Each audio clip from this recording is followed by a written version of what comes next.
Well, good morning, everyone. This is Speaker Damon. Thank you for calling in this morning. To everybody on the line, it seems that we have 7 delegates on the line. Just need a couple more to get a quorum started. So be patient.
Okay, can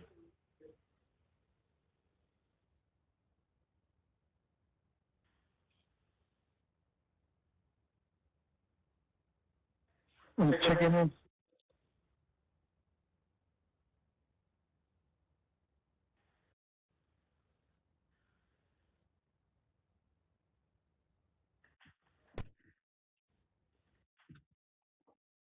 Hello, I'm checking in.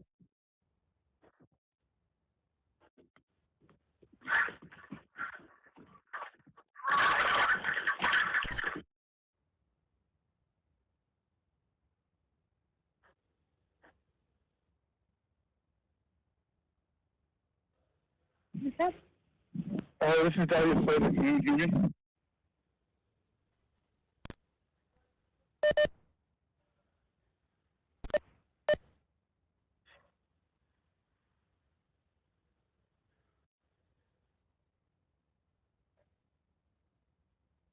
Okay, yeah, no problem. I was just kind of checking in with Mr. Ticket Damon. Let's go. Okay. Good morning.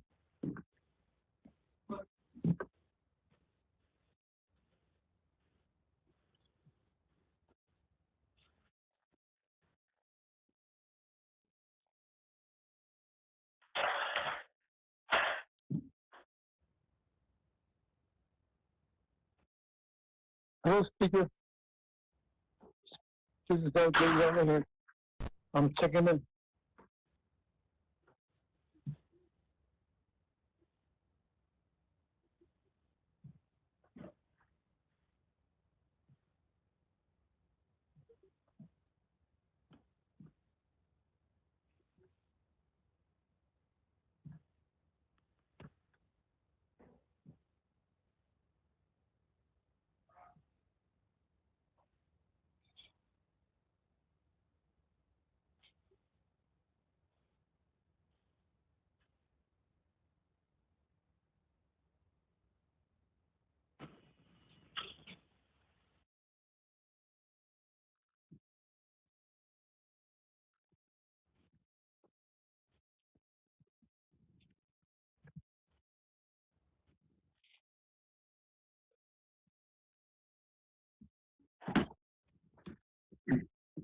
Good morning. This is Delegate Herman Daniels Jr.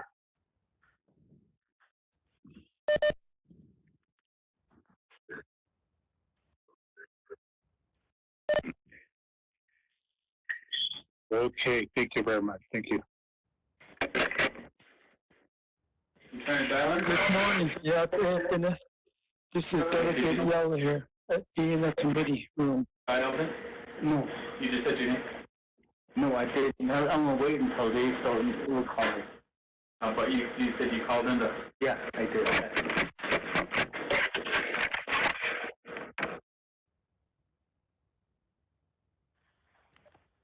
Good morning. This is Thomas Walker. That's hey. This is Thomas Walker. I'm on the call now.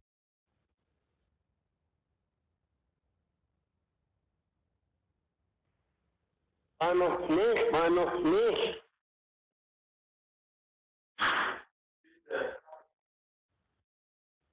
Let's go! Student leader, Eugene So. You get to increase the sound? Right. Okay. We're good. Right now. Where's the mute?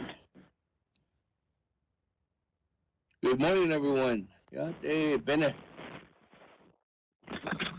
I do believe that we have a quorum at this time. Let me go ahead and call this proposed agenda of the 24th Navajo Nation Council into session. This is a special session. Today's date is, we're live, we're recording. We're recording over here on that machine right there. Hold on, colleagues, I have to make sure we're recording. No, I mean on this little machine right here. No, the actual recorder.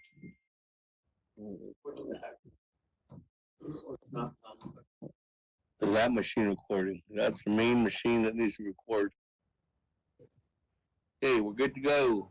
That is a special session. Today is April 17th. The time now is 10:19 a.m. We're here at the Navajo Nation Council Chambers in Window Rock, Arizona. Myself, And we have numerous delegates, whether they're in the Budget Finance Committee conference room, Honor Committee conference room, or the training center. Thank you, colleagues. And then we do have individual colleagues calling from around the Navajo Nation into this special session. Presiding by myself, Seth Damon, Speaker of the Navajo Nation Council. I'll go ahead and I did call a meeting to order at 10:19. We'll go ahead and do a roll call. Ciavella?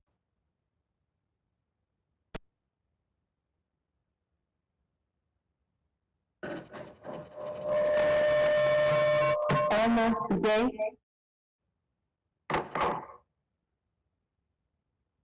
D. Allen today, Jr. Paul today, Jr. Present. Nathaniel Brown.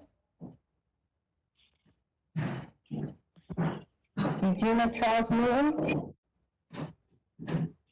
Delegate Charles Newton is here from Shipak, New Mexico. Honorable Eugenia Charles Newton is present. Herman Daniel. Good morning. This is Herman M. Daniels Jr. calling in from Mexican Hat, Utah.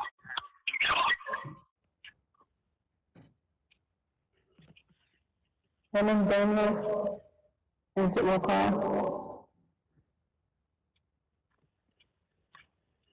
Daniels, Honorable Speaker Damon. Honorable Damon, answer roll call. Honorable Amber, can you stop calling?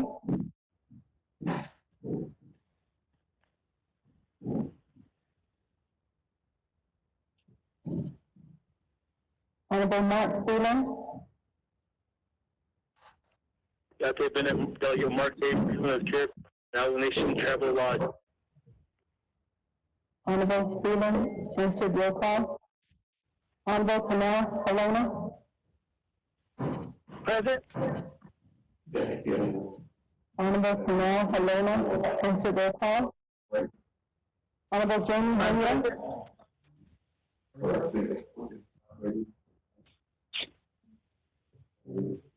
Honorable Vince James.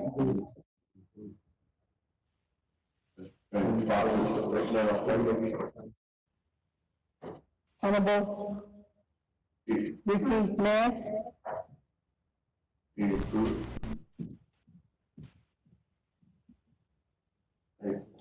Honorable Carl Slater. Delegate Slater is present. Thank you. Honorable Carl Slater, answer roll call. Honorable Raymond Smith Jr. Present. Honorable Raymond Smith Jr. answer roll call. Honorable Wilson Stewart Jr. Yes.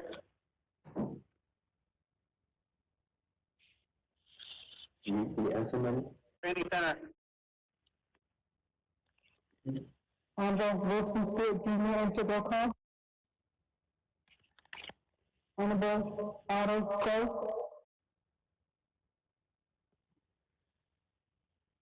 I'm here. Honorable Charlene So. Present. Honorable Charlene So answer roll call. Honorable Daniel So. Honorable Eugene So.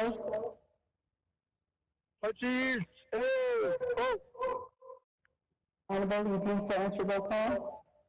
Honorable Thomas Walker. Good morning, Thomas Walker on the call. Honorable Thomas Walker Jr. answer roll call. Honorable Edison Winnicott.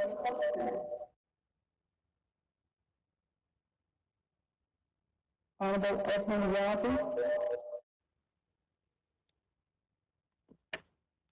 Honorable Jimmy Yellowhead. Delegate Yellowhead is here at the Finance Committee Conference Room. Honorable Jimmy Yellowhead answer roll call. Linda, Delegate Honorable Alan, sir, enter roll call. Honorable Alma Begay.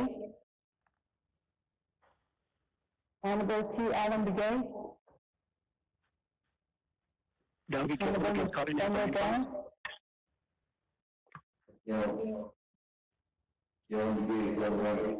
Honorable Q. Allen Begay, enter roll call. Honorable Amber Knansbach Cloudy.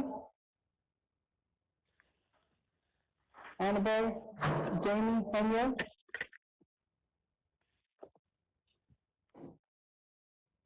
Honorable Vince Jones.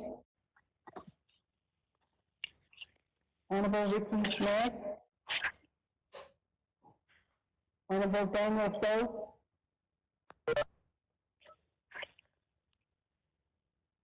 Honorable Daniel So. Honorable Edison Monica.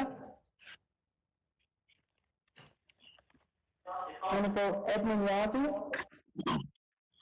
Good morning, everyone. This is Edmund. I just joined in. This roll call? Honorable Edmund Yazzie, answered roll call. I am here. Speaker, I'm here. you have 16 delegates to enter roll call. Good morning, colleagues. We have 16 delegates. That, moving on down on invocation. We did have a meeting this morning, colleagues, that with majority of that you believe the Navajo Nation Council was on regarding NCI. I know Honorable Edmund Yazzie did a wonderful invocation. Is everybody good with that? If not, speak now. Thank you then. Thank you, Chairman Yazzie, for praying for everyone this morning across the Navajo Nation. And that Thank you, prayer. sir. With that, moving on down, recognize the guests and visiting officials. Thank you to everybody out there listening in online, out there in the World Wide Web, across the whole United States, across the Navajo Nation, across the world. Thank you very much for listening in. Colleagues, before we move on to the agenda, just remember, just some house rules. Please mute your phones if you're not speaking. Second, if you are going to speak or want to be recognized in speaking, please go ahead and text Shalissa. And that number again is, it was emailed out to everybody. And that number is again 505. What is the number again? Email. I just want to say it over there.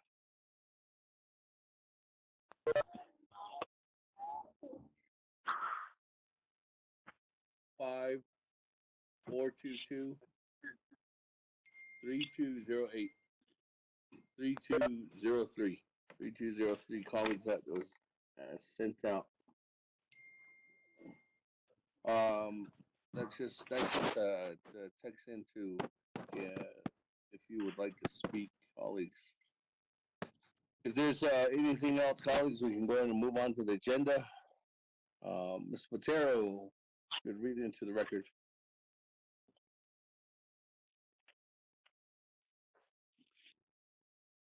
The 17-2020 Navajo Nation Council Chamber, Window Out, Navajo Nation. Presiding Honorable Seth Damon, Speaker, Navajo Nation Council.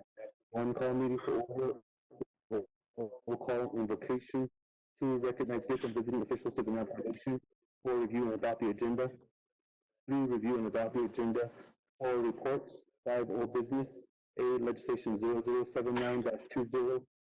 6, new business. A, legislation 0081-20. B, legislation 0084-20. C, legislation 0085-20. E, legislation 0086-20. E, legislation 0092-20. 7, closed session, announcements, adjournment. Mr. Speaker.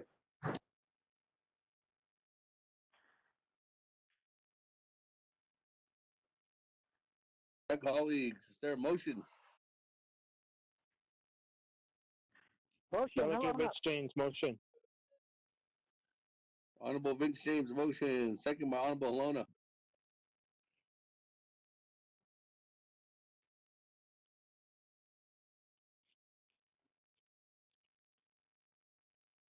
Honorable Alona, right? Is that Alona? Yes, sir, that's me. Okay. Speaker. This is Daniel. Is there anybody that's? I don't have anybody else that has texted in. Honorable Daniels. Speaker. On the agenda. Yeah, thank you. Colleagues, any questions, additions, deletions? Honorable Daniels, you have the floor. Okay, You have 5 minutes. thank you very much, Speaker. And good morning, colleagues. And also, Mr. Delegate Edmund Yazzie, thank you for the prayer this morning. And this is speaking to the agenda, Speaker, colleagues.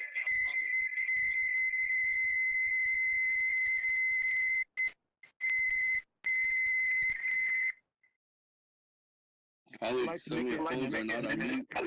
Your phones are not on mute. I'd like to Daniels. amendment. To add on legislation 0050 to the agenda. Speaker, thank you. Reserve time.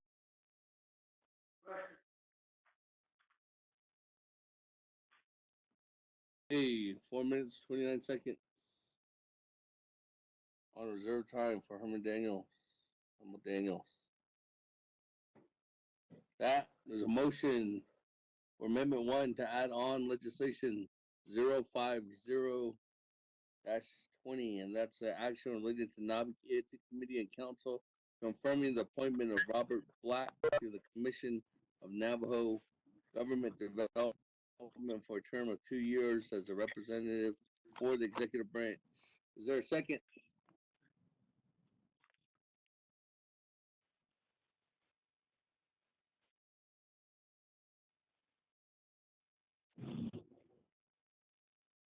Delegate Rich Speaker, James, this is second. Delegate Charles Newton. Honorable James, second.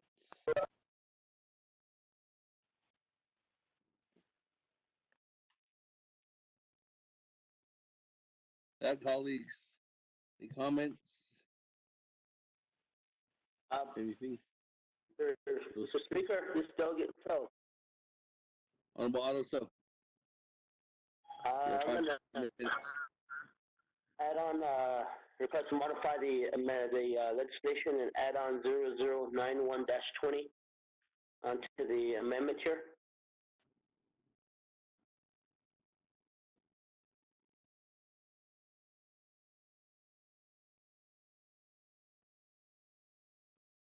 There's a motion to modify by Honorable Chairman or Honorable Herman Daniels, modify and add on 91. You good with that? I'm good, Speaker.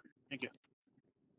And with that, let me look. 91-20 is an action related to Navajo Committee and the Navajo Nation Council, overriding the Navajo Nation President's veto on Navajo Nation Council Resolution CMA-14-20.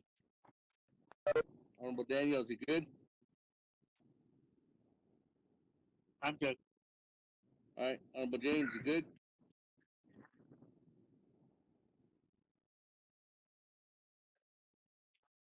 Oh, this is Delegate James. Okay, good. On the request to modify. That, back to the legislation. Honorable Paul Begay.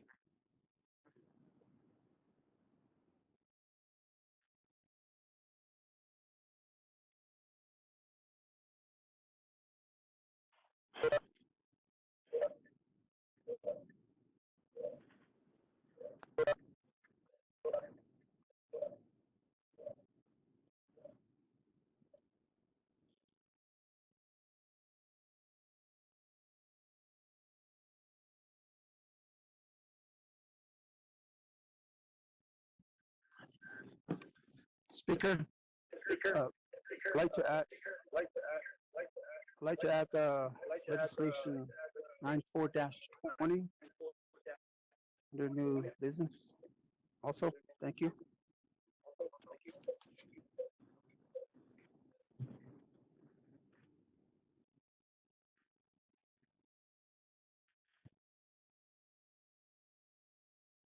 Speaker, question. Honorable Paul Begay, the question to add on 94-20, as of right now, there is no 94-20. It's still being uploaded. So maybe by the time we get done with this, I come back to you, and then it might be uploaded at that time. Question on the amendment to add on 50 and 91 by Honorable Daniels and James. Yes, question. Question, Speaker. Yes. Did we do that? Eugene, so. Yes, we do the did. It was invocation? done. Honorable Eugene, so yes, it was done by Honorable Chairman Yazzie.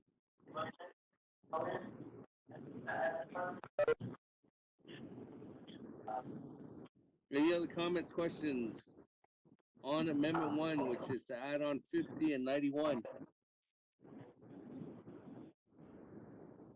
Anything, Calista? Going once? Going twice? Going 3 times? Go ahead, vote. Ron Horn, roll call. Putting on Amendment 1. Elmer Begay. Key Allen Begay Jr. Allen.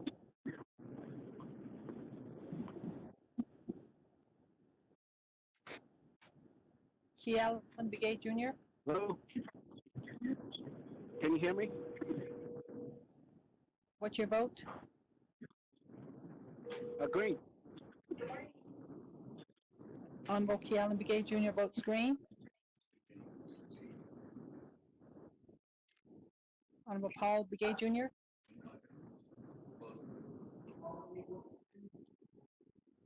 Honorable Paul Begay Jr. votes green. Honorable Nathaniel Brown.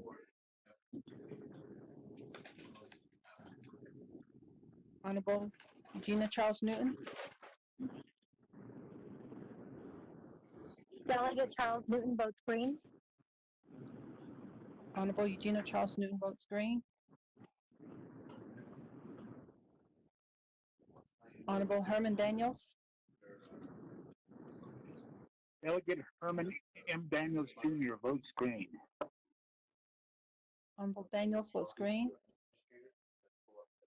Honorable Amber Knusbach Crotty.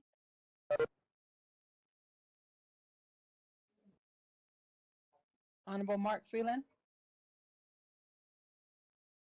Delegate Mark A. Freeland votes green. Thank you. Honorable Mark Freeland votes green. Honorable Pernell Halona.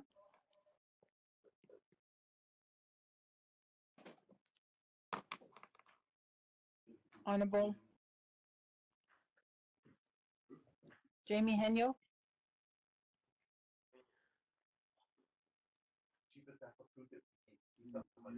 Honorable Vince James. Delegate Vince James votes green. Honorable Vince James votes green. Honorable Ricky Nez.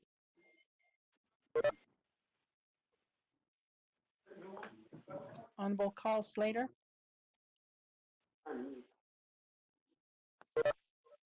Delegate Slater votes green.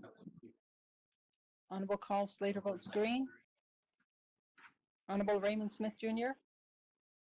Green. Honorable Raymond Smith Jr. votes green. Honorable Wilson Stewart Jr.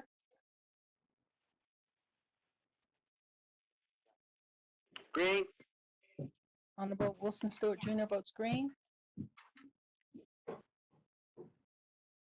Honorable Otto So. Green. Honorable Otto So votes green. Honorable Charlene So. I vote green. Honorable Charlene So votes green. Honorable Daniel So. Daniel So votes green. Honorable Daniel So votes green. Honorable Eugene So.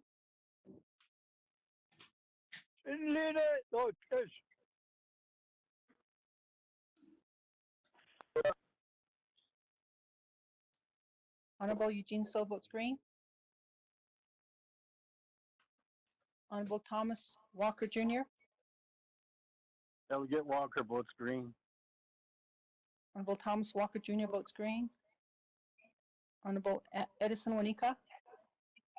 Green. Honorable Edison Wanika votes green. Honorable Edmund Yazzie. Green. Honorable Edmund Yazzie votes green. Honorable Jimmy Yellowhair. Delegate Yellowhair votes green. Honorable Jimmy Yellowhair votes green. Mr. Speaker, you have a vote of 17 in favor and 0 opposed. Delegate Rick Nez votes green. I didn't hear that. Who? He votes what? Votes green. Honorable Ricky Nez votes green. So the vote now is, Mr. Speaker, 18 in favor and 0 opposed. 0 opposed. Okay, 18 in favor, 0 opposed. Speaker not voting on Amendment 1. That. Go on down on those things. Honorable Paul Begay. On the main motion to adopt the agenda.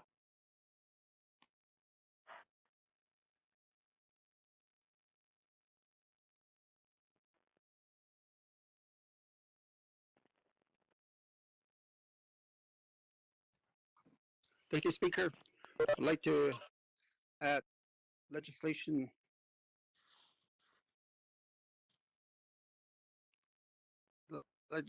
number 93-20 and 94-20. Thank you.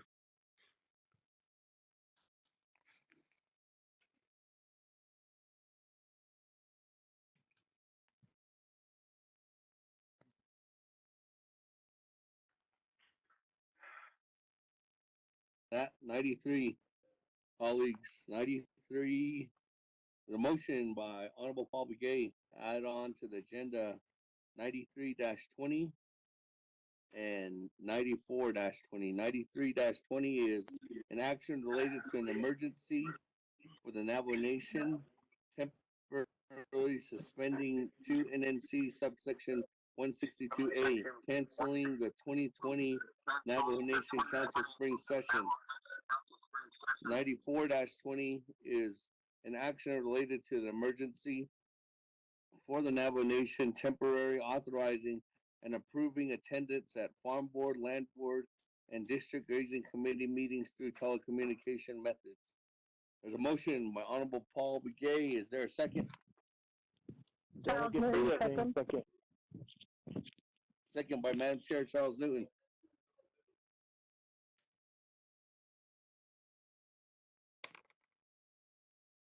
Comments, questions, colleagues? Honorable Keelan Begay.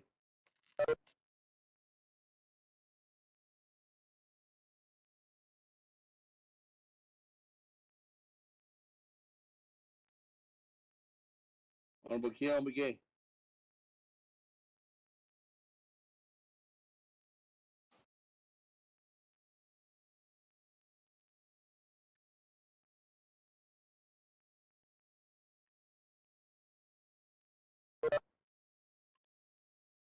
Speaker. Hello, colleagues. Can you hear me? I can hear you now, Honorable Keelan Begay. Okay. The question is Monday spring session, and we got the agenda out.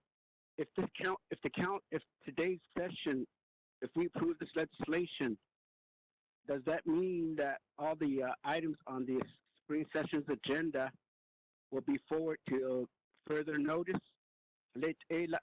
because I know there's an override legislation on Monday's agenda. Speaker.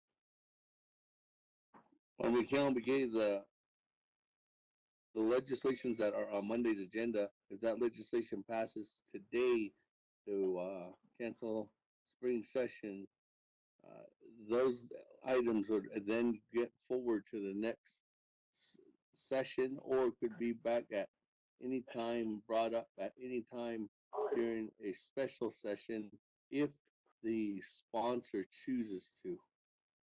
Now, referring to the override legislation, the override legislation, which is 0091-20, was actually added on today to today's agenda, and that was done through the motion through the First Amendment by Honorable Herman Daniels and Honorable James. So the override legislation is actually on today's agenda, Honorable Keon Begay. Okay. Any other comments, questions? Just anybody?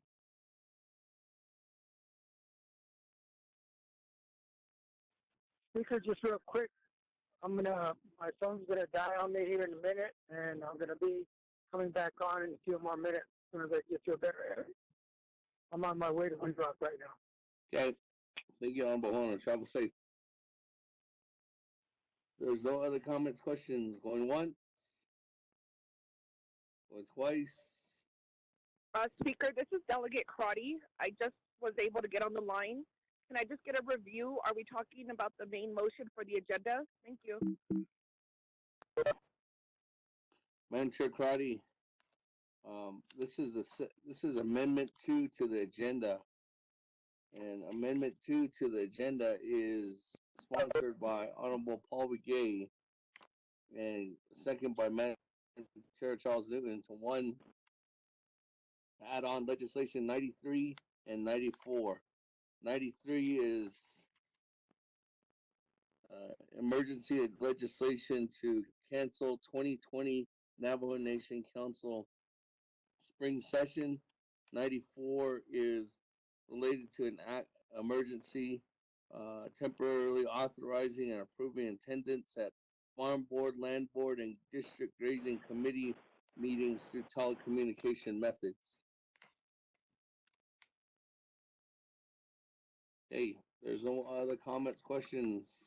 I do have can I respectfully ask the sponsor, if it has not already been added to the agenda, if we could get a report from our Washington office? What kind of report? A report on an overview of the federal funding that, not the federal funding, all of the congressional calls that are being made on behalf of the Navajo Nation. An update on the status of those calls, what was asked, and then in that report, how Navajo Nation Council has been invited to those discussions.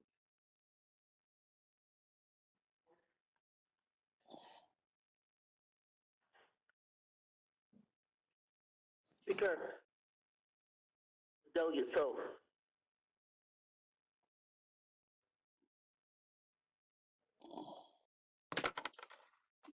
Oh, hold on, Honorable Otto. So hold on, let me ask. There's a request to modify Honorable to the motioning party now to add on from your colleagues to this amendment that there be a report from the Navajo Nation Washington D.C. office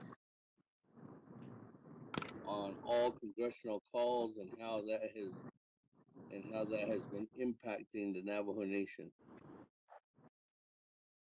So to you, Paul McGee. And how the Navajo Nation has been involved. Council. Yes, Speaker. Yes, go ahead. Yes, I'll go ahead and add that on. Thank you. Okay. Madam Chair Charles Newton, you good? I'm good with that.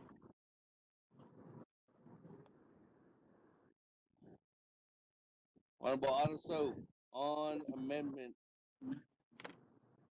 2. Good morning again. I believe we could have that as the, I guess as an update at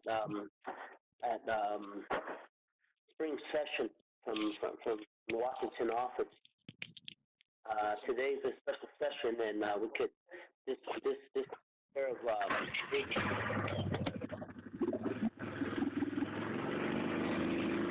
council is officially, our council officially cancels spring session. Maybe we could modify that. But right now, according to what on the according to how it's set up now, is that spring session is still going to happen. So we can get that at spring session from the Navajo Nation Washington office. That's just my thought. That's all. Thank you.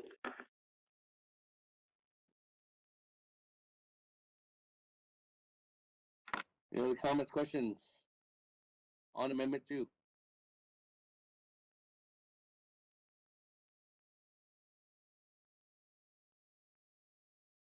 There's none. Going once, twice. Anything, Joseph? Going 3 times. Roll call on Amendment 2, which is add on 93 and 94 and get an update from the Navajo Nation Washington office.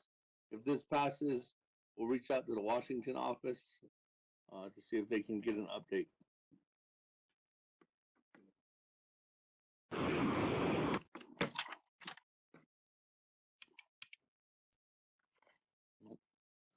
On one.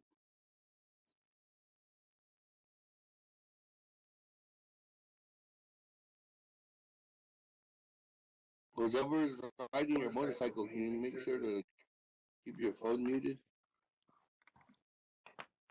Honorable Elmer Begay. Honorable Keith Allen Begay Jr. Delegate Allen Begay Jr. votes green. Honorable Keith Allen Begay Jr. votes green. Honorable Paul Begay Jr. Delegate Paul Begay votes green. Honorable Paul Begay Jr. votes green. Honorable Nathaniel Brown.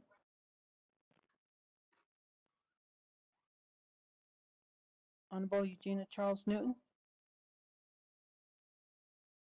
Delegate Charles Newton votes green. Honorable Eugenia Charles Newton votes green.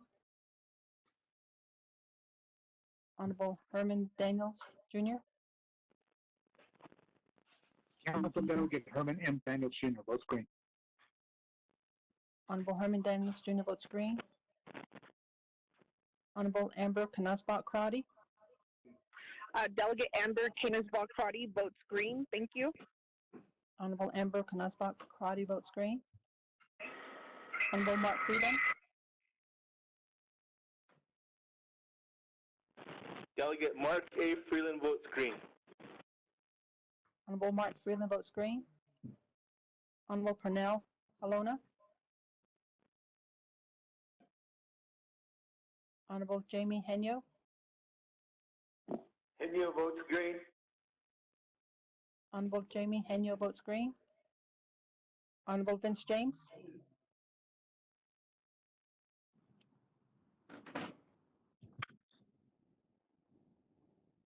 Honorable Vince James. Honorable Ricky Nez. Delegate Rick Nez votes green. Honorable Ricky Nez votes green. Honorable Carl Slater.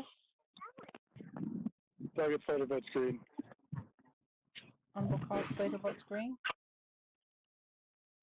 Honorable Raymond Smith Jr. Green. Honorable Raymond Smith Jr. votes green. Honorable Wilson Stewart Jr.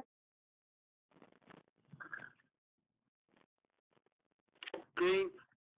Honorable Wilson Stewart Jr. votes green. Honorable Otto So. I vote green. Honorable Otto So votes green. Honorable Charlene So. I vote green. Honorable Charlene So votes green. Honorable Daniel So. Daniel So votes green. Honorable Daniel So votes green. Honorable Eugene So. Leader, votes. Honorable Eugene So votes green. Honorable Thomas Walker Jr. Green. I vote green. Honorable Thomas Walker Jr. votes green. Honorable Edison Winika. Green. Honorable Edison Winika votes green. Honorable Edmund Yazzie. Green. Honorable Edmund Yazzie votes green. Honorable Jimmy Yellowhair. I'll vote green. Honorable Jimmy Yellowhair votes green. Mr. Speaker, you have a vote of 19 in favor and 0 opposed. Vince James? No. Honorable Vince James. He votes green. Honorable Vince James votes green. Mr. Speaker, you have a vote of green. 1. Honorable Helena. Okay. Honorable Helena votes green. So that, Mr. Speaker, you have a vote of 21 in favor and 0 opposed.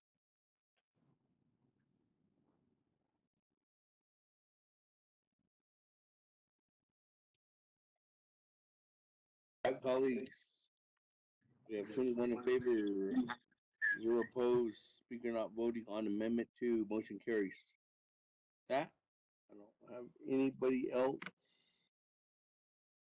Let's see, have anybody? I don't have anybody. We don't have anybody else on the agenda. One, Speaker. Speaker. Honorable Daniels.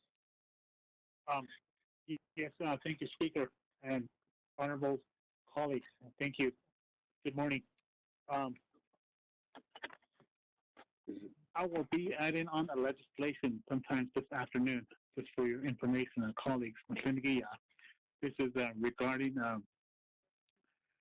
requesting the counties, like for Utah, requesting San Juan County and also the state of Utah to close all the liquor stores, like the convenience stores that sell liquor.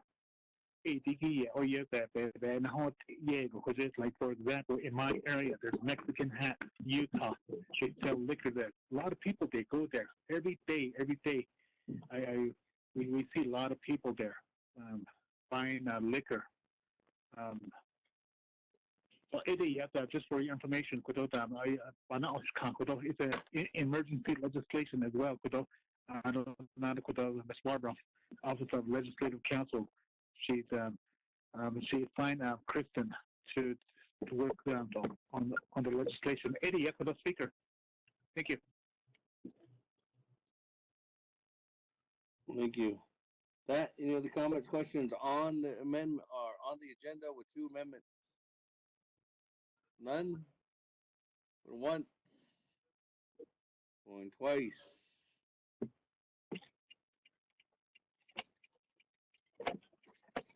Going 3 times. Second reading. Mr. Speaker, members of the council, there are 2 amendments. Amendment 1 is to add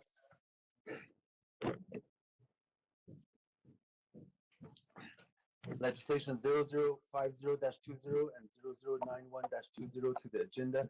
Amendment 2 is to add legislation 0093-20 and 0094-20 to the agenda. Add report from the Navajo Nation Washington office on all congressional calls and how that has impacted the Navajo Nation.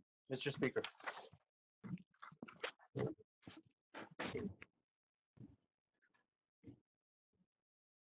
We have a motion and a second. Roll call.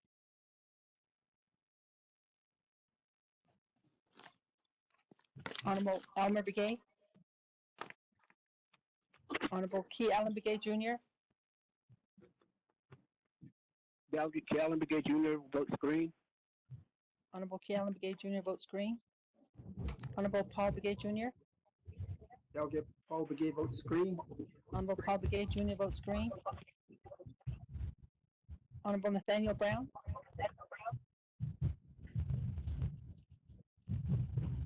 Honorable Eugenia Charles Newton, Delegate Charles Newton votes green. Honorable Herman Daniels Jr., Delegate Daniels votes green. Honorable Herman Daniels Jr. votes green. Honorable Amber Canasbot Crotty, Delegate Amber Canasbach Crotty votes green. Thank you. Honorable Amber Canasbot Crotty votes green. Honorable Mark Freeland, Delegate Mark Freeland votes green. Thank you. Honorable Mark Freeland votes green. Honorable Pernell Halona, Halona votes green. Honorable Pernell Halona votes green. Honorable Jamie Henyo, Henio votes green. Honorable Jamie Henyo votes green. Honorable Vince James,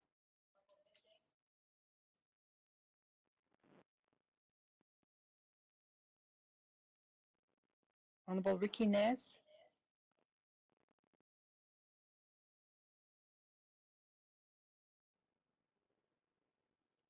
Honorable Carl Slater,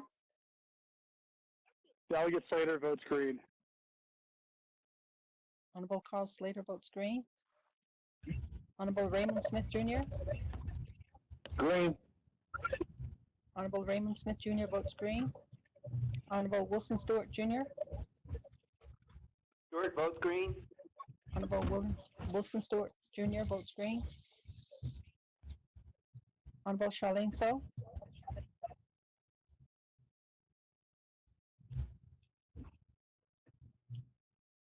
Honorable Charlene So,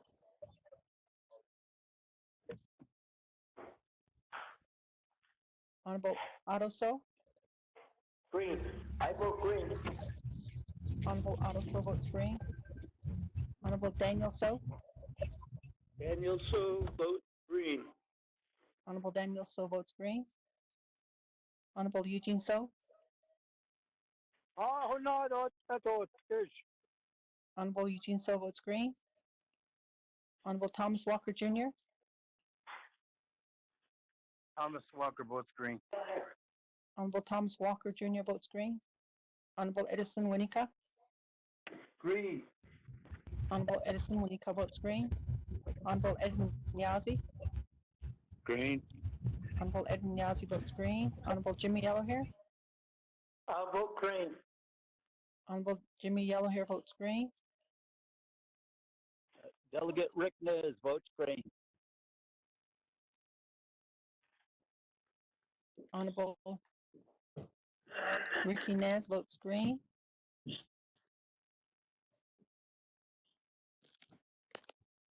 With that, Mr. Speaker, you have a vote of 19 in favor and 0 opposed. Colleagues, we have an agenda before us. 19 in favor, 0 opposed, speaker not voting. Thank you, with 2 amendments. For that, speaker's not down.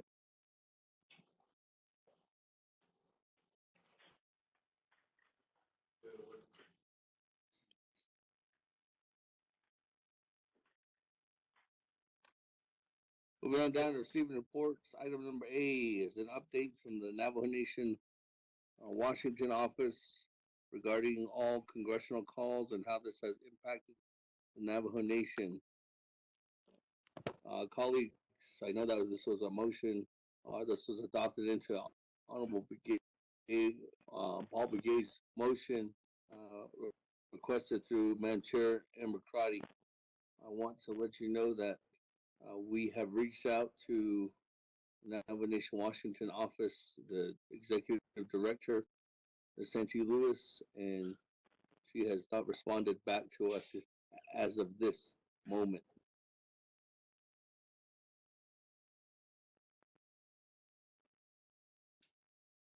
Is Ms. Santee Lewis on the line?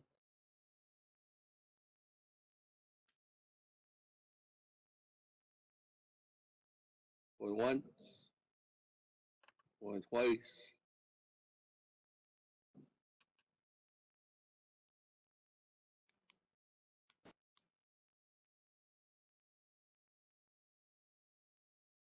reach out again to her. This was just a short notice. Speaker, this is Nancy Lewis. Oh, there she is. Reach out again to her. Santi, thank you very much for calling in on the line. I know that this was a very short notice of getting a request.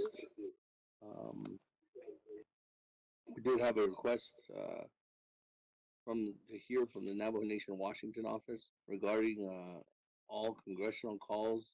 I guess that's been you've been working on regarding that.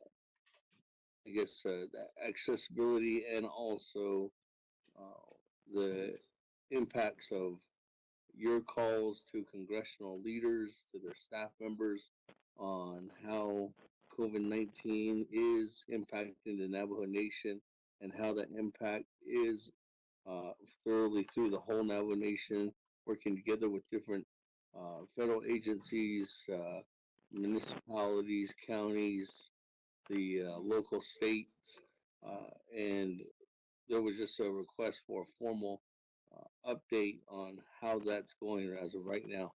Maybe Madam Chair Crowdy can elaborate on that. Yes, Mr. Speaker, my request from the Washington office. Oh, sorry, I'm picking up supplies for the CHR. They need disinfectant and wipes, but we are only hearing secondhand what conversations are happening with the Navajo Nation president and vice president and congressional leadership. And so my request, and in looking through my emails, I have yet to receive an update or report from the Washington office for a majority of those conversations. So I'd like to get a high-level briefing on where we're at. And then I would like to know what is the plan to include Navajo Nation Council into future discussions with our senators, governors, and Congress leadership. Thank you, Speaker, and my colleagues. That Santi, you do have 20 minutes.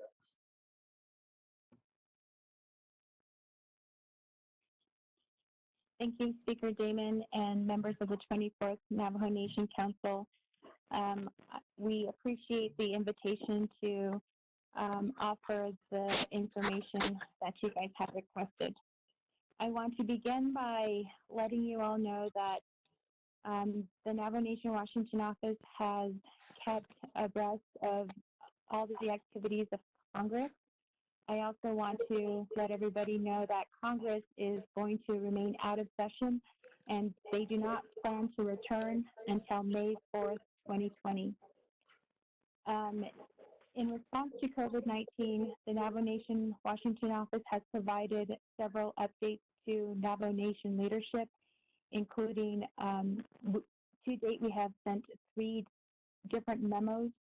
The first memo addressed the first funding package. The second one was the second stimulus package, and the third one being the CARES Act, which was issued the day before or the day the CARES Act was signed. Following the signing of the bill into law, the Navajo Nation Washington office has spent several hours looking at it, reading it, and trying to understand it. We are at a point where we are ready to now share information and make that information public. My staff and I, we now have a memo and also summarizing all of the different parts of the CARES Act. So I do want to report that most of our time has been focused on reviewing the CARES Act, analyzing it, and seeing how it could best benefit the Navajo Nation. Apart from our work on the CARES Act and reviewing it, most recently we have really been on a variety of national calls, also just trying to understand what the federal government's plan is on distributing funding that has been made available through the CARES Act. As all of you may be aware, once the CARES Act was signed into law, different funding opportunities were made available to different sectors. So we saw 435 million go to BIA, for example. We also saw the another pot of money, which was the $8 billion that is a tribal set aside by the U.S. Treasury. So over the past several weeks, there have been a number of national calls, a series of tribal consultations, and then also weekly updates by the White House. So the Navajo Nation Washington office has been involved with all of those. And so we have done our best to ensure that folks were aware of those. And if you aren't receiving our emails, we are more than happy to expand who is receiving our emails so that you guys are receiving these updates. I do also want to recognize that the Navajo Nation Washington office does not have, well, we do not currently have a communications officer to send out this information. And some of these calls, we learn about them the day of. And so it's been challenging to manage the request, but again, we are doing our very best. So apart from the CARES Act review, we are staffing national calls and reporting on some of those. And then to the last piece about congressional calls, the Navajo Nation Washington office exists to correspond with congressional staff and at times members of Congress. So our efforts have been corresponding with congressional staff on a daily basis. Each day is unique. And if the Nomination Council requests a full report, we will go back and track what our correspondences have been. But I can honestly let you all know that our correspondence has been limited to a majority of our correspondences has been with our congressional delegation. So those members of Congress who represent New Mexico, Utah, Arizona, and so those correspondences have been with them. With some of the activities that we have helped coordinate over the past couple of weeks, we have President Jonathan Nez requested that we help put together a forum in which he could discuss current COVID activities as it relates to the Navajo Nation, and he wanted the entire, Navajo's entire congressional delegation on that call. And so we extended an invitation on his behalf to our to our entire delegation. And so that WebEx was held on Friday, April 10th. There was a letter that was sent out to members of Congress that summarizes everything that was discussed during that call.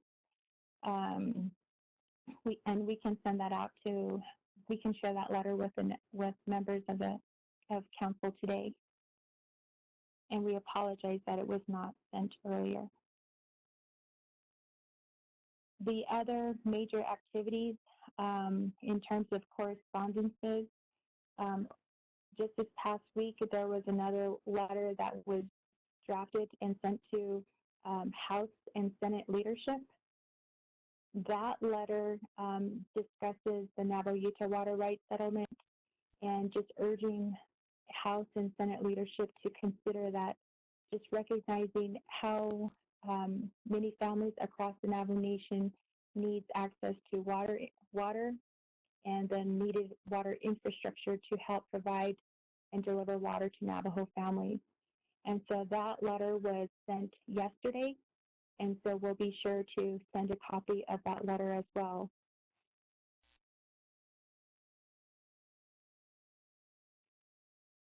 With respect to the question about whether or not we have been involved with any state or local communications, the Navajo Nation Washington office has not really been involved with those. Our focus has remained with congressional communications, and where we were in receipt of an email that touched upon state or local activities, we were just merely a CC recipient. So it was just brought to our knowledge, but we did not engage with any of the state or local officials.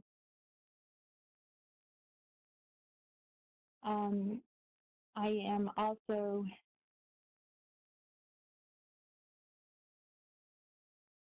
I have also noted that there hasn't been a formal letter on the, the nation commenting on the ANC. However, we recognize that that has been a hot topic in Washington, D.C., and this is in regards to the Treasury $8 billion set aside. And so just to let everybody know, under the CARES Act, there's funding that is made available to state, local, and tribal governments. And the total pot of money that was set aside under the CARES Act is $150 billion. $8 billion is set aside specifically for tribal governments. So the question that is now being debated in Indian country is whether or not for-profit or Alaska Native corporations should receive a portion of that money. And so many tribal governments across the country have stated that ANCs or Alaska Native corporations should not be a recipient of those funds because they are not tribal governments. And so we have been engaged in this most recent development. We were initially tasked to draft a letter, but thereafter that request was then given to somebody else, or another individual to draft. And so we were initially charged with drafting that letter, which would have been another letter that was sent to members of Congress. But since then, since it was reassigned, we were not, that is something that we did not pursue. So in terms of current activities, our focus has now shifted to compiling the nation's certification. So related to the $8 billion, the Navajo Nation or all tribal governments are asked to certify certain data to the U.S. Treasury, and those data points include population, land base, number of employees, and expenditures. And so the Navajo Nation Washington office over the past week, we have been working with enterprises as well as the Office of the Speaker to get input from our locally certified chapters, from our 638 programs, just to ensure that the Navajo Nation response is complete and as comprehensive as possible. And so that's where our focus has been this past week. Another most recent development includes President Nez was extended an opportunity by Chairman Grijalva, who chairs the House Committee on Natural Resources, to participate in a virtual panel. That panel started at 11 a.m. Mountain Standard Time or 1 p.m. Eastern Standard Time, and so that panel is currently ongoing. And so the Navajo Nation Washington office assisted in preparing suggested talking points and just making sure that and facilitating the communications to allow for his participation in that panel today. So just in review again, the Navajo Nation Washington office has issued several memorandums, and there are a couple of letters that we will be sharing with the Office of the Speaker and members of the 24th Navajo Nation Council. Over the past 3 weeks, we have been engaged with numerous national calls and sharing information to the extent that we are able to. And then most recently, we have been involved with a Treasury certification that the Navajo Nation needs to complete. And so I believe that summarizes our activity in the last month. And also, just to highlight one last time, our communications have been limited with congressional staff on nearly a daily basis. If the Navajo Nation Council wants a full reporting, it's probably going to take about a month to compile just for us to review all of our emails and all of our communications. It would just be a hefty load. But also, I ask that Council just recognize that that's what this office is established for, and you have my commitment to share as much information as possible. And if we can just continue to use whatever listserv that the council has provided, we will continue to disseminate information through that route because we do not currently have a communications officer. So, so if there are any other questions, I am happy to answer them. And that concludes my report. Thank you, Mr. Speaker, 24 members of the Navajo Nation Council, or 24th Council. Thank you.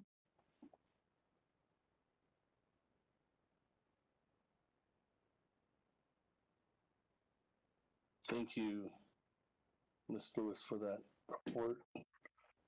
With that, colleagues, could I go ahead and get a motion?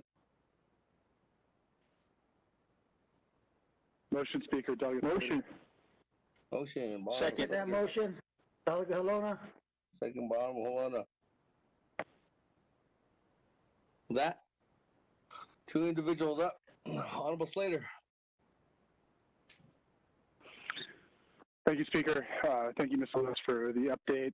I think something that Delegate Crotty and myself are interested in, but I'm not speaking for her, but just her advocacy is trying to understand what the specific policy positions or other items that the nation is pushing for, and then seeing, measuring the outcomes. Are they included in bills? Are they included in conversations? What other advocacy needs to be done? Because we can amplify your efforts when we use our networks. So, it's great that the conversations are happening, that you're in this constant communication with them. But oftentimes, like, those communication networks just become so circular, where there maybe could be added pressure from other entities or more information that we could help provide. So I just would like you to consider that in how you approach communication with congressional leadership and the White House. Additionally, I've been trying to help out, small business owners in my community. And I said, hey, I have some information here from NCAI. I have some information here from, I think, Navajo or somewhere else. And I didn't really see anything from the Washington office aside from just kind of the same, basically, information that was from the national organizations that either seemed taken from their analysis or just there wasn't much more beyond that. And then from the president's office, there's that NEST team, the Navajo Economic Stimulus Team. I think I read yesterday that the $349 or $50 billion Small Business Stabilization Fund, or whatever the heck it was called, is out of money. And what I want to know is, did we actually help any of our small business owners get information? The way that things are working right now, it's that the President's Office, Health Command Center, the Incident Command, the Washington office are kind of in this unified structure over here. And they say, look, we're advocating, we're doing this, we're organizing materials and supplies for distribution support, and that includes information and resources related to the CARES Act.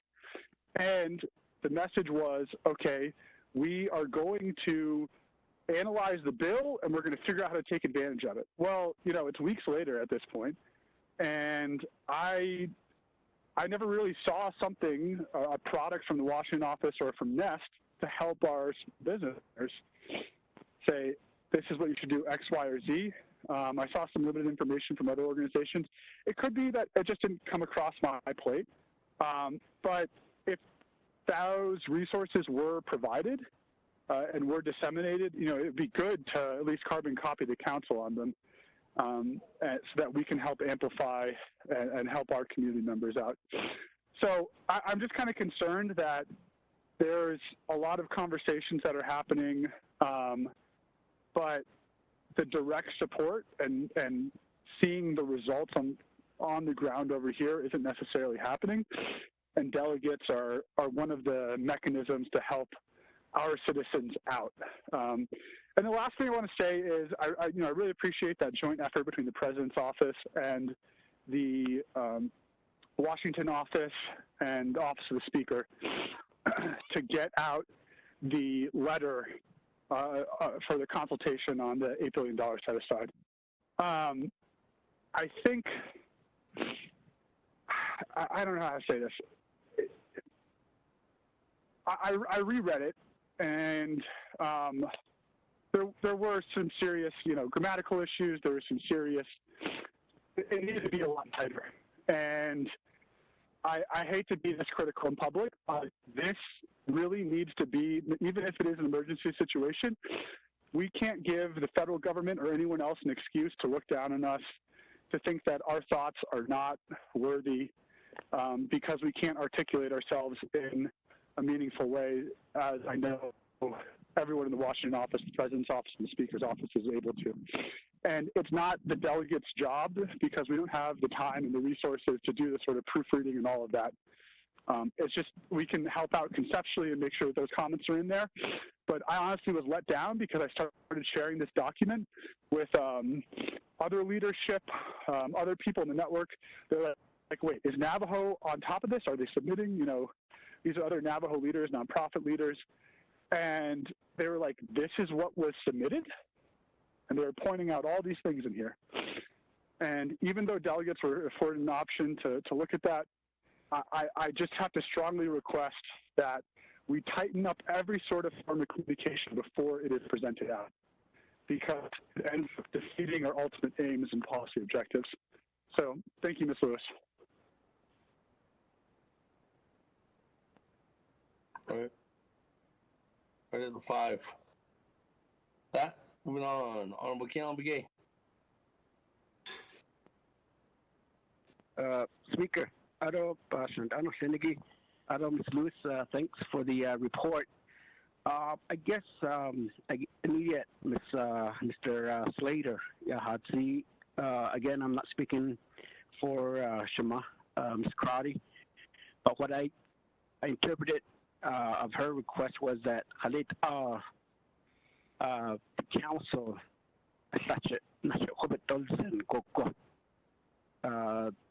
the President's office talks directly with the congressional delegation. I think that's the bottom line. Halit the net nachobatolzen goko. Halit le hajo alaben dilnish, dobent onish. Last week, I participated in one of the teleconference with all the Navajo delegation from the Washington level, Senator Udall, McSally, and so on.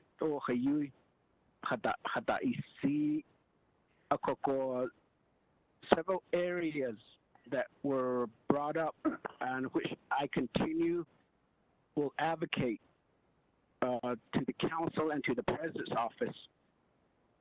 CMA 1220 last months ago, the more don't know what that particular legislation was signed into law. If an emergency legislation for 4.2 million was signed before 5 o'clock the day that it was passed by the council, and it's being implemented or being utilized as we speak for the past month. But this particular legislation or the bill has just been put into law, and the programs are not actively pushing it. At then, onas nil so forward meaning the telecommunication on the Navajo Nation.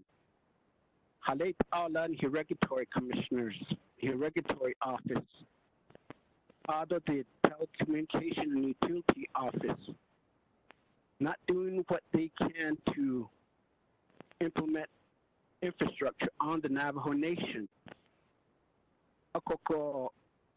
During the conversation between the senators, the representatives at Congress level, speaking with the president of the Navajo Nation several times, and specifically Mr. Udall had mentioned how important that the nation needs to implement telecommunications. It don't need Aden, a call Aden, the Lapin Hitcher Heart, so Yego Codon, Hinabe Clinic, hit the Napa. The Hajoa Lapa, but Kitten, the Kako go be Papin Nista.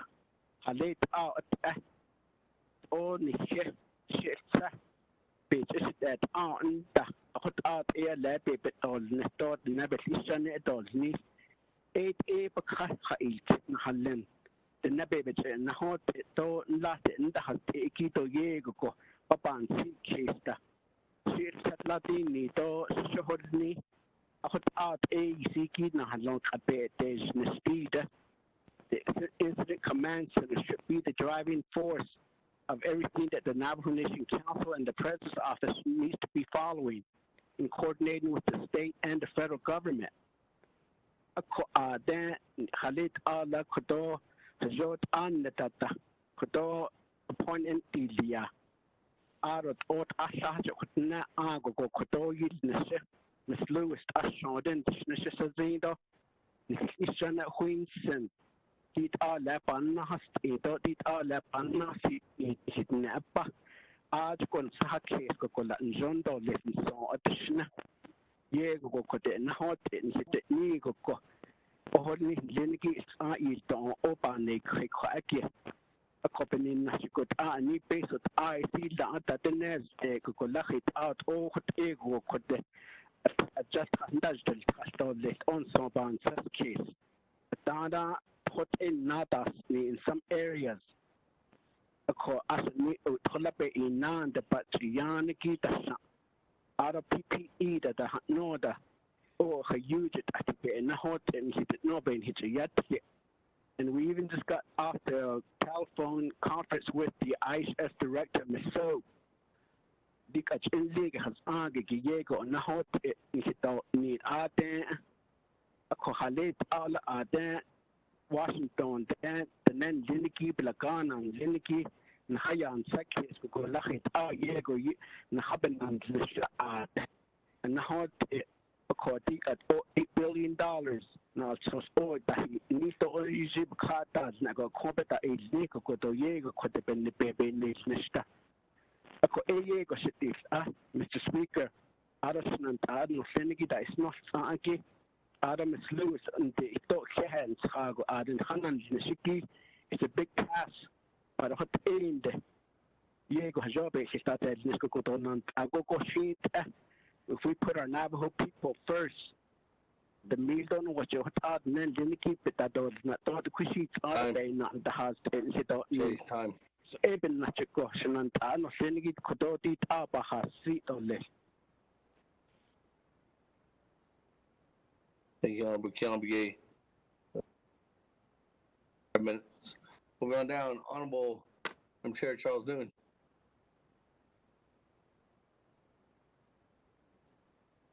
Thank you, Speaker Otto Ichahat. My colleagues, thank you for being on the line and for assisting our people during this time. Ms. Lewis, I thank you for the presentation. I understand that you're probably in a tough situation right now, but the bottom line is we are not receiving communication from your office. And I think that is really the bottom line, is why are the delegates being left out of the loop?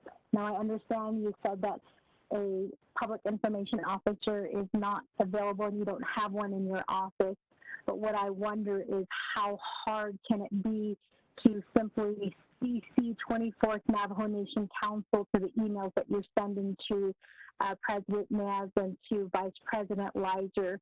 And I hope that the people who are listening understand that there has been no communication coming from the OPVP or the command center to delegates. And until recently, there has been one-way communication going down to the people and to chapter officials. Now is the time that we should be working together. Unfortunately, many of us delegates are not seeing that. We see press releases that are coming out about things that are happening and decisions that are being made. But I would like to remind you that the Navajo Nation Council is the governing body. And so we should be involved in these conversations that are happening at the national level. And we should certainly be involved in the decisions that are being made. I understand that a lot of these are decisions that have to be made right away, but giving us a heads up and letting us know ahead of time will help us to be able to prepare comments or to be able to prepare for the upcoming discussions that you would be informing us of. Unfortunately, again, that is not the case. And so I feel like for me, I'm having to reach out to congressional staffers. I'm having to reach out to Carlisle Begay, thankfully, who has been doing a fantastic job keeping us updated. But he's not the Navajo Nation Washington office. And so we as delegates are having to work our back channels to try to get information that should be coming down from the Navajo Nation Washington office. So those are my comments and my question. I appreciate all that you do, Ms. Lewis. And again, I know that this is probably a difficult situation that you're in, but communication is key right now, and we need to do everything that we can to assist our communities, our people, and in doing that, we need to have that flow of communication open. With that, Speaker, I'm going back on mute. I reserve the rest of my time. Reserve your time at 1:42.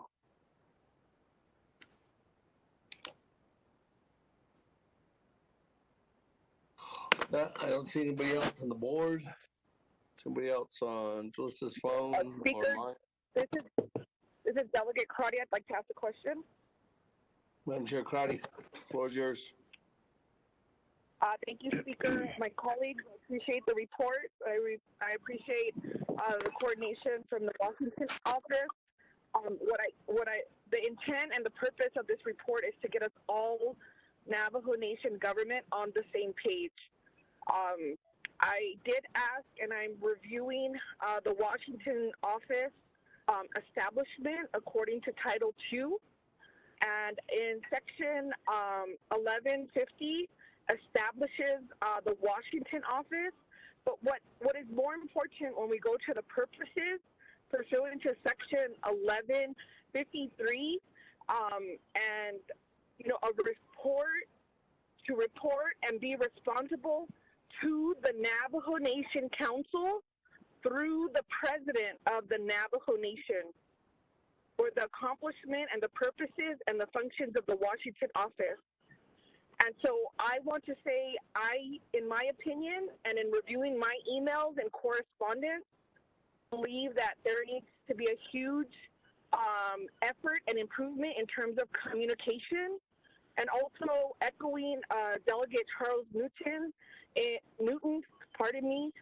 with our authority as the governing body, going back to the purposes in 1151, the office is an extension of the Navajo Nation government. And so the council has every right and authority to receive reports, to receive the same communications.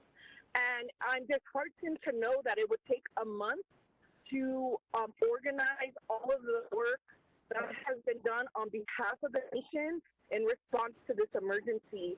That should be readily available, that should be at a high level, and that should be distributed.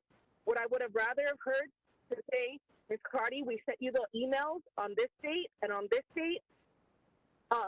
Let's work together to try to pull that information out so that we can give you the information that you need to advocate for your people and your community during this crisis. As any other governor, as any other mayor, as any other city council is doing on behalf of their people. I also want to stress to my colleagues that the office is established to meet the Navajo Nation's goals and objectives, and that includes easy and rapid access to Congress, the administration, and the federal agencies. And so that is extended to the Navajo Nation Council, my colleagues, and my expectation is by the end of the day, we have an official correspondence how that is going to happen.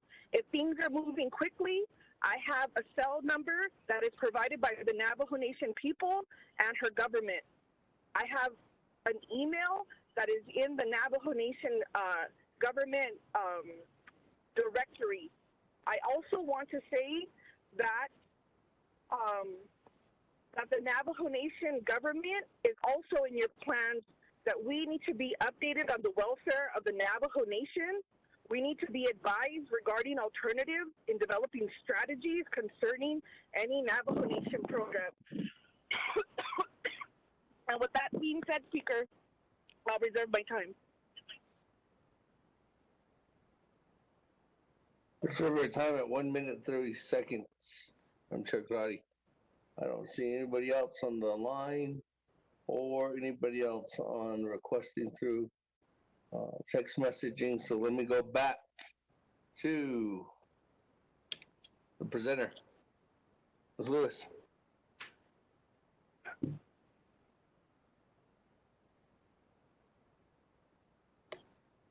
Thank you, Speaker Damon.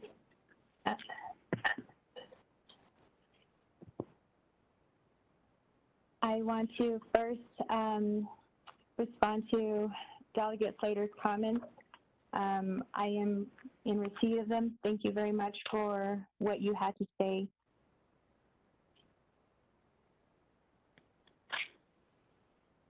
I also want to let you know that the Navajo Nation Washington office, we did share information with the NEST team when it was created, and again, that is the Navajo Economic Stimulus Team, to which Executive Director J.T. Willie is a part of. We made sure that he was receiving information to share it with small businesses.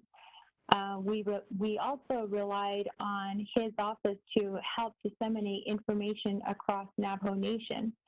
And we also understand that he had the responsibility of working directly with the Small Business Administration. And we felt that when you look at the CARES Act, some of the information was broad, but some of it was very specific. And so we knew that on the Paycheck Protection Program, we were also trying to share information as quickly as it became available. And so we did note this, and we were discussing with the Economic Stimulus Team, and there was a plan there that they would help share that information with small business owners across Navajo. And we also helped to alert what was happening on a national scale as well, in terms of as soon as the PPP became live, we also informed folks that the Wells Fargo Bank was no longer receiving applications, and this was minutes after that became available. And so we were then trying to figure out, well, what other entities around Navajo that might still able to participate and help our small business owners. But at the same time, we don't want to duplicate other efforts by other divisions. And so we also rely on information that comes from Navajo Nation and from the division directors to help us understand what's going on. We can certainly help with what is shared nationally, but that's where we all need to work together. And so I appreciate that statement about let's help one another. And I know that we all have a shared common goal, which is to help our people, and we are certainly doing our very best. And I'm sure that you guys are also receiving more timely information, you know, getting updates from NCAI, getting updates from NAFOA, and then also with the assistance of Carlisle Begay. And I'm so glad that Indian country has each other's back in that respect. I also want to recognize how the staffing level also impacts our ability to respond. NCI has 38 folks, probably more, who assist with their entire portfolio across Indian country. Right now, the Navajo Nation Washington office has 3 government and legislative affairs associates trying to manage the entire portfolio. So everything from public safety to treasury matters to infrastructure, so telecommunications, to water, in addition to handling programmatic matters. I just want to recognize how stretched thin we are. And we are honestly doing our best. And so I truly appreciate, well, I hear your concerns, and I just also want to say that it's great that we are utilizing some of the information that is being made available by national means, because it certainly helps. I will also continue to utilize the support from our delegates, because you're absolutely right in terms of amplifying the voice of the Navajo Nation. Okay. On to Delegate Keelan Begay's comments.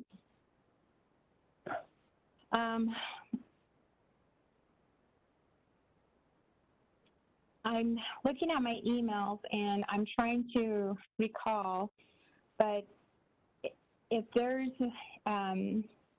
if the Navajo Nation Council wanted a forum similar to President, where he had time to speak to our members of our delegation, we are more than happy to help facilitate that.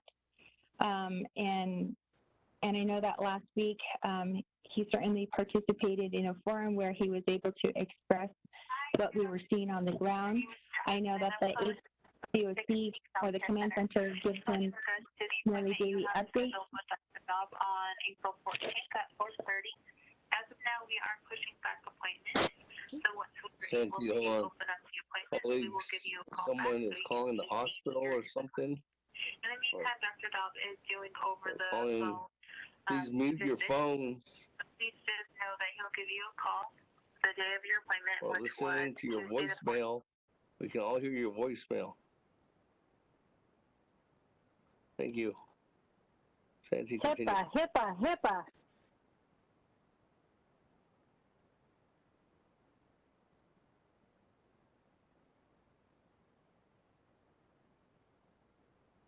You can continue, Ms. Lewis.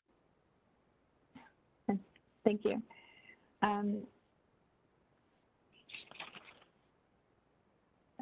So I want to go ahead and comment on the telecommunications piece.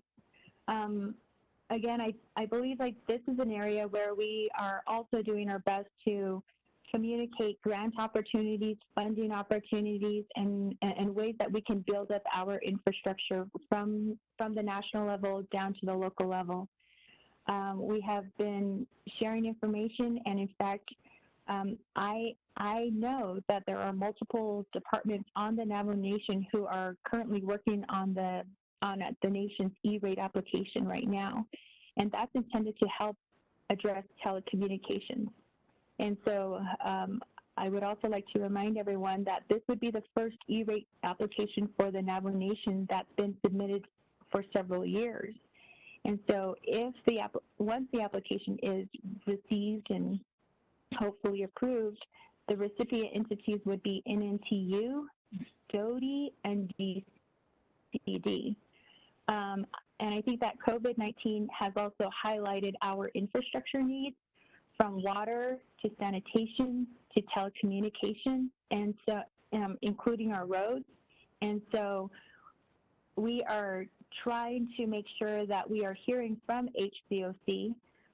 We are also completing 213 to get as much information as possible. We are also on as many calls as possible to hear from the nation on what's happening, so then that way we can be of service, so we can help others externally, help Navajo. And I think that what our delegates and what our leadership is doing, it has just elevated our advocacy in Washington as well. And I know that each of you and your outreach to congressional staff or on various platforms that you guys all have access to, it certainly helped. And so I don't want to I just want to just recognize your contributions, and just know that we continue to not only work hard in DC, but also we rely on other division directors locally to help make that happen, to help make some of these plans and these goals a reality. So next I want to address Delegate Charles Newton's comments. I want to recognize your frustration in that you are not receiving communication from our office. We also had some frustration when COVID-19 started, because with the creation of HCOC, we weren't sure what was happening on the nation and how we could be of service to the people. But since then, I think that we've been trying to do as much as we can by participating or by listening to the town hall meetings, by following up with key individuals so that they may share information. And so with the limited staff that we have, again, we are doing our best. And to your point about including the Navajo Nation Council on more correspondences, you have my commitment, and I will encourage my staff to do that. So then that way you guys are, so then that way our leadership, our delegates, so that you guys also have the best information for your communities. And I think that's extremely important, is that we are all on the same page, speaking or singing the same tune, so to speak. So then that way folks on the ground are aware of what's happening.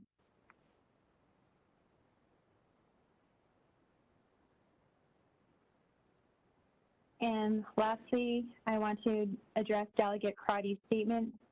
Delegate Crotty, thank you for sharing the Navajo Nation Washington office's creation as detailed in Title II. It's always refreshing to read and to remember the purpose of the Navajo Nation Washington office and the reason for which it is created.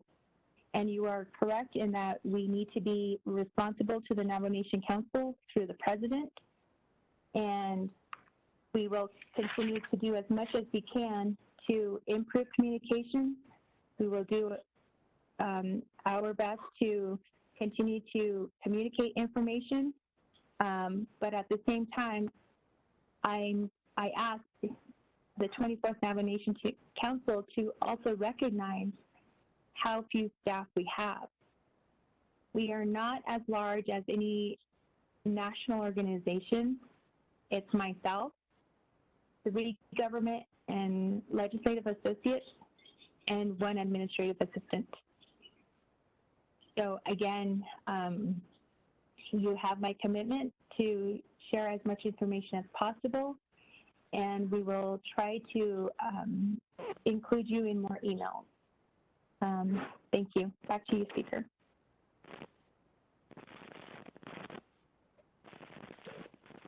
Thank you, Ms. Lewis, for the response. We go on back down. I do have two new individuals. Chairman So, you're up.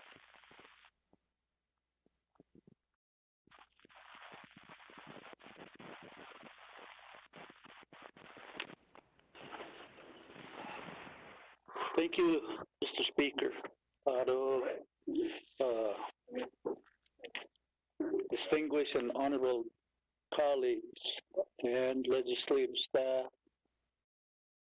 our listening audience. I appreciate Ms. Sante's report, and I really appreciate the questions that colleagues have posed. I too have concerns. I think the biggest one I have is just that within the Bureau of Indian Education, I had been participating in conference calls at the President's office regarding education. And it just, Mr. Tony Dearman has really just taken on the fact that he only communicates with the President and really doesn't involve the Oversight Committee or the NABI Committee or the Navajo Nation Council. The nation had already asked for closure of the schools through the Navajo Nation Board of Education. On a conference call, he was asked to do the same, but he said he had to clear it with upper policymakers. Apparently, that decision was made on March 16th, on a Saturday. The message to the BIE school administrators wasn't delivered until Monday morning when school buses were already dispatched to pick up children. And I really am concerned about that communication. The communication really has to be improved. And you're the person up there in Washington, D.C. to relay those communications. Number one, that being said, you have the opportunity to work with every department and agency of the U.S. government and with what exists here as Delegate Amber Crotty, the mother government, our Navajo Nation mother government. As a mother, we are part and parcel of extending necessary and essential governmental services to our Navajo people. And so in that respect, I really implore you to do a better job, to do a better communication, collaboration. You have staff assistants with each of the congressional representatives. we have to maintain and step that communication level up with those individuals as well. The council is aware that I do send out emails to the staffers because I feel like the staffers of the congressional delegation, and I feel like they're the link between us and our representatives. And in that way, you are linked to the congressional representatives. And you have to really make that link a stronger link to the members of the council. The real focus, the major objectives is, our students, K-12, and even our post-secondary are really impacted by time. Thank you, Mr. Speaker. I'll rely on other delegates to give me some. Thank you. Thank you, Honorable Chairman So. That moving on down. Honorable Wilson Stewart.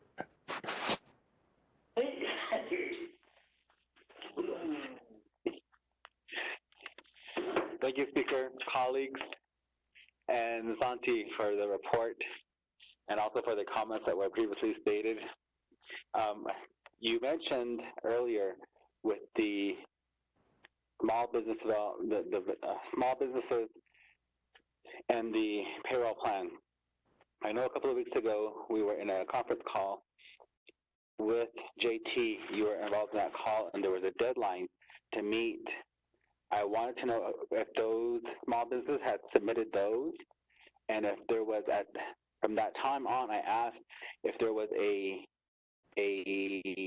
system or a know-how of how these small businesses would be able to apply for that. Because of the fact that we know that small businesses also have heard through the news, national news, that they can apply on their own. So in order to make sure that the small businesses of Navajo Nation that are going to file through Mr. Willie's program have not already filed on their own, is there a way to catch that so that these small businesses aren't double dipping on the side? And that one was, I don't think was ever answered at that time. And I want to know if that was clarified yet, or has that been looked into? And then how many businesses, along with this chapters, have applied? Because I know I was submitting one for this morning's for Defiance chapter as well. So that's what I wanted to get an update on, please. And with that, Speaker, reserve my time. Thank you. Hey.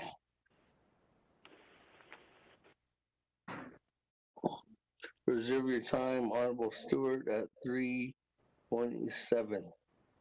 Moving on down. Honorable Otto So.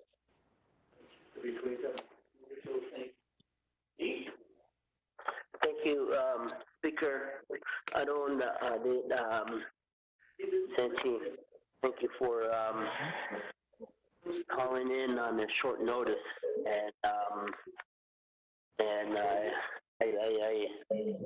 well, first of all, is that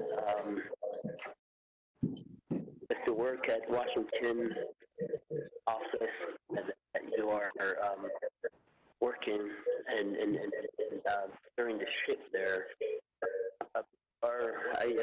Thinking about it, you're all right.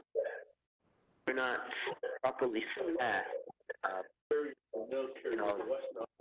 Issues there, and I believe that's something that I guess leadership has to look at in the future.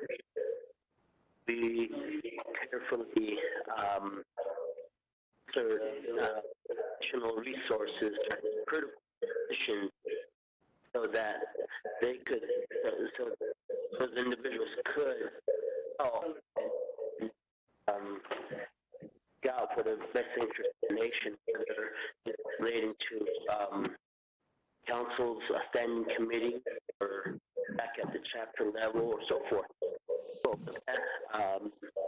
I would suggest to advocate on, with the budget, advocate on additional staffers for Washington. So that's the first thing. The other is that, again, at the time, I just would like to stress that we get a to try to comb communication issues, and so how could planning and communication issues happen at the national level, because those are the dollars that were funded by Congress, and while the council and our individuals, our employees, trying to scramble through and get information together, that was hard, and it put stress on all the employees.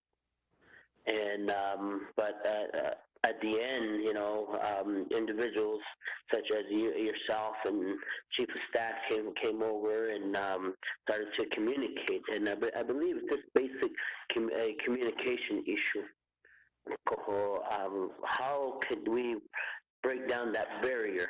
Because we're talking about $8 billion. For me, I really don't care who gets the credit for submitting those information. I don't care if the executive branch says we got it. As long as we advocate together to try to get those dollars, what's destined for Navajo. And the main thing right now is the formula that's being portrayed, that has to be identified, and we all have to advocate on that behalf.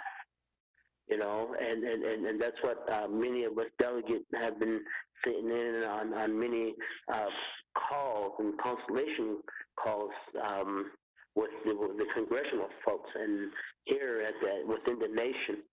That's all they ask is that we break that barrier down. Please come to the middle. I'm not too sure if your programs ask not to work with us, but somewhere you have to come to the middle and work with us, because those dollars that are appropriated, they're dollars that belong to the Navajo people, and that's who we are working in the best interest of. But again, Santi, I know Washington office is probably a hard office to work, but thank you for coming into that position. I'm not gonna grill you or anything, but right now with this virus issue, we need you now. We need your leadership, and we need you to come to the middle to work to the nation, work with the council here, and even the judicial branch. Cool. Other than that, Mr. Speaker, I'm going to divert the rest of my time to Honorable Daniel So.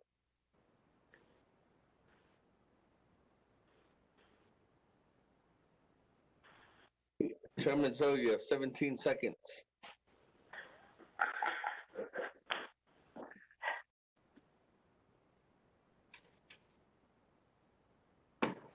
Chairman So.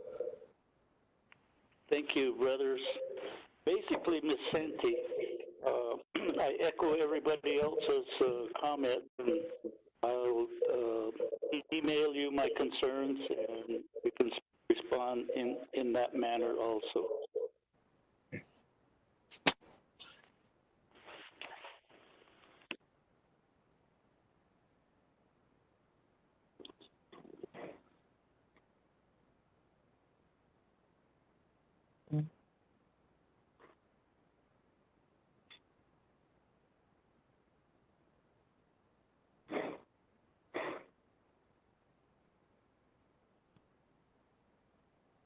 Chairman Edmund Yazzie. Speaker and members of the council, Ms. Lewis, just want to say real quick, we've heard the report, and I know a lot of concerns about the communication. I feel that's everywhere, Ms. Lewis and the council. I mean, when we, hear with the state and county, and, we're participating with the McKinley County and the city of Gallup in their meetings, and one thing I want to do is commend, the Eastern Council when we have our meeting with Freeland and all of my colleagues. It seems like we get the info that we all need, then we break it down to our chapters. So, I just want to say, Ms. Lewis, you're doing a good job. We are only humans, my colleagues, and, not all of us are picture perfect, and I'm not saying that we have to be, but we also got to, share some thoughts about how staff are trying and to do that. They are doing their best to help the leaders within the nation, the president and the vice, and also with the speaker and with the council. And I always say, right now, we got a bigger problem that we got to fight, and that's, the COVID-19 virus. And so, Navajo is really big, and it's really showing right now. And I get, calls, and we talk, to the Zuni tribe leadership, and, with Miss West, who used to work for us. And, she's been, saying that, her tribe, they're getting cases now. But, these tribes, that I mentioned are pretty small.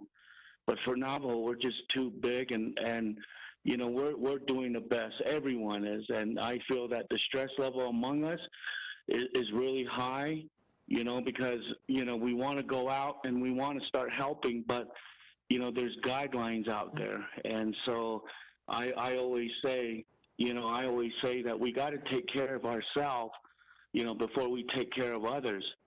And so we got a lot of important legislations that we have to vote on, and would ask my colleagues that let's get to voting on these bills, and so we could start helping our people. And I want to just tell my colleagues, be careful and keep up in your prayers. And Ms. Lewis, just continue to do a good job, and hopefully you can get your full staff. So that's my comment, Speaker, and we just ask my colleagues that we, start voting on legislation so we could start helping the nation. Be safe, everyone. Speaker, sir. Okay, with that, new player, Honorable Freeland.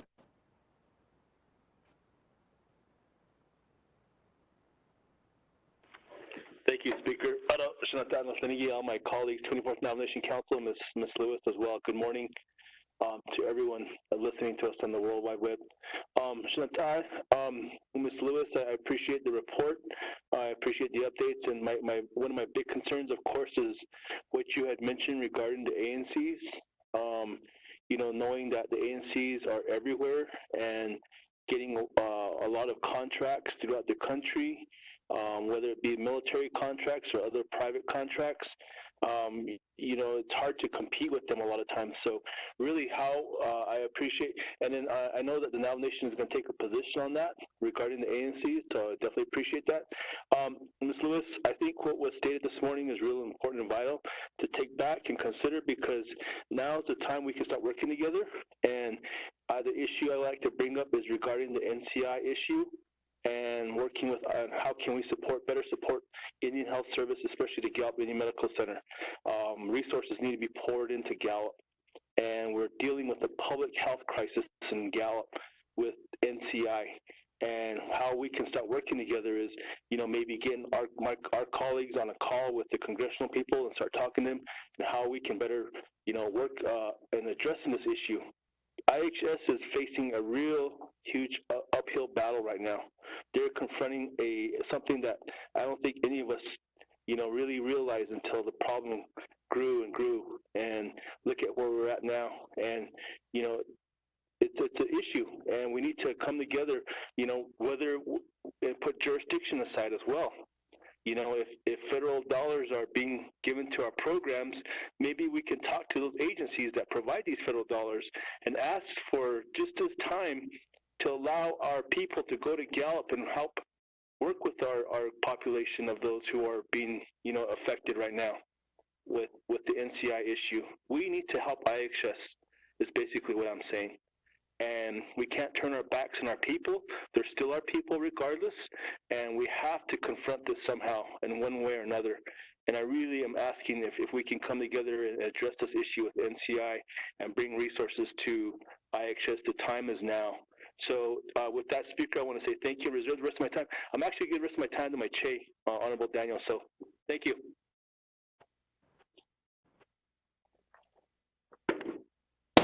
That. We'll go back to, I don't have anybody else. She'll say you have anybody else. Oh. We'll go over Chairman So. You good? 2 minutes and 31 seconds.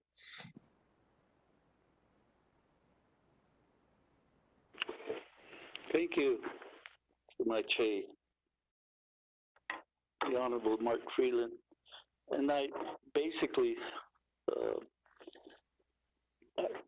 have some additional concerns with what has occurred at Rocky Ridge Community School. And it's now becoming a real hot spot. And the reason I bring that up is, and my original statement about Mr. Dearman not taking to heart the aspect of the request by the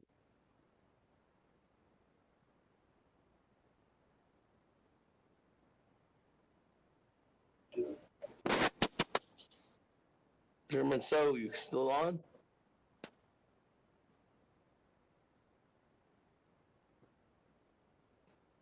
Chairman So, 147.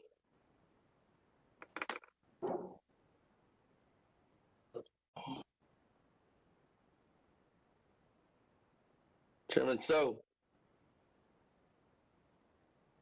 Once, twice. Chairman So. That. We go back to Santee. Lewis, floor is yours.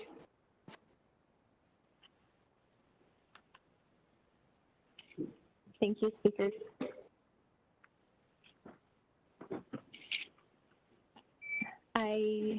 I hear Chairman So, who expressed concerns about the Bureau of Indian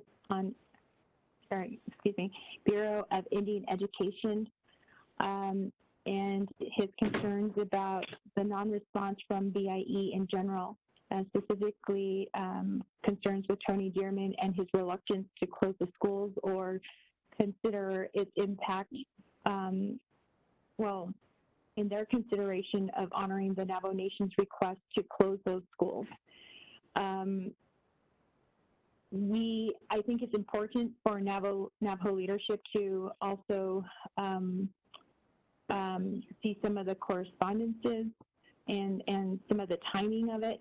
I know that we were in the Navajo Nation Washington office did receive an email and it wasn't directed to us, but I know that one of the things that they indicated was that they look to the states and that they follow the guidance from the states. And if you recall, New Mexico, Governor Michelle Lujan Grisham, she had indicated that all schools within the state of New Mexico would be closed. Arizona did not take that same approach.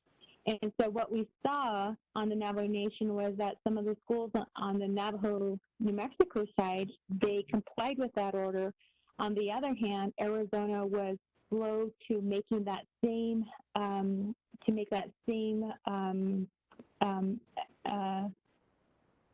decision. And so it did, in fact, impact our BIA schools. And so we hear your concerns. I share those concerns because it's our Navajo students that are probably it's our Navajo students who are put at risk. It's the employees who are put at risk. And so we will certainly follow up with some information which I think is going to be extremely helpful as you continue to advocate for us and our people.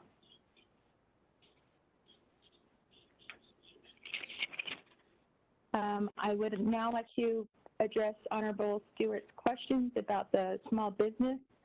I am going to have to reach out to Director J.T. Willie to get a response. I will provide a more thorough response to you by email.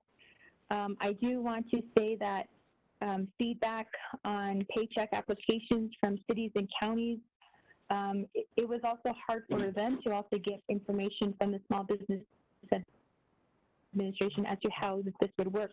But I think it's also important to recognize that each business owner must complete an online application through their financial institution.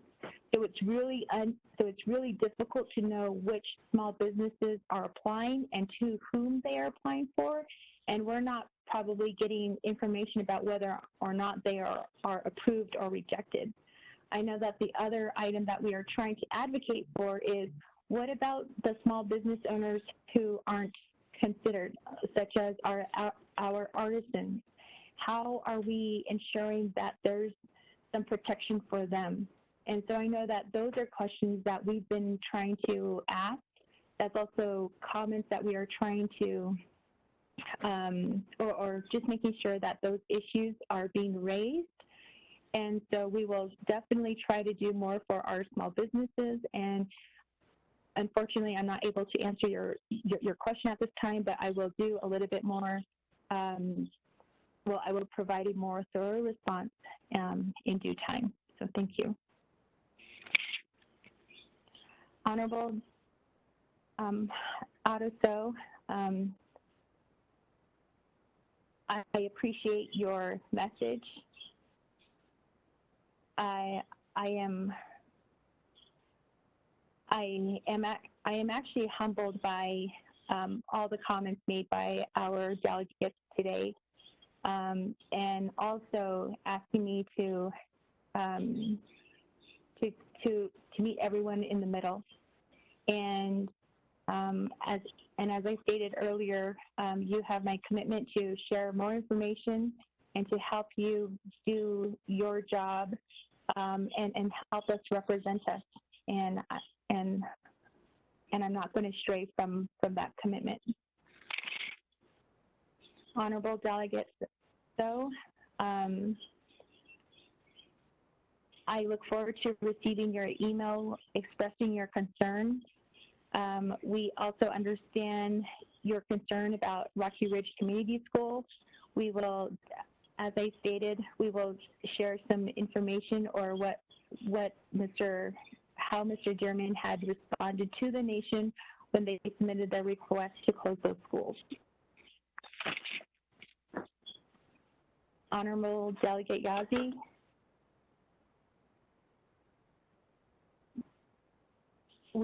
I appreciate your comments.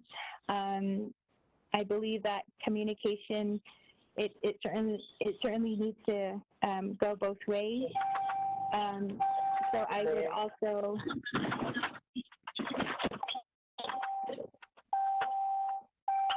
check it. What am I supposed to do with the next year?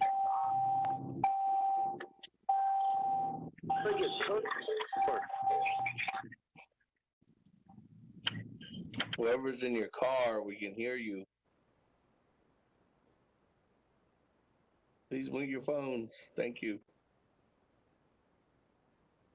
Thank you. I was just saying that it also helps us to understand what's going on with your communities. What sort of stressors are you guys dealing with? So then that way we can also help respond. Again, we are of service to the Navajo people. I will definitely share my staff's assignments in terms of their portfolios. And I believe that when each of them came onto board, when they came on board, I also shared with everybody a small introduction, introducing them, and then also covering which portfolios they each cover. So I would also encourage you to reach out to them to build the rapport, and then that way we can help each of you. Honorable Delegate Freeland, I appreciate the comments, and we'll see what we can help in terms of IHS and the crisis that is now impacting NCAI and Gallup. Again, we commit to working together. So I believe that was the last comments and questions, Speaker Damon. So again, to all members of the 24th Navajo Nation Council, thank you for your comments, and I appreciate the time you have given me today. Okay, with that, thank you, Ms. Lewis. We go back to reserve time, 1 minute, 42 seconds. I'm Chair Charles Newton. Speaker, I will waive that time. Thank you. Okay, moving on down, Madam Chair Amber Crotty, 1 minute, 30 seconds. Thank you, Speaker. I would like, Ben, I know there's a lot of thank yous and you're doing the best, but we're at a critical time where Navajo Nation lives are at stake. And so I would like to know by the end of the day how communication is going to move forward. And if it's not going to include all of the Navajo Nation delegates, then I'm going to review and make sure that our Washington office works with all Navajo Nation leadership or look at alternatives. We have had to hire lobbyists to work for RICA and other special areas. And so that's something that I'm also on my plate of alternatives because as a delegate, I'm explicitly asking you, Ms. Lewis, to include me on all federal communication, on all congressional calls, and if it's last minute, it's a courtesy text. Or I will just continue to advocate, and it won't be in the same step as our congressional leadership. They know. Senator's office know, Congressman's office know, and we need to get working together on the ground for our people, and I'm willing to work on strengthening that partnership, but I'm not willing to wait for someone to make that decision. I think you heard from the delegates, and we expect improvement in communication, participation, and most importantly, the position of the Navajo Nation comes from the governing body, according to Title II. Thank you. Hi. Okay, with that, moving on down. Honorable Wilson Stewart, 3 minutes, 27 seconds.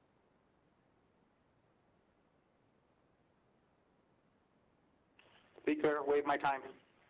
Okay.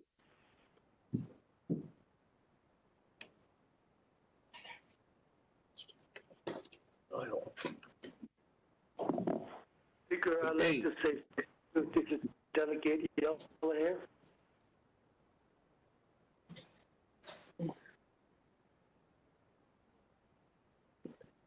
I don't have anybody else on a reserve time. Anybody else on the board? I don't have anybody else. I'd like to get on the board. Because this is Delegate Yellow here. Honorable Yellow Hair, new player.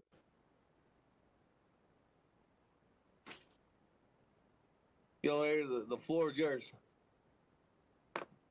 Ate Speaker, Sutsulahiat Eto Habi around 24 councilmen, my colleagues at Bine.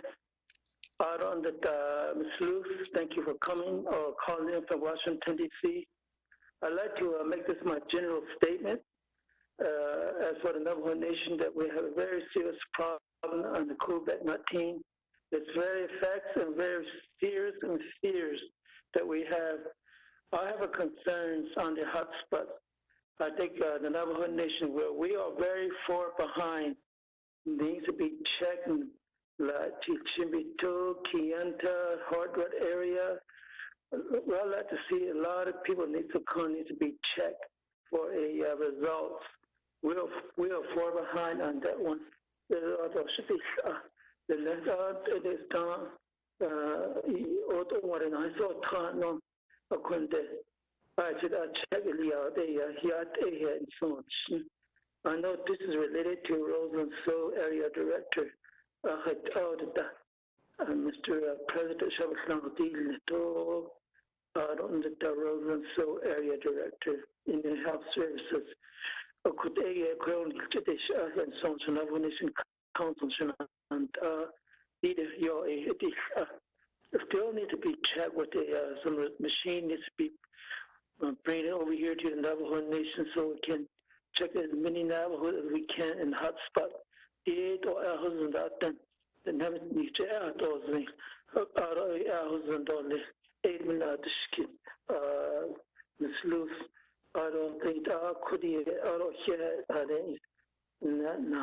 names in Washington. I don't know. It's not strong. You said no, the COVID-19 is really impact our economic, and the main one is our health. With the Navajo Nation government, they need to change about these. It's impact the whole Navajo Nation government down to the chapter level. We still need to get some results done. We're very far behind.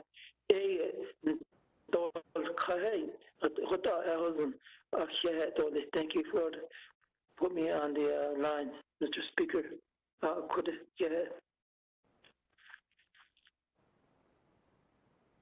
thank you, on wheel here. That, I don't have anybody else on the board, no one on the horn, so Ms. Lewis, I'll just give you closing remarks, then we'll go to the board. Thank you, Speaker. I just wanted to comment on Delegate Crotty's, I wanted to respond to Delegate Crotty. I hear what she is saying, and one of the items that I'm curious about is I think what would be helpful is to better understand what her expectations are. And so, I'll be reaching out to Delegate Crotty to discuss this further. Again, I am interested in making sure that that the information we provide is helpful going forward. To Delegate Yellow Hair, I hear your comments and thank you for making them. And that concludes my report, Speaker. Thank you.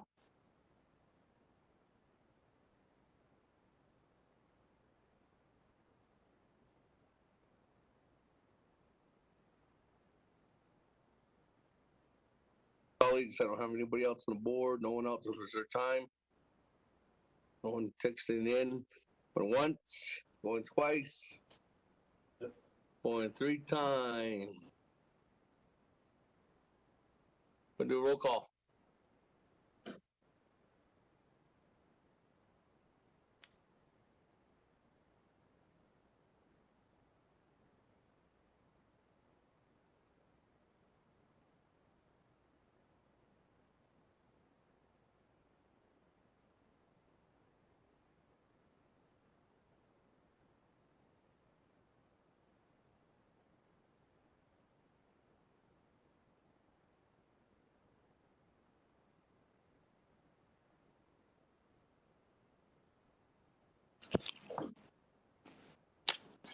Honorable Elmer Begay.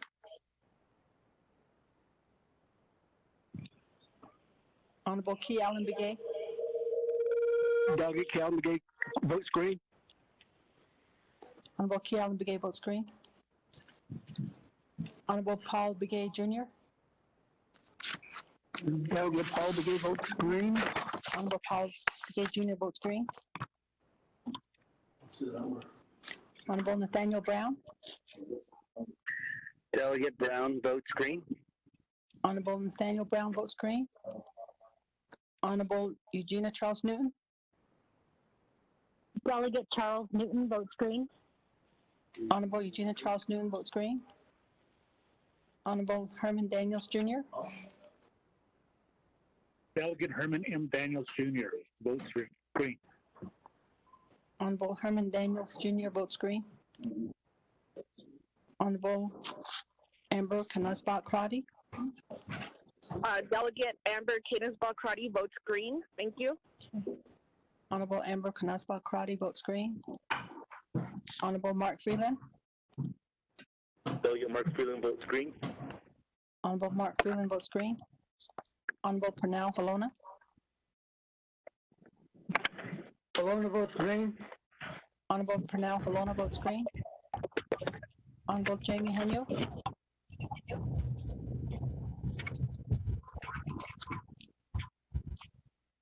Honorable Vince James.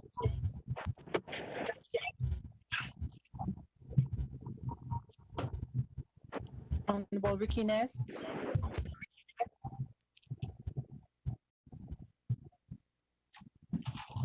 Honorable Carl Slater. Delegate Slater votes green. Honorable Carl Slater votes green. Honorable Raymond Smith Jr. Green.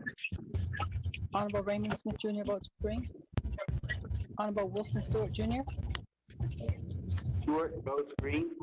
Honorable Wilson Stewart Jr. votes green. Honorable Otto So. I vote green. Honorable Otto So votes green. Honorable Shalane So. Honorable Daniel So. Daniel So votes green. Honorable Daniel So votes green. Honorable Eugene So. I vote green. Honorable Eugene So votes green. Honorable Thomas Walker Jr. Your number is 505-422. I vote green. Honorable Thomas Walker votes green. Honorable Edison Winika. Green. Honorable Edison Winika votes green. Honorable Ed Niazi. Green. Honorable Ed Niazi votes green. Honorable Jimmy Yellowhair. The last one number 0229. I'll vote green, yellow hair. Honorable Jimmy Yellowhair votes green. Delegate Henyo, I vote green. Honorable Jamie Henyo votes green.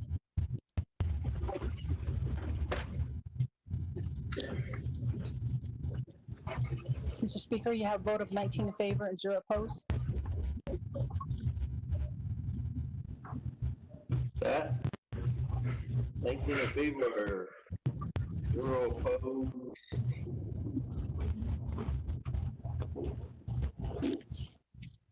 Motion carries to accept the report. Thank you very much, Ms. Lewis, for calling in. Thank you very much for calling on short notice too as well. Have a good day. Thank you. With that, colleagues, let's move it on down. 5 is old business. There's none. Oh, actually, there is. Sorry. Old business. I'm looking at the wrong legislation. Old business item number 8, legislation 0079-20, sponsored by Madam Chair Charles Newton, co-sponsored by Honorable Otto So. Will Sarah be reading to the record?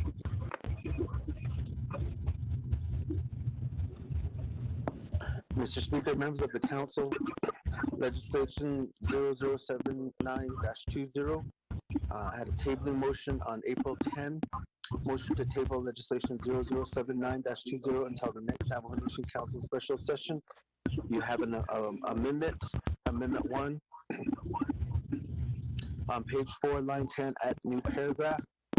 The Division of Social Services through the Health Command Center shall submit any expenditures from the UUFB to the Federal Emergency Management Agency, FEMA, for reimbursement. To insert new section 3 as follows.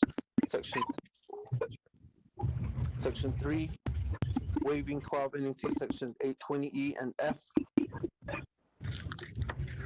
The Navajo Nation Council waives 12 NNC section 820E and F with regard to the restriction on matching recurring revenues with recurring expenditures. 3, page 1, line 16, insert new language as follows. Waiving 12 NNC sections 820E and F regarding the restriction of matching non-recurring revenues with recurring expenditures. 4, renumber or read letters succeeding paragraphs or sections accordingly if necessary, and this amendment shall supersede inconsistent language contained in any other committee amendment, which shall be conform to the intent or language of this amendment.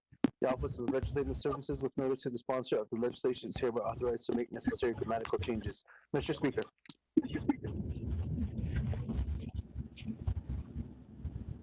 Okay, with that, colleagues, on legislation 0079-20, as indicated, there was an amendment passed on that. We are back at the main motion, and this is the lineup as of right now. Chairman Hinu, you have 3 minutes, 27 seconds on reserve time. Honorable Calum Begay, you have 2 minutes, 24 seconds on reserve time. Honorable Wilson Stewart, you have 3 minutes, 11 seconds on reserve time. We do have a motion by Honorable Stewart, second by Honorable Fernell Halona. That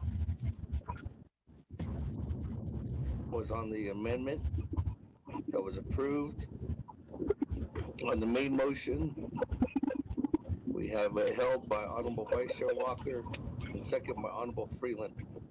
That, we go back to Madam Chair Charles Newton to do a recap, no longer than 5 minutes. Shachilla Speaker Damon. Colleagues, I did provide some information. Hello?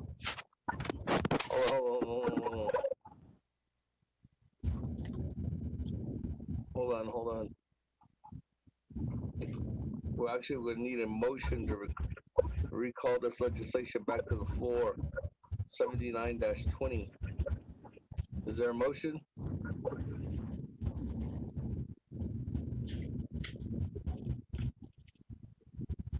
Motion to recall. Motion to recall that legislation. Is there a second? Speaker Edmund, I'll second. Chairman Yazzie, second to recall the legislation. Comments, questions on the recall? Going once, going twice. Nothing on the board, nothing on the text. Go to roll call. Roll call on motion to recall legislation 0079-20. Speaker. Point of order. Point of order. This is Delegate Stewart. Point of order by Honorable Stewart. The legislation I have is still the same one from last time. There's still no additional documents with it, according to what Mr. Bial has submitted. Requesting that the documents need to be submitted as the Form K, Appendix K, and also the funding, the letter that Donald Bial, there were 5 items on there that he stated. I don't see any of those changes on the one that I have. That's my point of order, sir. It's complete.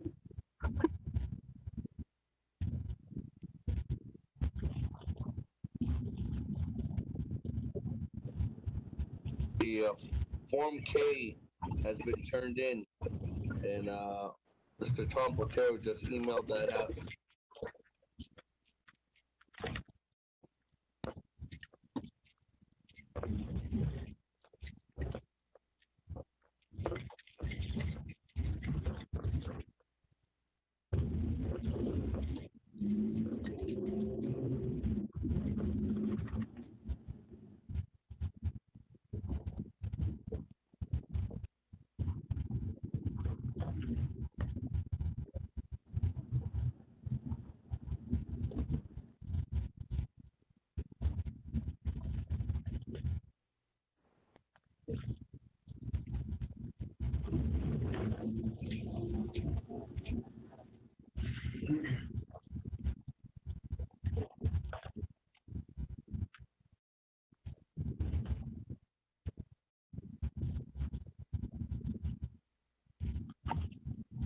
Stewart, the actual only document that was missing was Form K. The other ones are discussion items, and those discussion items will probably come from Madam Chair Charles Newton when she does her presentation, when she does her recap.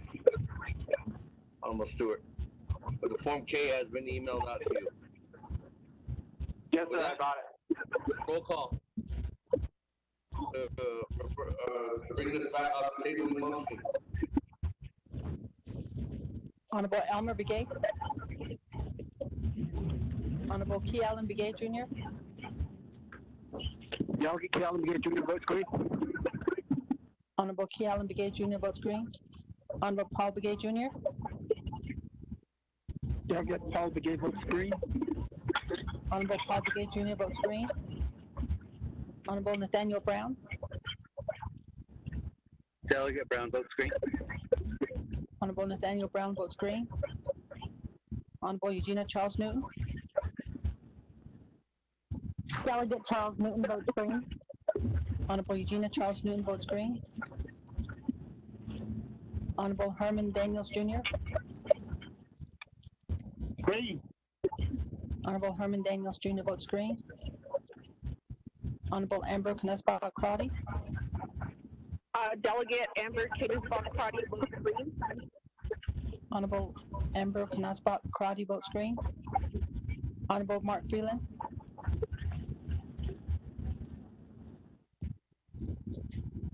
Freeland is green. Thank you. Honorable Mark Freeland votes green. Honorable Pernell Halona. Votes green. Honorable Pernell Halona votes green. Honorable Jamie Henyo. Henio votes green. Honorable Jamie Henyo votes green. Honorable Vince James.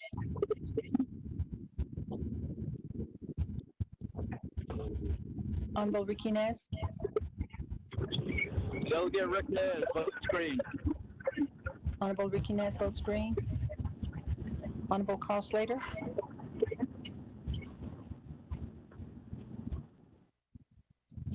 Delegate Slater votes green.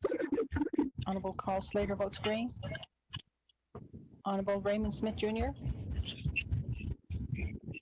Green. Honorable Raymond Smith Jr. votes green. Honorable Wilson Stewart Jr. Stewart votes green. Honorable Wilson Stewart Jr. votes green. Honorable Charlene So. I vote green. Honorable Charlene So votes green. Honorable Otto So. Honorable Nick, green. Honorable Otto So votes green. Honorable Daniel So. Daniel So votes green. Honorable Daniel So votes green. Honorable Eugene So. Green. Honorable Eugene So votes green. Honorable Thomas Walker Jr. I vote green. Honorable Thomas Walker Jr. votes green. Honorable Edison Winika. Honorable Edison Winika votes green. Honorable Edmund Yazzie. Green. Honorable Edmund Yazzie votes green. Honorable Jimmy Yellowhair. I vote green. Honorable Jimmy Yellowhair votes green. Mr. Speaker, you have a vote I of don't know if you 21 can in hear me favor now. and This 0 is opposed. Delegate Vince James. This is Delegate Vince James. I don't know if anybody can hear me. How do you vote? Hello. This is Delegate Vince James. Hello. Honorable Vince James, how do you vote? Delegate Vince James votes green. Honorable Vince James votes green. Mr. Speaker, you have a vote of 22 in favor and 0 opposed. You pressed Elmer instead of Jim's.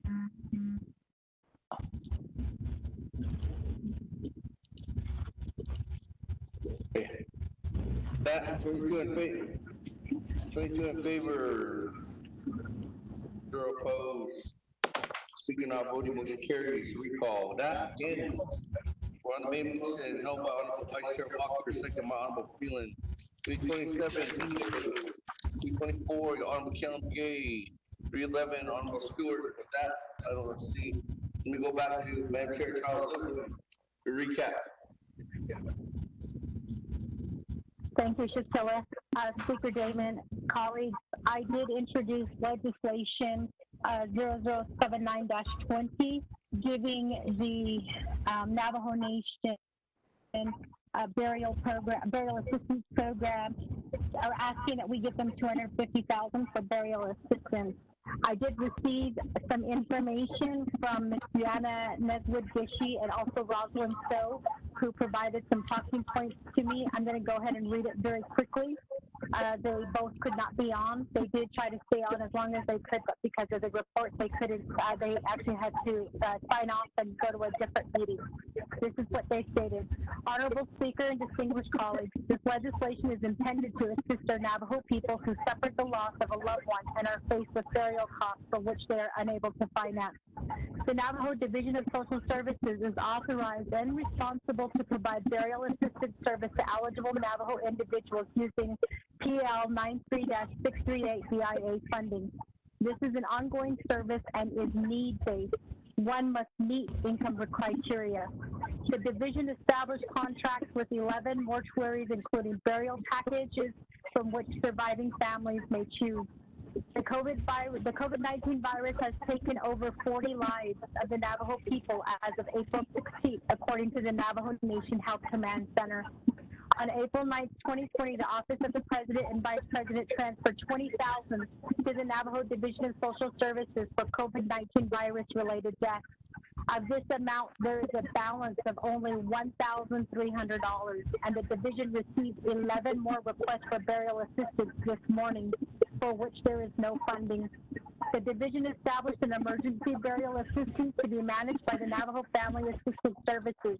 This assistance is not need-based, and surviving families have a choice to choose from one of the 11 contracted mortuaries. The emergency burial assistance for COVID-19 virus-related deaths was publicly announced on April 10th. Last year in April, May, and June 2019, the division assisted with 364 burial assistances. Since the onset of the COVID-19 virus, a total of 123 burial assistance was provided in March 2020. On April 16th, a total of 10 emergency burial assistance for COVID-19 virus-related deaths were provided in 1 week. This morning, there were 11 burial assistance requests pending at the Division of Social Service, for which there is no funding. The balance of $1,300 cannot support the pending application. My distinguished colleagues, the alarming increase of the COVID-19 virus on the Navajo Nation is harming our people. I am requesting for your full support to help our Navajo families with providing some relief by passing this legislation that will provide emergency burial assistance. Thank you. In addition to that, colleagues know that FEMA is also offering funeral assistance, in which they are offering assistance for the cost of casket or urn, mortuary services, transportation of the deceased, and or up to family members into the area to identify the decedent if required by state and local authorities, up to 5 certificates, burial plot or cremation, interment or cremation, marker headstones in public cemetery or private burial sites. I understand that these fundings from FEMA is not immediate. I'm not sure how long the process is or what is exactly required as far as whether this would assist those families who don't meet income requirements.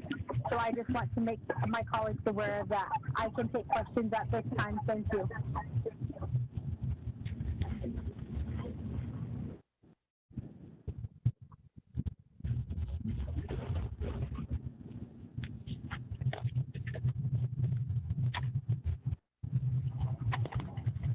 I don't see anybody on the board.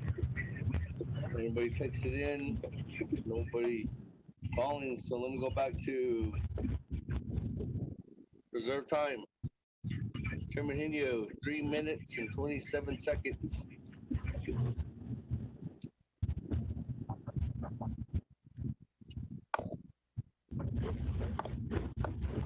okay, I'm here. Just, I'll take my time.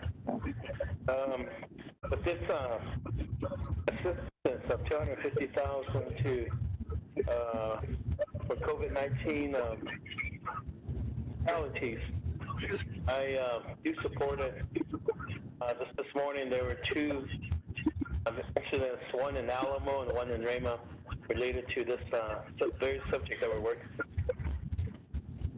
So with that, though, some of the low-income families hit by this, and so I believe that this is where this money will be. At the same time, this money will also be reimbursed through FEMA. So even I do legislation, I believe my colleagues, we have a long agenda, so long, let's and vote on this subject. And if I'm in order, I'll reserve my time.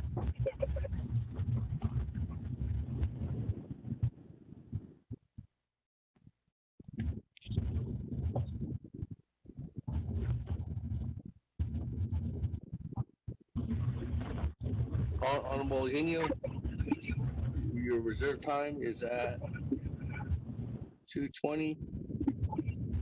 But did you call for a vote?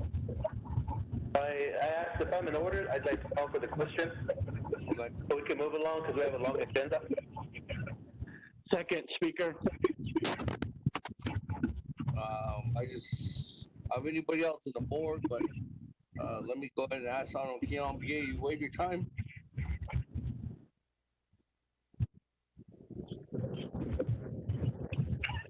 Speaker, Delegate Callen, I just want to make sure any appropriation that we're approving today, that we put in the language indicating that we're going to be requesting for reimbursement from FEMA, all appropriations that we're approving today. Thank you. That language was passed, Honorable Keon Begay, in the last one, in the amendment by Honorable Stewart and then Honorable Alona. 21 in favor, 0 or 1 opposed. So it's in the language. It's already in there, Jay. Okay, thank you. But there is the missing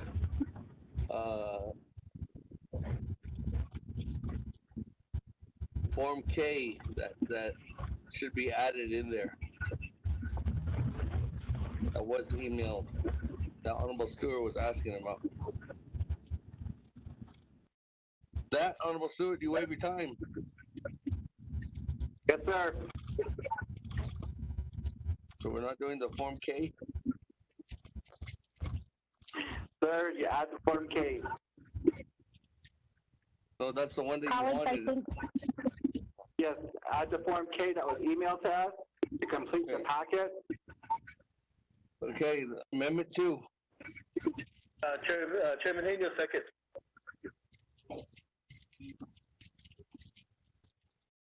So it's going to be adding Form K into Exhibit A. Okay. By motion by Honorable Stewart, second by Honorable Hino.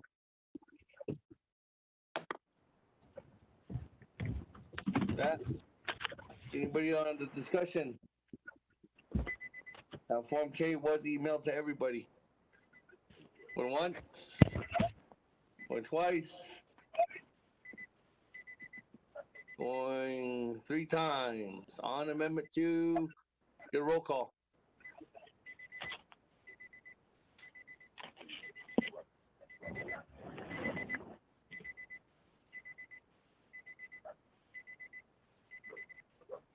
Honorable Elmer Begay. Honorable Key Allen Begay Jr. Delegate Callen Begay Jr. votes green. Honorable Key Allen Begay Jr. votes green. Honorable Paul Begay Jr.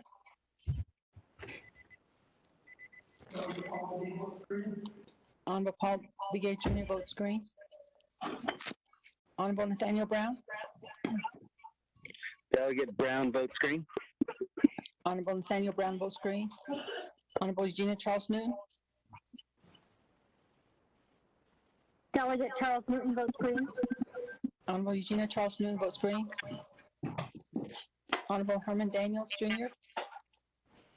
Delegate Herman M. Daniels Jr. votes green. Honorable Herman Daniels Jr. votes green. Honorable Amber Canesbach Crotty. Delegate Amber Canesbach-Crotty votes green. Thank you. Honorable Amber Canesbach Crotty votes green. Honorable Mark Freeland. Delegate Mark Freeland votes green. Thank you. Honorable Mark Freeland votes green. Honorable Pernell Halona. Halona votes green. Honorable Pernell Halona votes green. Honorable Jamie Henio. Jamie Henry votes green. Honorable Jamie Henio votes green. Honorable Vince James. Delegate Vince James votes green. Honorable Vince James votes green. Hold on. Colleagues, can you please put your phones on mute? There is a huge ringing noise. Honorable Ricky Nez.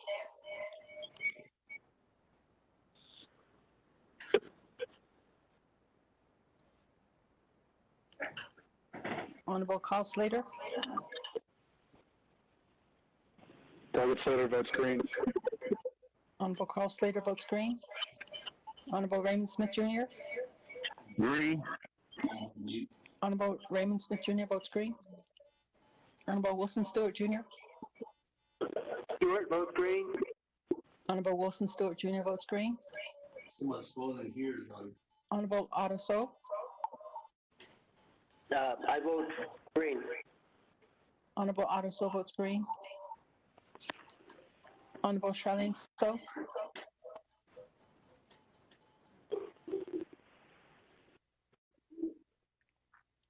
Honorable Daniel So.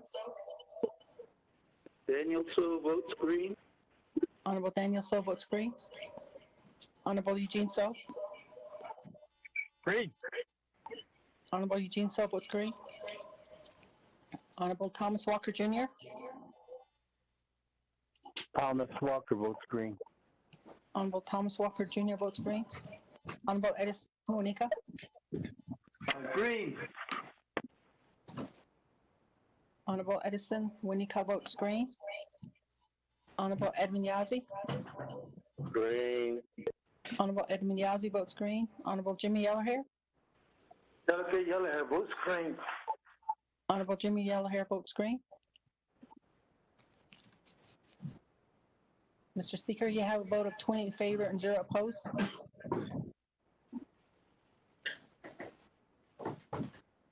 That 20 in favor, 0 opposed. Motion carries.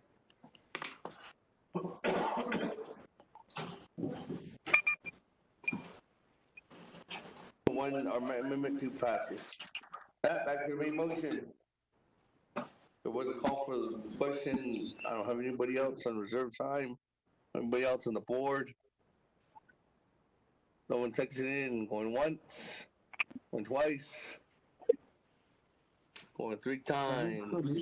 Second reading.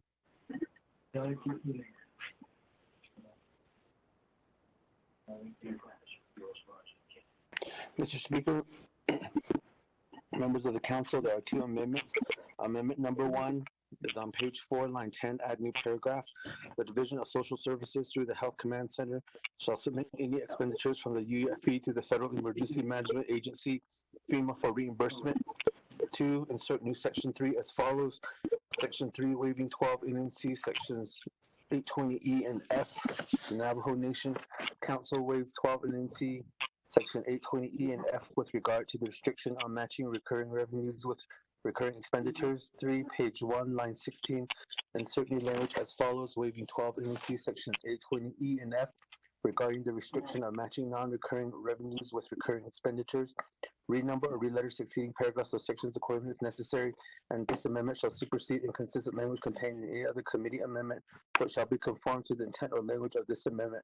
The Office of Legislative Services, with notice to the sponsor of the legislation, is hereby authorized to make necessary grammatical changes. Amendment 2 is to add budget form K to Exhibit A. Mr. Speaker.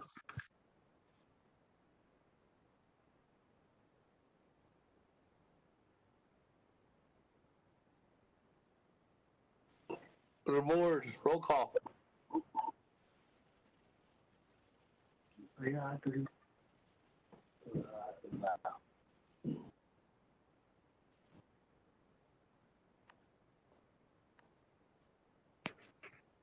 Honorable Elmer Begay.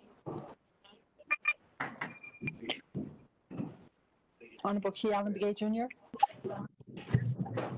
Delegate Calvin Begay Jr. votes green. Honorable Key Allen Begay Jr. votes green. Honorable Paul Begay Jr.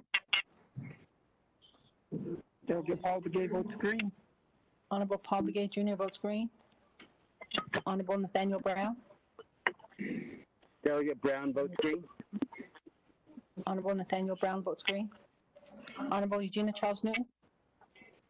Delegate Charles Newton votes green. Honorable Eugenia Charles Newton votes green. Honorable Herman Daniels Jr. Green. Very good. Honorable Herman Daniels Jr. votes green. Honorable Amber Knesbach Crotty. Delegate Amber Knesbach Crotty votes green. Thank you. Honorable Amber Knesbach Crotty votes green. Honorable Mark Freeland. Freeland votes green. Honorable Mark Freeland votes green. Honorable Pernell Halona. Halona votes green. Honorable Pernell Halona votes green. Vote, Honorable Jamie Henyo. more burial assistance for COVID patients, Honorable $250,000. Jamie Henyo votes green. Honorable Vince James. Delegate Vince James votes green. Honorable Vince James votes green. Honorable Ricky Nez. Delegate Rick Nez votes green. Honorable Ricky Nez votes green. Honorable Carl Slater. Delegate Slater votes green. Honorable Carl Slater votes green. Honorable Raymond Smith Jr. Green. Honorable Raymond Smith Jr. votes green. Honorable Wilson Stewart Jr. Stewart votes green. Honorable Wilson Stewart Jr. votes green. Honorable Otto So. Yeah. I vote green.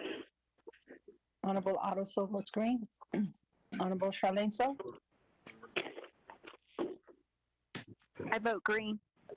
Honorable Charlene So votes green. Honorable Daniel So. Daniel So votes green. Honorable Daniel So votes green. Honorable Eugene So. Green. Honorable Eugene So votes green. Honorable Thomas Walker Jr. Thomas Walker votes green. Honorable Thomas Walker Jr. votes green. Honorable Edison Winika. Green. Honorable Edison Winika votes green. Honorable Edmund Yazzie.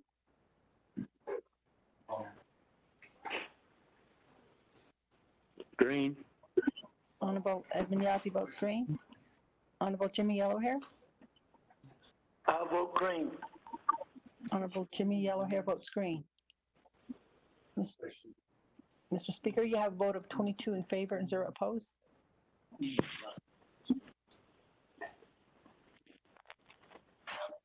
Colleagues, 22 in favor, 0 opposed.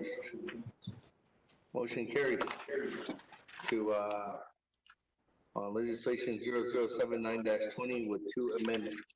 That the request to sleep by Madam Chair Charles Newton.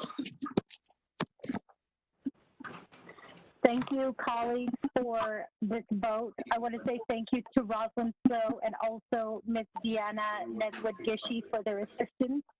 Colleagues, I just want to say that these reported deaths are just not numbers, that these are people.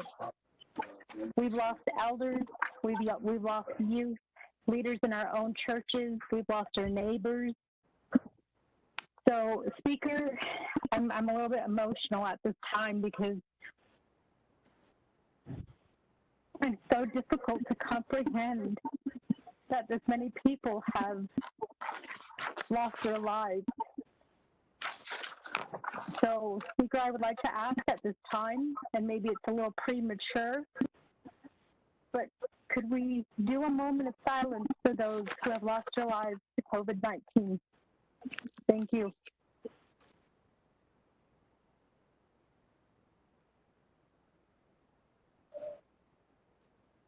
Madam Chair, I recognize your request. 1:09 p.m. on Friday, April 17th. Navajo Nation Council recognizes to everyone that's watching online, all my colleagues, the 40 plus deaths that have happened not only on the Navajo Nation, also many deaths that occurred in our neighboring states, Arizona, Utah, Colorado, Mexico, but also across the United States, around the world. Just take a moment of silence and recognizing everyone that's lost somebody, everybody has passed on, just recognizing them and keep them in your prayers. So we go ahead, this time, Navajo Nation Council will do a moment of silence.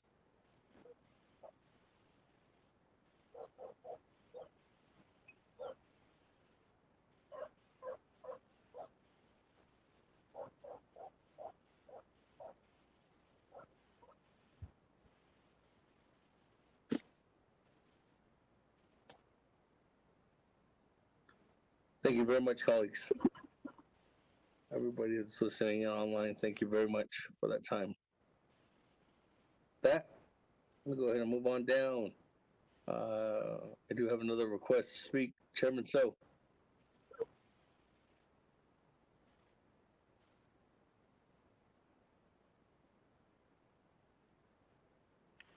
Thank you,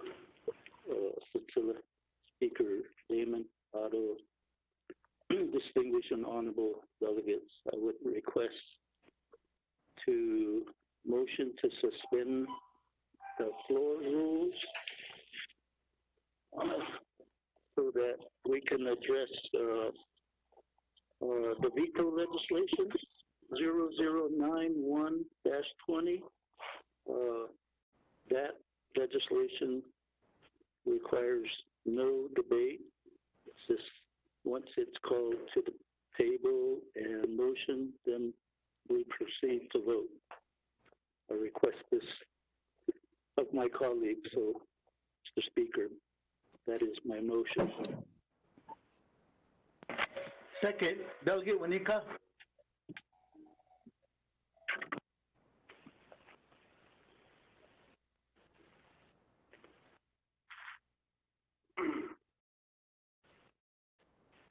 There's a motion to suspend the floor rules and go to legislation. Item E on our agenda 0091-20. Motion by Chairman So, second by Honorable Edison Manika. Comments, questions, colleagues? Going once, going twice, going three times. Roll call. Suspension of floor rules. This does need 16 votes.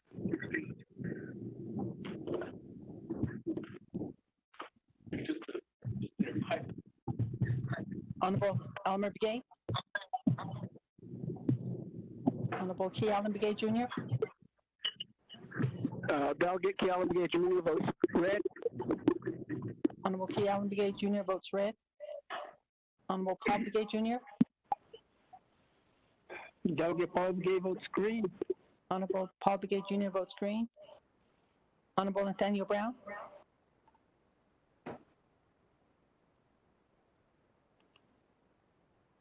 Honorable Eugenia Charles Newton.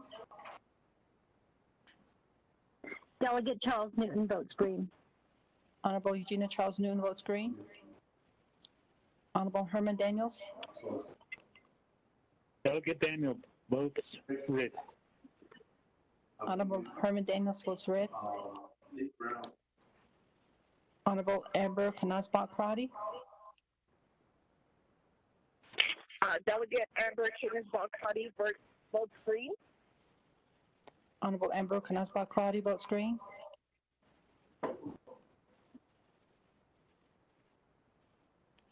Honorable Mark Freeland. Freeland votes green. Honorable Mark Freeland votes green. Honorable Pernell Halona. Halona votes green. Green. Registration. That's MDDonline.com. For the MDD in the turquoise square. Honorable Pernell Halona votes green. Honorable Jamie Henyo. Jamie Henry votes green. Honorable Jamie Henyo votes green. Honorable Vince James. Delegate Vince James votes green. Nate Brown. Honorable Vince James votes green. Honorable Ricky Nez. Delegate Rick Nez votes green. Honorable Ricky Nez votes green. Honorable Carl Slater. Delegate Slater votes green. Honorable Carl Slater votes green. Honorable Raymond Smith Jr. Green. Honorable Raymond Smith Jr. votes green. Honorable Wilson Stewart Jr. Stewart votes green. Honorable Wilson Stewart Jr. votes green. Honorable Otto So.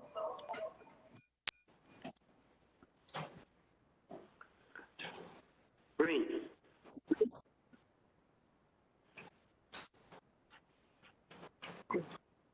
Honorable Otto So votes green. Honorable Charlene So. I vote green. Honorable Charlene So votes green. Honorable Daniel So. Daniel So votes green. Honorable Daniel So votes green. Honorable Eugene So. So votes red. Honorable Eugene So votes red. Honorable Thomas Walker Jr. Walker votes green. Honorable Thomas Walker Jr. votes red. Honorable Edison Wanika. Green. Honorable Edison Wanika votes green. Honorable Edmund Yazzie. Green. Honorable Edmund Yazzie votes green. Honorable Jimmy Yellowhair. Green. Honorable Jimmy Yellowhair votes green. Honorable Nate Brown votes green. Honorable Nathaniel Brown votes green. Mr. Speaker, you have a vote of 18 in favor and 4 opposed. 18 in favor, 4 opposed. Speaker not voting. Motion carries to suspend the floor rules. That. Moving on down then to legislation 0091-20. Ms. Platero, if you could read that into the record. Colleagues, once this legislation is read into the record, it goes directly to a vote. Mr. Speaker, members of the council, tracking number 0091-20, an action relating to Navigator Committee and the Navajo Nation Council, overriding the Navajo Nation President's veto of Navajo Nation Council Resolution CMA-14-20. This is final authority. There are no amendments. Legislation has been read into the record by electronic voice recording. Mr. Speaker.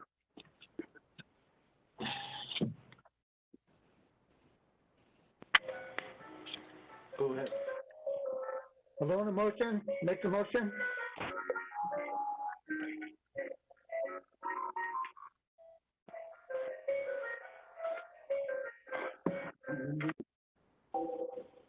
Halona, are you in a saloon?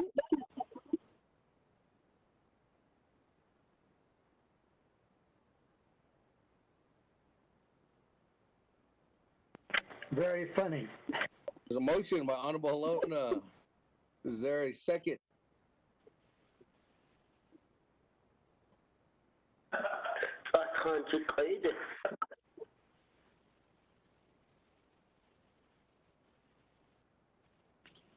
Colleagues, remember we're online. Colleagues, can you hear me? On legislation 0091-20, I have a motion by Honorable Halona. Is there a second? Second, Winika. Second by Honorable Winika. With that, colleagues, go straight to the vote on legislation 0091-20.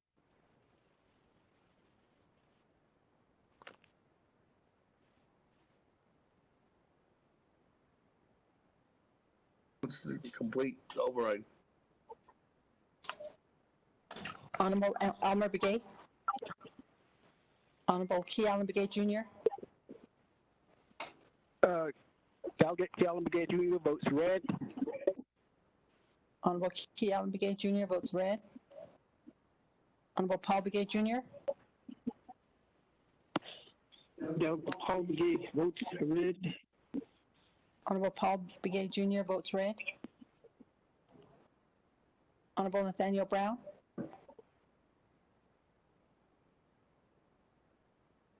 Honorable Eugenia Charles Newton.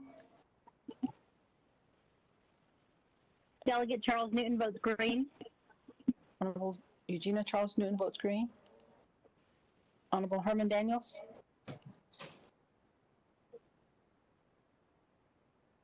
Daniels, I vote red.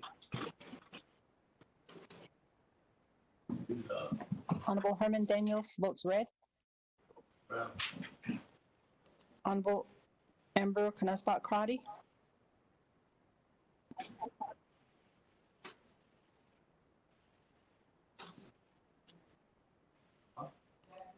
Honorable Mark Freeland.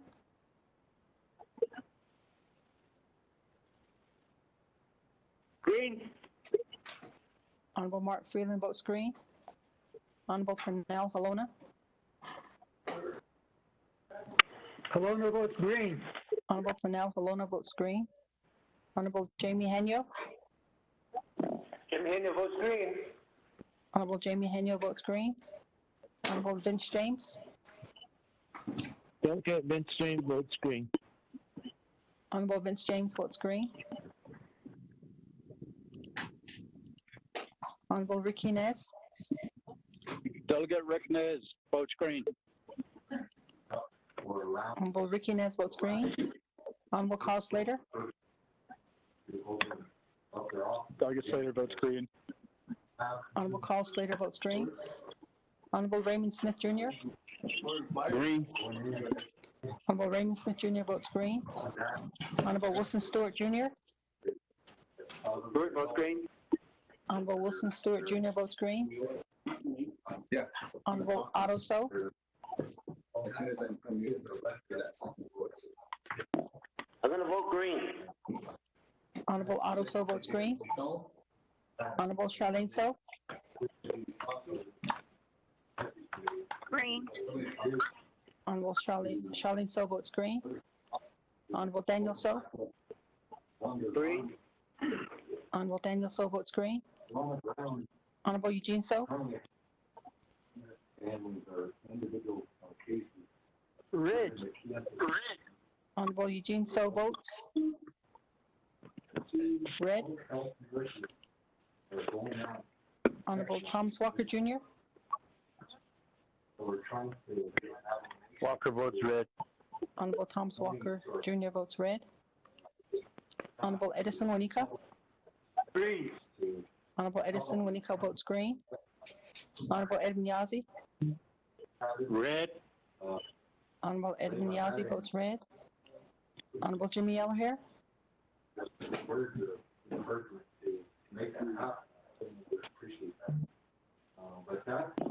Yellow hair votes green.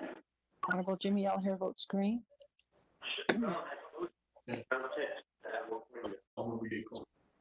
Honorable Elmer Begay. Honorable Nathaniel Brown. Delegate Brown votes green. Honorable Nathaniel Brown votes green.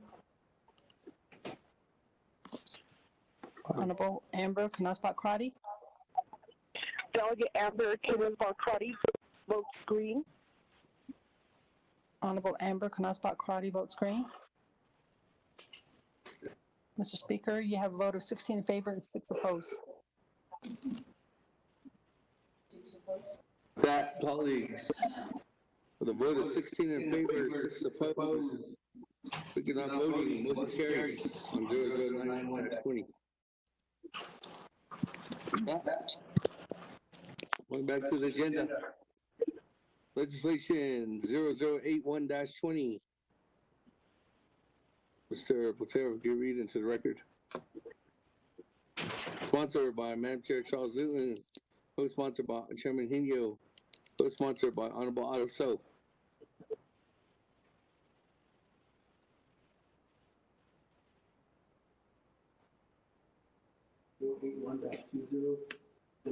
Can hear you.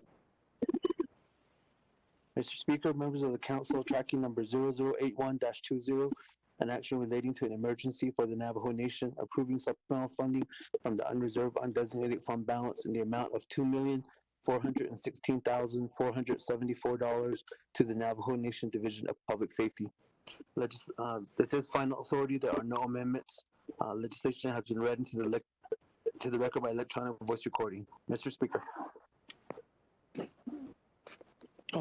Madam Chair Charles Newton, co-sponsor Chairman Hino, co-sponsor Vice Chair So. Legislation 0081-20 was dropped, and there was reason why it was dropped. There was because sponsor stated that there was going to be additional information that would be ready and available. Sponsor, do you have that additional information regarding the budgets?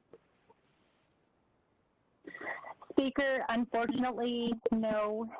There was no budget sent into legislative. We have been trying to work with the Department of Public Safety to get this information. My understanding is it was submitted.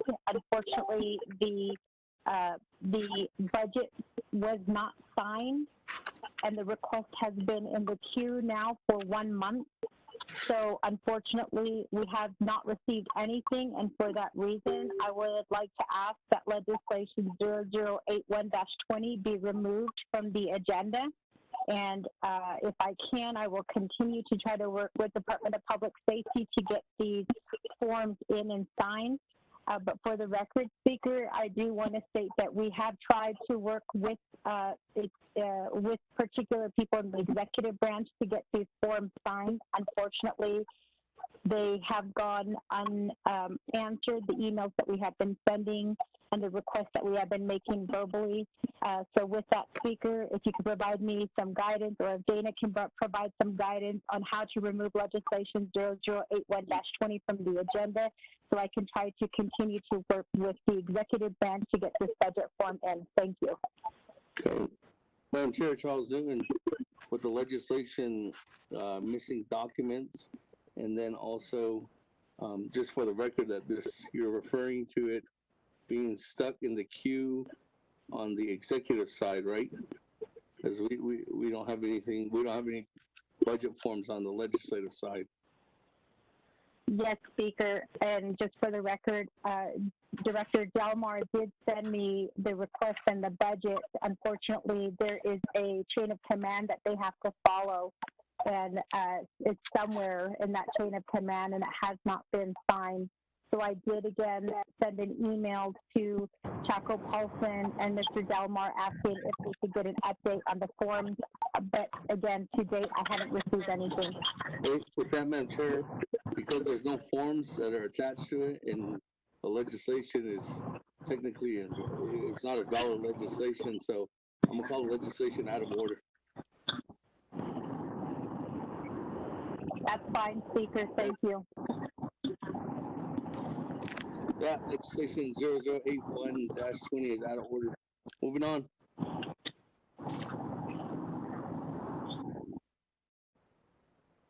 Moving on to legislation 0084-20. This is a problem here.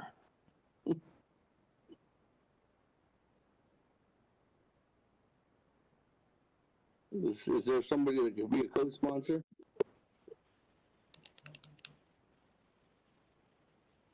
Speaker, This Chairman is an Day is action our related to the co-sponsor. emergency of Navajo Nation establishing a Navajo Nation COVID response donation fund to the House financial donations made by Navajo Nation to assist in a fight against COVID-19. The reason why I'm sponsoring this legislation, colleagues, is because we don't have a specific fund set up yet. There's no account. All these dollars need to be accounted for, and that's the reason why this legislation would create an account for all donations coming in from third party, from the states, from any entity. So just, I don't know if there's somebody that want to co-sponsor this legislation. Speaker Damon, it's Chairman Henio. Chairman Henio. I'll go ahead and co-sponsor, and I'm over at BNS, so I'll walk over to OLS and sign the legislation to co-sponsor. It's in the chambers right now. So I have Honorable Paul Begay and Honorable Chairman Henio that's ready to co-sponsor. Unless if you want to come over, Chairman Henio, and chair the meeting. I'll be over. Okay.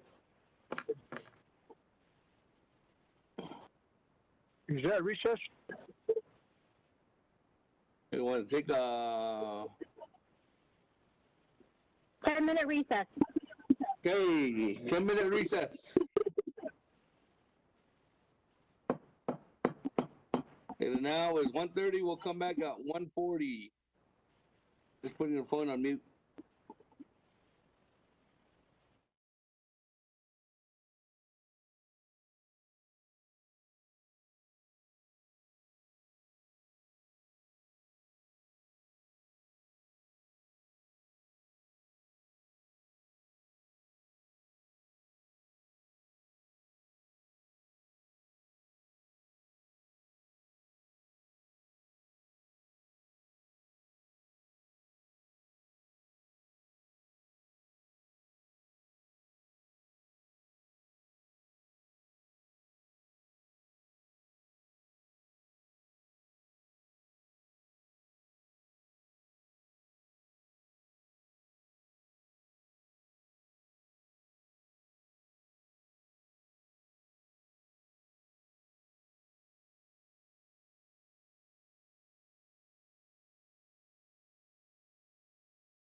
There's an echo.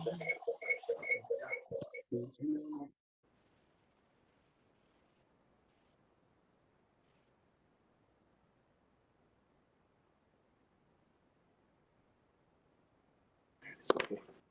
Agashina Shananda Akada. The 24th Navajo Nation Council. A Kodoi Anidi special session Friday, April 17. On the DA Donarajan, A Hada Daily, no recess a day, yeah. Even not ya Kodoi Anado, God, the legislation 0084 gave Abiche, not the cup, but I'd say, yeah, roll call it a daily, quorum, even not Kodoi Linda, her roll call in the hospital.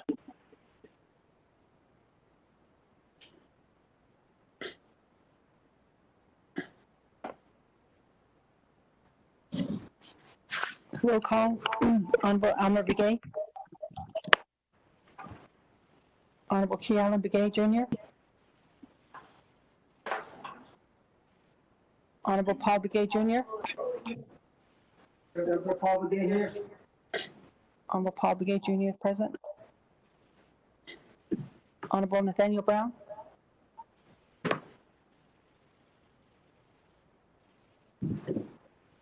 Honorable Eugene Charles Newton.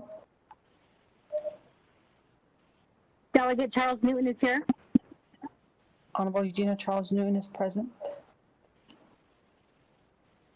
Honorable Herman Daniels.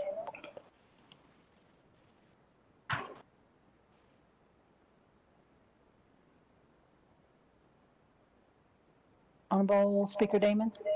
Present. Honorable Amber Knesbot Crotty.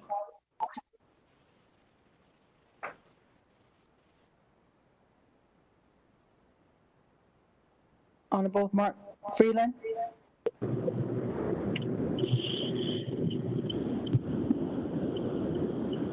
Here. Honorable Mark Freeland, answered roll call. Honorable Pernell Halona. Delegate Halona is here. Present. Honorable Pernell Halona, answered roll call.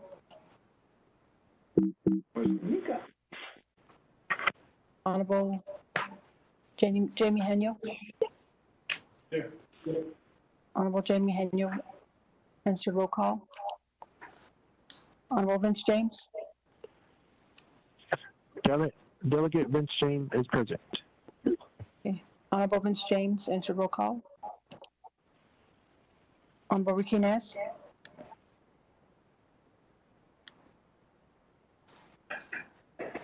Honorable Carl Slater. Present. Honorable Carl Slater, answered roll call. Honorable Raymond Smith Jr. Present. Honorable Raymond Smith Jr., answered roll call. Honorable Wilson Stewart Jr. Here.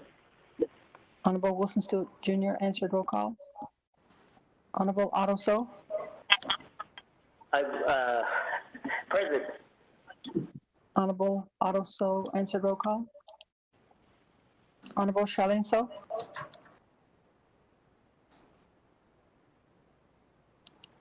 Honorable Daniel So. Present. Honorable Daniel So, answered roll call. Honorable Eugene So. Honorable Eugene So, answered roll call. Honorable Thomas Walker Jr.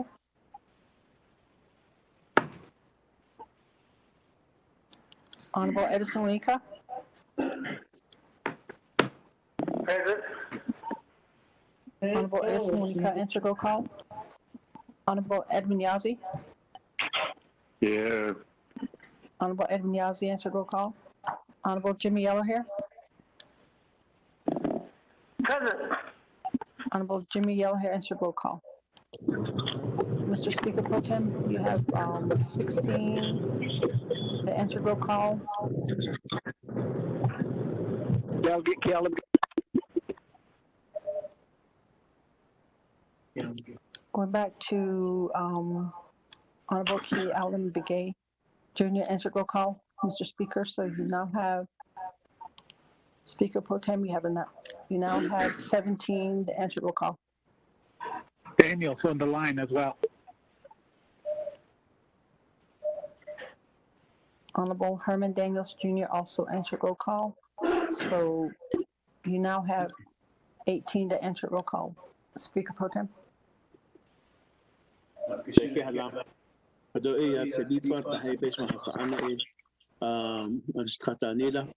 Adon the DA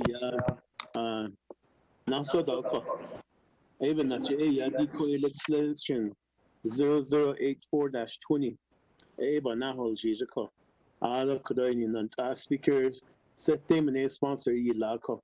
Kodoya Tom Platero and Heinz Kashvila into the record. Mr. Speaker Pro Tem, members of the Council, tracking number 0084-20, an action relating to an emergency for the Navajo Nation, establishing the Navajo Nation COVID-19 Response Donation Fund to house financial donations made to the Navajo Nation to assist in the fight against COVID-19 on the Navajo Nation, replenishing the CMA-06-20 supplemental appropriation to the COVID-19 Emergency Funds Program, waiving Navajo Nation Council set-aside provisions. This is final authority. There are no amendments. And legislation has been read into the record by electronic voice recording. Mr. Pro Tem Speaker. Kiala, Mr. Platero. Addition Adi, that's not Sagi. Elevate us now. The legislation be any else Kagi. Motion, Eugene. This is Delegate Charles Newton. Okay, Kajation and Delegate Eugene so it's not Ada Kenny Rage Yashima. Shadeja Kodo, Charles Eugenia Charles Newton. Bishman, Sanata Ken, Aja Kobinacheria, the Kodation and I speak a set them about Nishaka. Sasha, I just kid.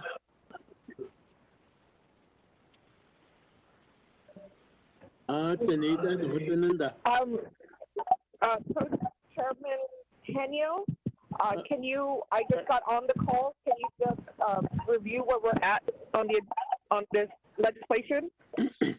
Legislation 0084-20. Into the record by Tom Platero.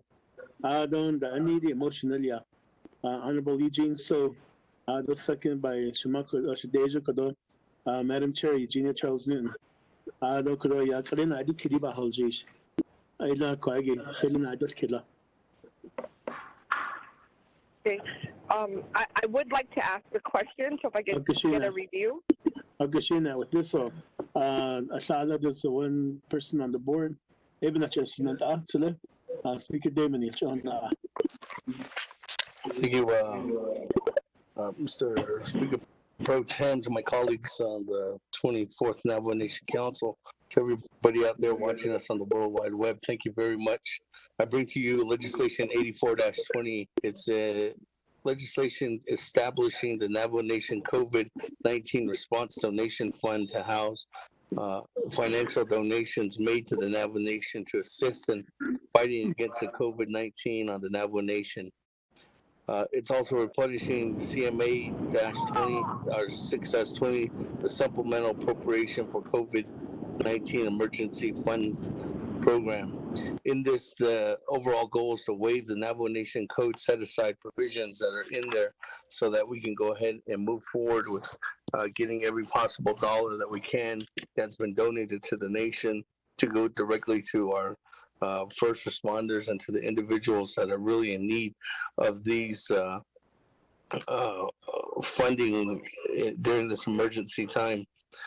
This also is establishing the goal is establishing the response donation fund account, but it's also getting up and gearing up for us to go ahead and set up the administrative management of the COVID-19 response donation funds. That's specifically developed and the fund management plan to be administered and developed by the Navajo Department of Health with assistance of the Office of the Controller and recommendations from the Health, Education, Human Services Committee, and then final authority by the Budget and Finance Committee which will be forthcoming after this. As you know, this is an action to create the fund. So in that, there'll be guidelines in there specifically to have the Office of the Auditor General and the Controller to show reports of the donations that are received to the Navajo Committee by the end of the fiscal year quarter, and shall report individual financial donations exceeding $100,000 to the Speaker's office and the council within 10 days of receiving the donation. The Office of the Controller shall provide to NABI Committee a notice when undesignated unreserved balance has been replenished according to CMA-06-20 meeting the total requirements of the $4 million supplemental appropriation. The Department of Health shall report all COVID-19 response donation funds expenditures to the Navajo Committee at the end of the fiscal quarter. So in addition to the audit by the nation's independent auditors through the Auditor General as part of the annual audit, COVID-19 fund shall be audited each year again through the Office of the Auditor General. So this fund is just basically built up to help not only replenish the dollars that the Navajo Nation Council and the President signed into law. If there's any donations that come in, that can be replenished in order for us to cover the $4 million expense that we did go ahead and move forward and appropriate to the Division of Health, or Department of Health. This was a joint effort in building this document and this legislation between the Office of Legislative Counsel and the Department of Justice. So I ask for your support, colleagues, in getting this count set up, just for the fact that in the past there has been numerous different donations to different causes, but those numerous donations have gone without accountability, and that's the reason why I want to make sure that all donations that are coming in during this time are fully vetted and accounted for in the due process time that's got outlined through the recommendations from the audit, through recommendations from the Attorney General, Office of the Controller, and maintained through the independent audit of the Navajo Nation's Office of the Auditor General. Thank you, colleagues, and I ask for your support. China can also select Damon. Kodoy and Chuin Ani Abinachaya Kodona Dikit. Ebaho after Sagi Yashima Kodo, Honorable Delegate Cardi, Nadish Kiddish.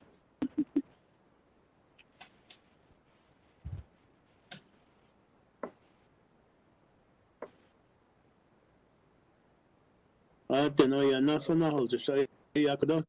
Check Honorable Kialamige, Shananta.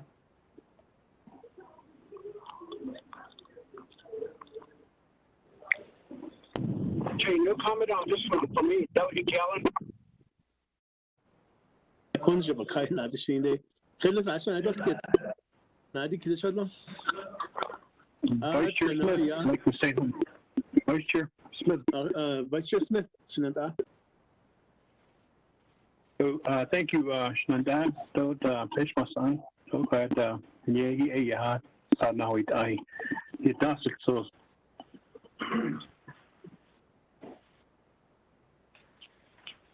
Shanada Kid, there's 3 questions. Is there going to be a cap limit on how much donations we're going to get? I don't know. Receiving these donations, would that be considered any kind of grant that we're getting, or the CARE Act? Would that be a hindrance on that? Adonana chapters, though. How are we going to cover the chapters on that? I'm sure they were getting donations too. Or is this just for the Navajo Nation? I know that chapters will be receiving certain donations. Adonana, the last one is audit. As you well know, we're getting a lot of help from St. Mary's. Hey, that's a border. So those are my 4 questions, and I reserve my time. Thank you. The reserve time at 3 minutes and 45 seconds. Shanata, Vice Chair Smith. That's Nadike.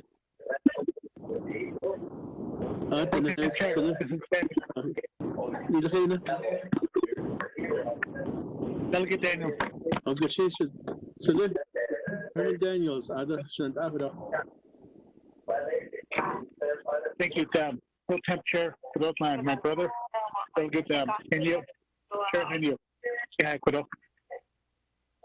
Arunana, my question was what my nulla with Delegate Smith.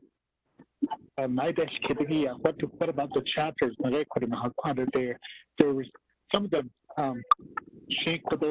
going forward. They were going to be receiving donations. Thank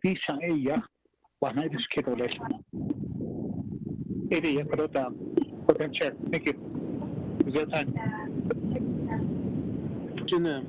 Reserve time of 4 minutes and 27 seconds. Dosha Kodom Sele. Speaker Damon Nakionali Kidigi. Thank you, Pro Tem Chairman Henio. Let me just go ahead and refer to Vice Chair Smith's first question. This legislation doesn't give a cap to any kind of donations that are be coming into the nation and refers to the CARES Act or any of the other federal supplementals or appropriations that are be coming to the nation. That doesn't deal with this specifically, and the reason why is this are coming from third party, most likely donations that are coming out or from our Navajo Nation enterprises.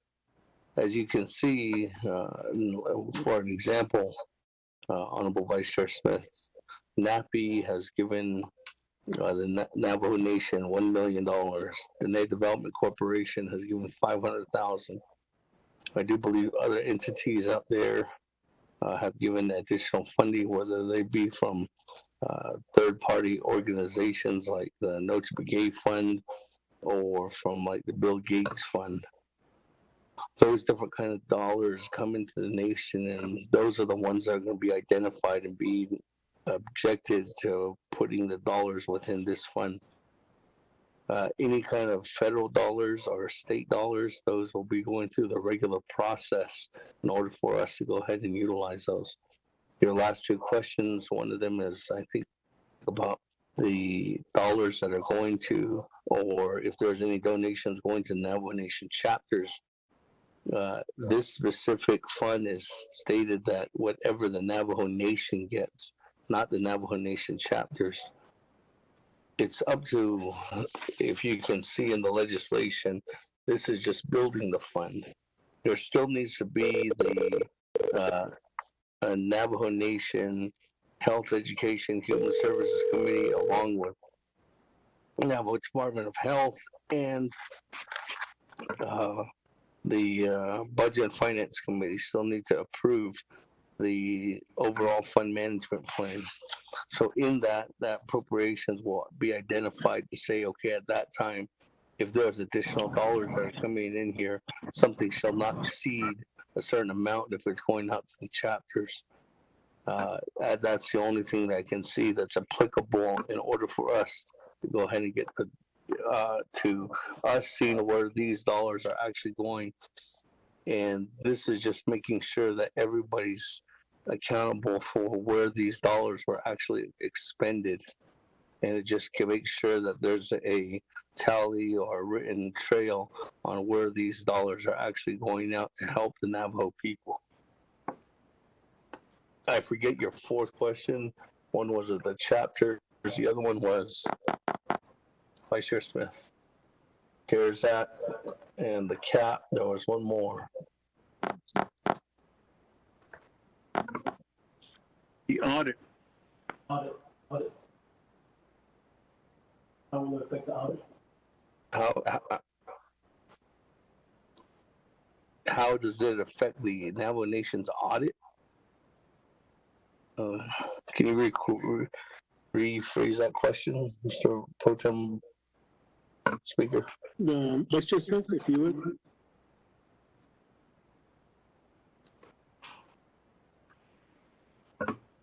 Do I have the floor?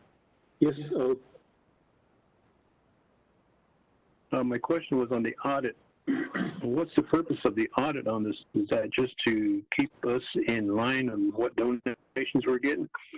Or is that to refer those donations back to some are tax deductible, and are we just keeping records for that? Or if we don't have an audit, what would happen?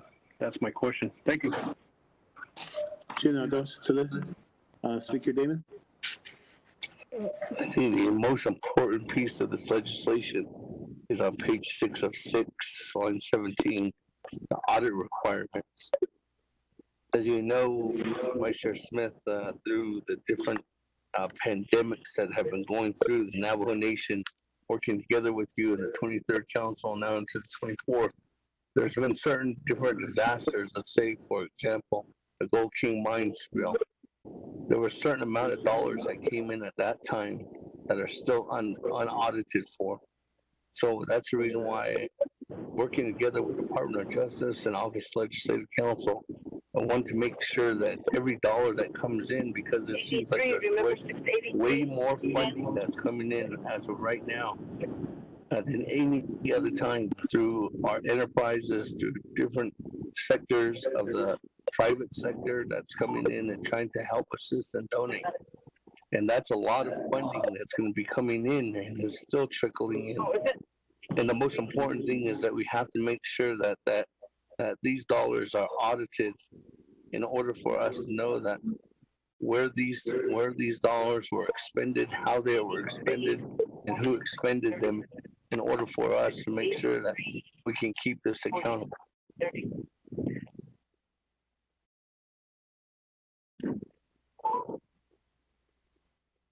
you for calling the New Mexico Motor Vehicle Division. Please press 1 for New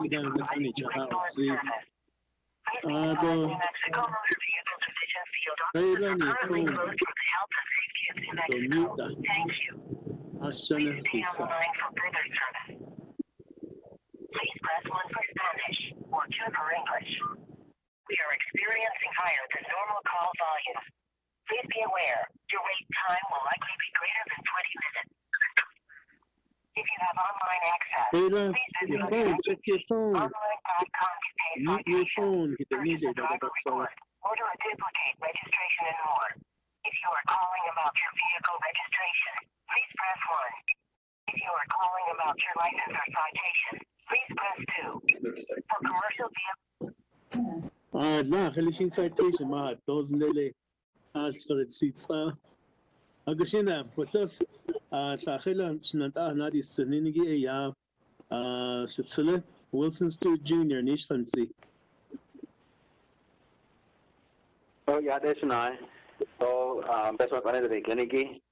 Quaggy Nandas Chedigisha Shatella, Speaker Damon, Yati Quadro legislation, Linigi, Yibahin, so the Quaggy Ada, social media, Yato, Nihina, I love Satagi, Jonathan, Nigi could post la donate today, car, Ako Hashat, I go Ebahat, I don't yet, actually, Ako Kodo, BS Doge, Ada, in the year. HD report car. Quaggy Nandas Chitolestella. Agashina. Kodia. Oh, it's 9. Reserve time is Nagash. Oh, reserve time. Agashina, 4 minutes and 16 seconds. Agashina, this, no, so, Kodo Shitsele, Shinanta delegate, Nathaniel Brown, Nishansi.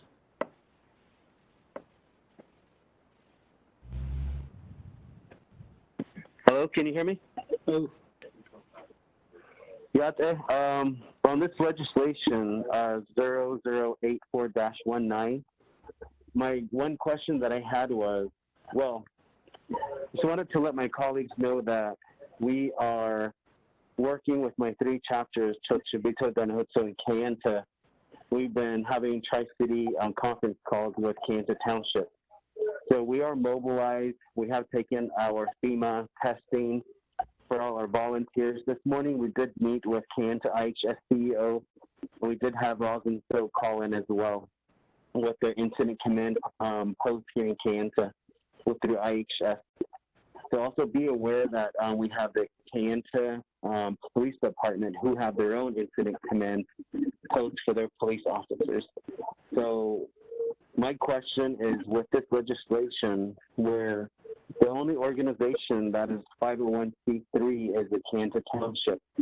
Kayenta Township Commissioners on Monday at their meeting, they passed a resolution to help the communities here impacted. So they're donating $25,000 to bring relief aid to the communities. We have been waiting on the Navajo Nation Incident Command.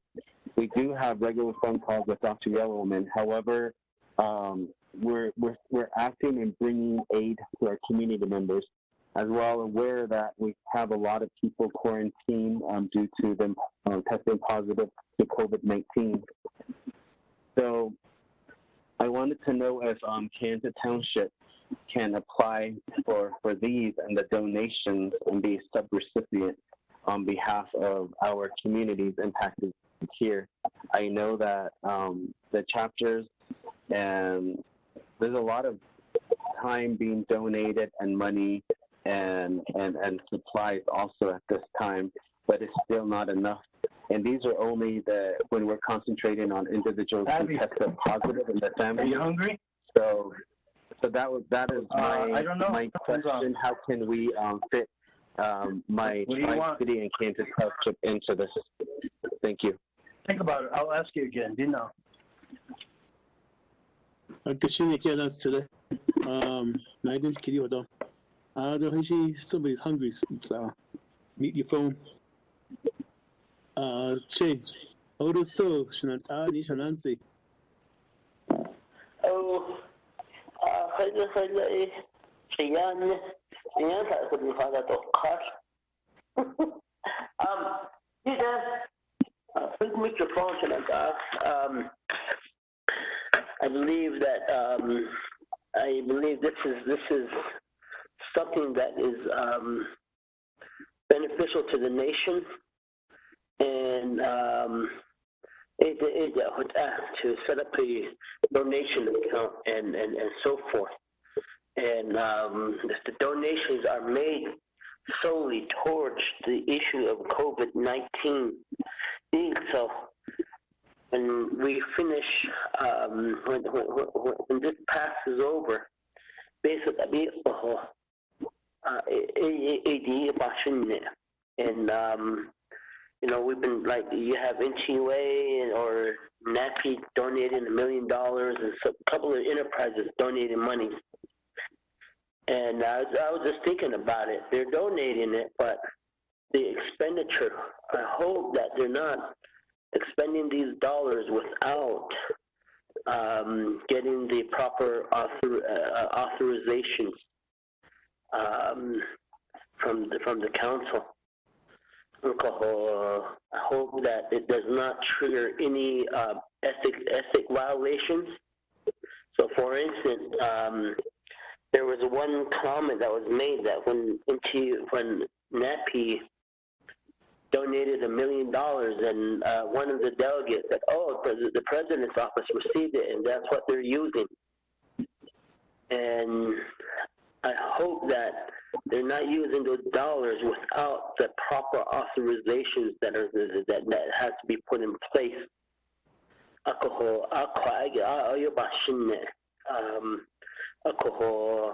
hope that there's a plan of operation that's in place for this, and it is policy, and it's good to donate, and I'd rather not get the donation be held here in Winter Rock. Winter Rock is a bottleneck, and I wish that once the donations as they come in, could be dispersed out to the chapters, whether it's in the fund form or so forth. Because that's where the help is, and when donations happen, I always say that, like with the food donation, it has to come to Winter Rock. No, Sahan Nitaho Zandahani Others Dajaniya Ishnika. Those food need to go directly out to these to those places, and those are meant for the Navajo people that need food and are falling low on food. But having that come through Winter Rock is alcohol kododa zichiyan so snido so tatiye around the big boy so leave it how kunana I really hope that there's the provisions to how the dollars are utilized and so forth and again I do agree that we need to move this forth yeah. Reserve my time. Yeah, let's check. Reserve time at 1 minute and 10 seconds. Good day, la, kohela, ananatsi, tenoy, he reserved time about now, just to the speaker, Damon. Nadi kiddy given at you. The Hansi. Thank you very much, Pro Tem Speaker, and to my colleagues in the 24th Navajo Nation Council. Let's go back to Honorable Stewart's question about what the president posted. I was just looking at a screenshot that was sent to me regarding donating. It seems like it's actually donating materialistic supplies. What this fund is actually being developed for is for all the monetary amounts of dollars that are being donated, Honorable Stewart, to the nation. And it goes back to monitoring and maintaining that monitorship of where these dollars are actually being spent at. That's what this account is being set up for, is make sure that all the dollars, that all the monetary funds, the actual cash, the checks, the wired monies that's being wired to the nation in a form of donation, that they all be put up into this account so that we know whenever there's any kind of drawdown, the controller, the auditor general will have elusive responses to make sure that there's actually something followed up and written down to where these dollars are being spent, how these dollars are being spent. So I'm not too privy on what the president has done in establishing a Navajo Nation COVID-19 fund, but I see that COVID-19 fund, it seems like that's something that working together with the Navajo Nation Department of Justice has indicated. This legislation was built with the Navajo Nation Department of Justice, and this is just making sure that we're holding everybody accountable that's utilizing these dollars that are being donated to the Navajo Nation, so that there's always going to be a paper trail of saying how much money is going which way, what dollars are being spent at the chapters, which dollars are being spent on test kits, which dollars are being spent on helping assist IHS or the 630 hospitals. At least those will give us a base ground of understanding where these dollars are being expended. Honorable Nate Brown, I can't give you tell you that this is something that you can potentially apply for your towns or your tri-city areas. But what I can tell you is that once this legislation is passed, there still has to be a fund management plan that needs to be established, and that will be up to the Budget and Finance Committee to approve through the recommendations from HESI and Navajo Nation Department of Health, in order for everyone to get on the same page to what these dollars are going to be, allowable and disallowable costs that'll basically be in there. Last but not least, more of a policy question, Honorable Otto. So again, I do agree with you that this is established and making sure that one, there's accountability, two, that there's a paper trail that there's going to be some kind of working relationship built between the controller's office and the auditor general and the attorney general's office in order for everybody to be on the same page when coming back to spending these dollars that are coming in during this COVID-19 pandemic. Thank you. Even na che ko ni chen ni chen da ha o zi ko. Adon na de kida she so. Kidi kla ko. Even na che. Ela na di senen ya ten. Di kare a shin da. Shina delegate yellow hair. Na not this other do. I can't Cecilia as a speaker for now, and let's get this past this about the 24 councilman. It's already spelled under a physical matter Title 12. The entity check others at all the seats that the ignition at on it, or they're going to all just got that the ignition entity just on it, on and off. Lot to request to cease debate this one here and approve it to benefit our Navajo Nation's cat. Shina here lashna shina da delegate yellow hair. But ya bendit teacher no ya hat see I don't see debate nigi the dikla ya and not the citizens but reserve time of the like except the dish kiddo. Vice Chair Smith, 3 minutes and 45 seconds. Oh, yeah, Shananda. Ashanansi. Oh, after so I see the Shananda, Speaker, the behind the one management plan again. Ashwara, Bandy J, but not a hala as Leo. A Aja, but these are Skito, and yet Bando, the store, based on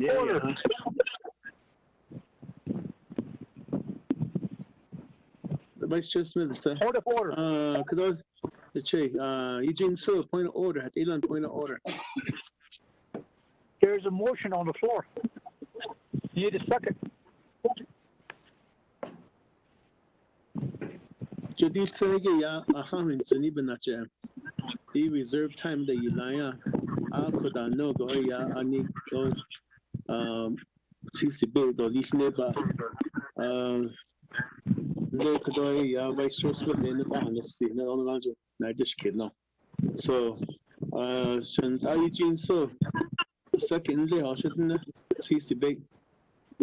Oh Kushina Shuna delegate yellow hair. Question. Did Tikodo cease debate didn't need oh Asian motion that they are those behind seeing there. Motion is No motion to cease debate ya. Kushina those Kodoshin and Eugene so ya second the no that you had those ziko. That is case ziko. But not ya question. Shouldn't I Eugene so Dinah, my question is, I thought I'm also have a motion. Main motion is I thought it says is that allowable to cease debate and make another motion? Oh, I bet it's unclear. Augustina.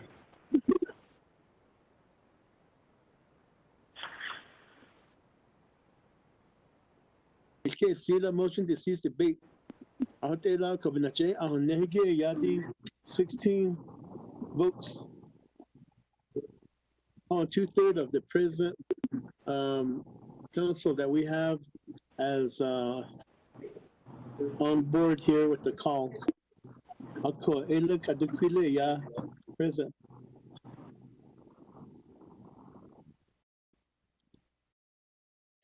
It's 2/3 of 17, la. 12. 12, la da dini do ACC debate behind it, but Kade, yeah, the Quigashi, yeah, you know, the Colin Nadi, la, Bishmas, Aneko.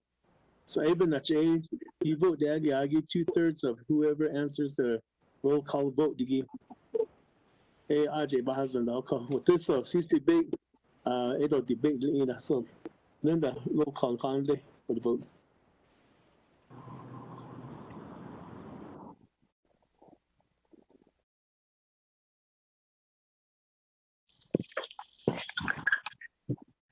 Honorable Elmer Begay.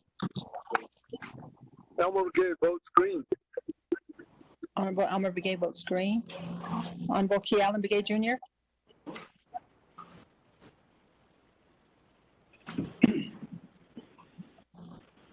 Honorable Paul Begay Jr.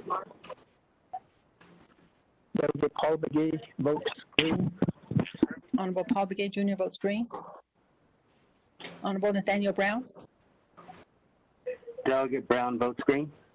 Honorable Nathaniel Brown votes green. Honorable Eugenia Charles Newton. Delegate Charles Newton votes green. Honorable Eugenia Charles Newton votes green. Honorable Herman Daniels Jr.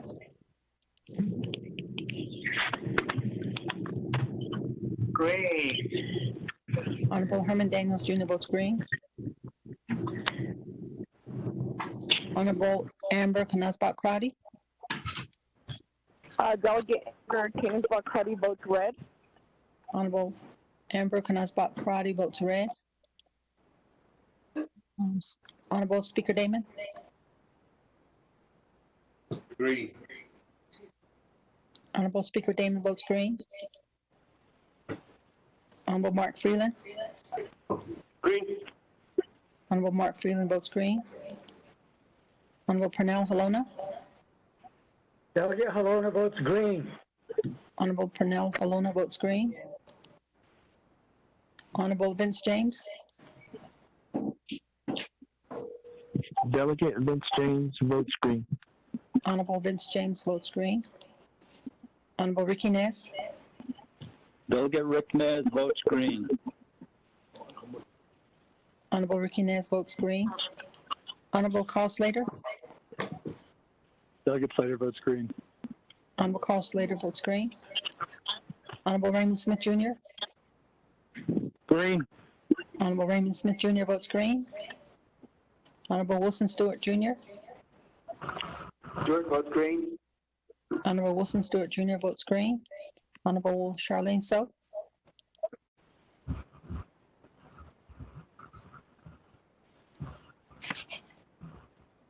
Honorable Daniel So. Daniel So votes green. Honorable Daniel So votes green.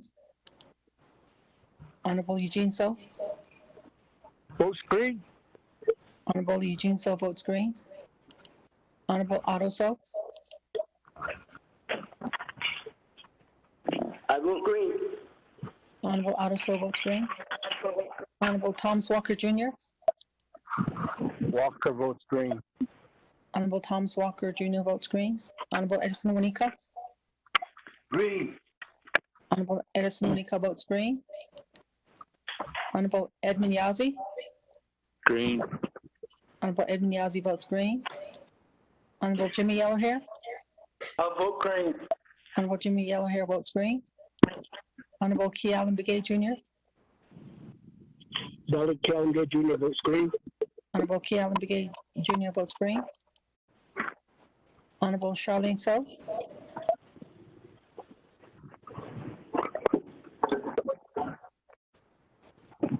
So with that, Speaker Pro Tem, you have a vote of 21 in favor and 1 opposed.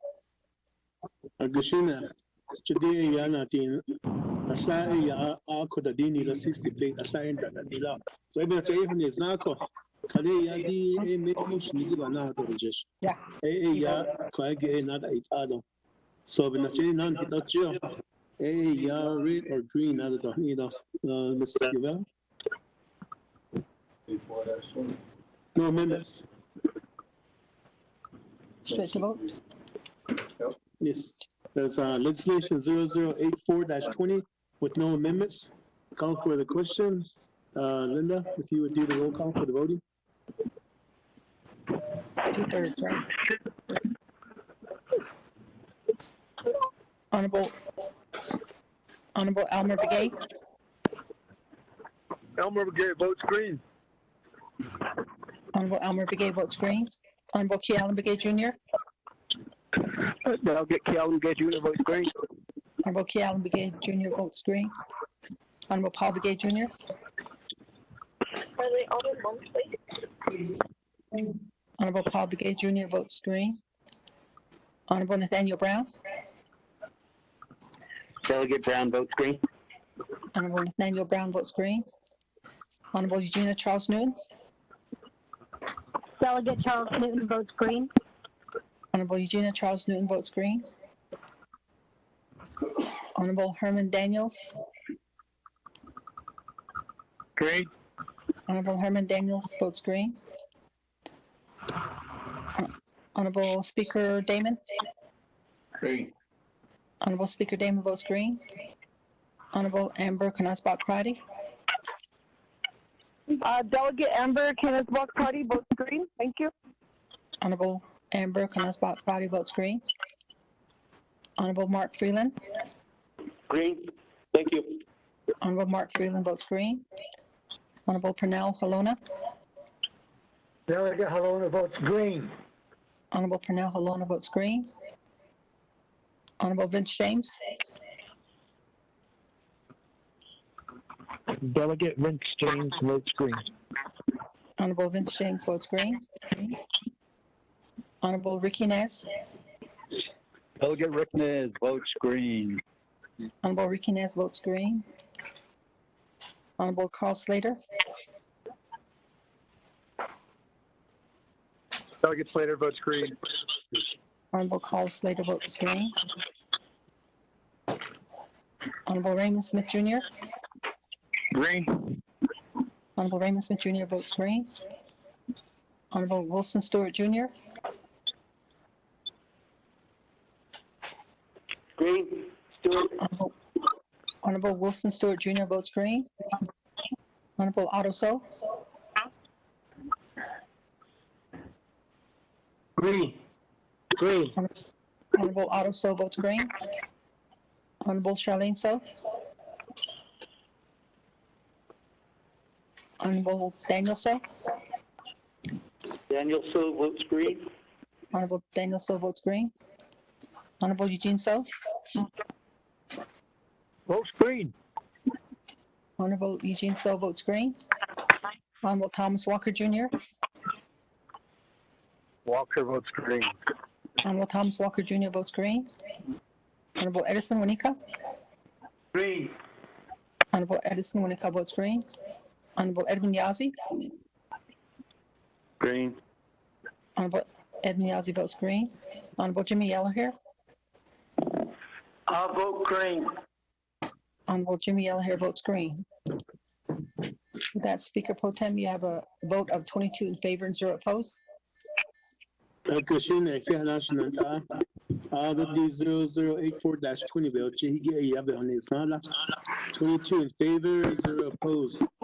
Minan Shige Yako. Before I give it back to Speaker Damon, I would like to do a moment of silence. Could I one of the delegate Halona representing Tohachi Nash City, Mexican Springs, Coyote Canyon. AA asked for a moment of silence for former council delegate Raymond D. Morris from Nash City, New Mexico. He says he served on the council from 1992 to 1996. He recently passed away last week. So even to honor former delegate Raymond D. Morris, a moment of silence at Delieto.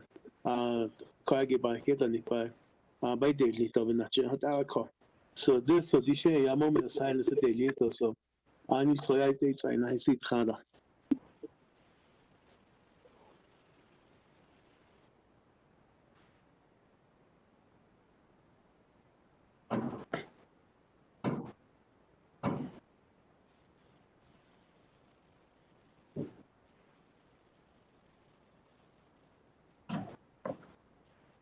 Kakashiki Halashna da even a check and then also now just what is it today? Speaker Damon A. Banat and Adatiho a Kahala.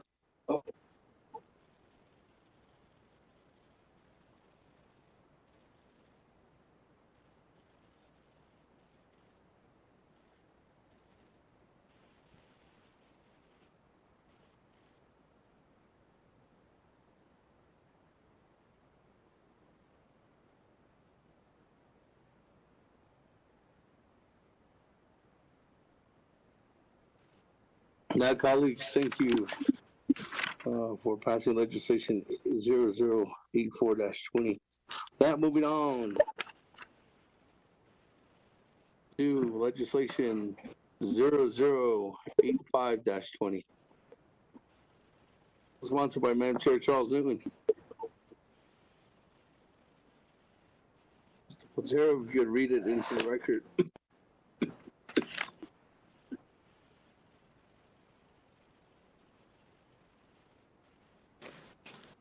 Mr. Speaker, members of the council, tracking number 0085-20, an action relating to an emergency for the Navajo Nation approving supplemental funding from the unreserved undesignated fund balance in the amount of $121,000 to the Navajo Nation Legislative Branch Office of the Speaker, Business Unit 10-1015, waiving 12 NC sections 820E and F. Regarding the restriction of matching non-recurring revenues with recurring expenditures. This is final authority. There are no amendments. Legislation has been read into the record by electronic voice recording. Mr. Speaker.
Hello. Hold on, colleagues. I'm having a question to staff regarding legislation 0085-20, referring to Dominic Bial's memo that's dated April 10th. I'm seeing that there's no budget forms because the budget forms in here are actually not done correctly.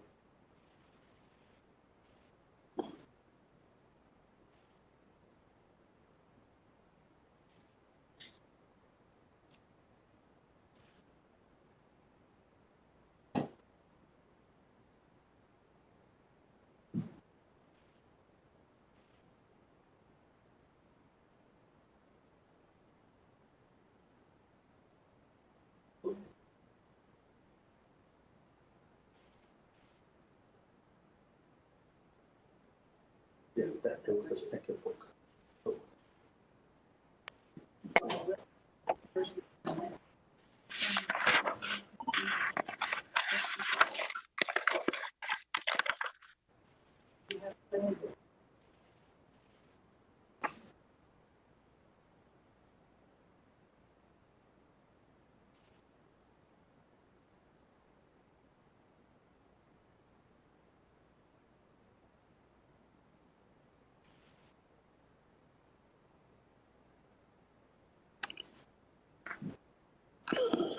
Julissa, you have K for this one?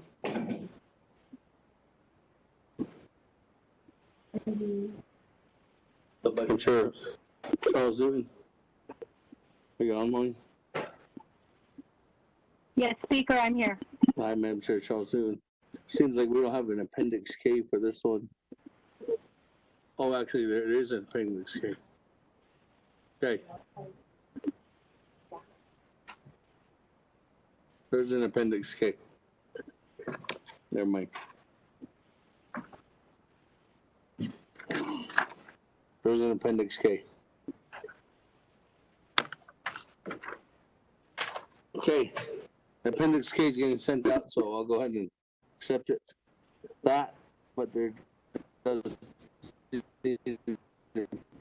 be a change on, as indicated on page 202, line 3 and 4. Referring, I think there needs to be amendment. So I'll have legislative council work on that. So with that, Sarah, if you could read into the record, legislation 0085-5-20. Actually, I already did. Sorry. That is there a motion, colleagues, on legislation 0085-20? Motion, Helona. Helona. Yellow hair. Yellow hair. Second. Okay. That. Questions? Anybody text? There's going to be needing an amendment on here to add in the K form, just as we added in the Form K on the last legislation, old business. Speaker, this is Delegate Charles Newton. Okay. And Chair Charles Newton, give the floor over to you. Just to be clear, well, actually, before you give the floor over to me, I just want to be clear that there's actually 4 amendments that have to be made. One is to add the Appendix K, the document. 2 is for the language regarding recurring, that be corrected. 3 is the language for FEMA reimbursement to be added. And then 4 is to correct page 2, line 3, removing the word court and adding the word legislative. So if whoever is going to motion to make those amendments, I'd like to ask that all 4 of those amendments be added. Thank you.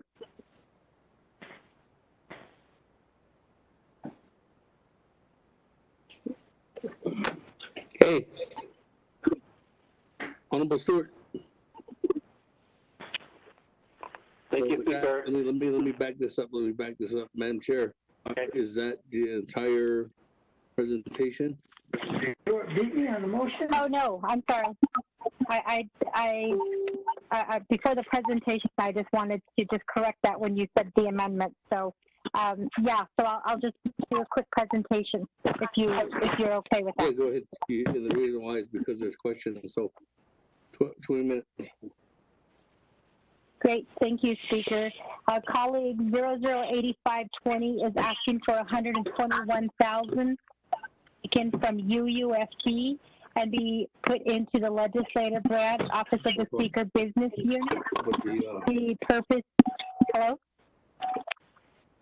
The purpose of this legislation is we do have some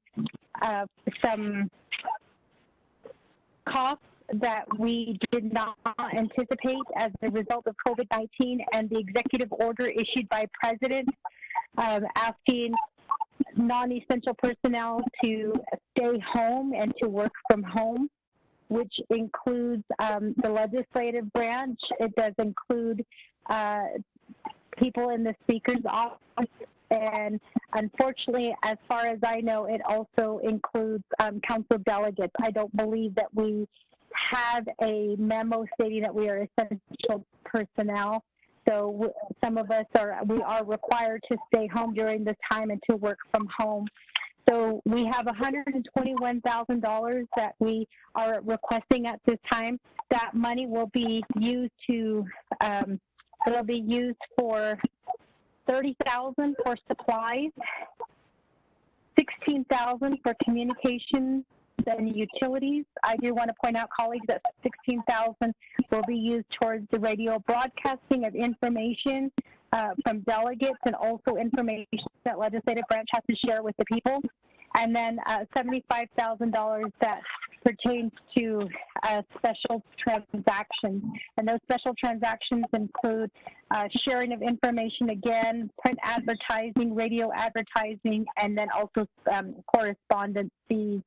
I also want to point out that recently we were approved hotspots to work from home. And for some delegates that is working, for some delegates it is not, but it's a way to communicate and to also work from home. So at this time, I do stand for questions. Thank you, Speaker. If there's anything you would like to add on, Speaker, as co-sponsor, I'll go ahead and turn the floor over to you.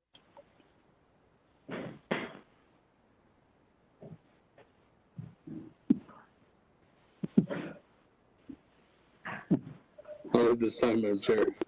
Thank you, though. With that, there is a motion and a second. Let me go to the floor. Honorable Stewart.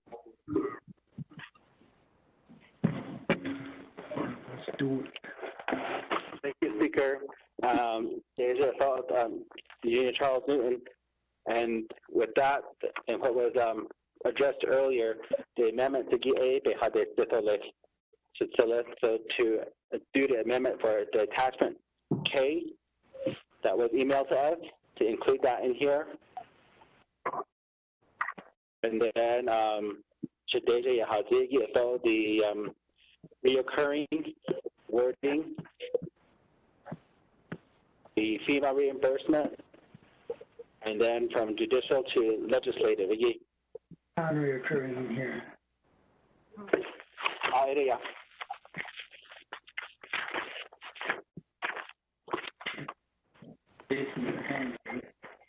This one too says non-reoccurring right here. I'm down with cop. We fixed it last time.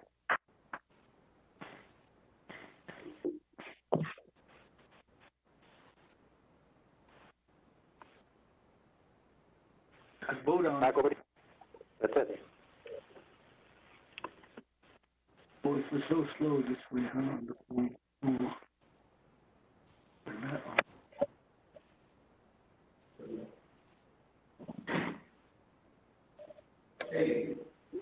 Let's get the motion to add on the Form K.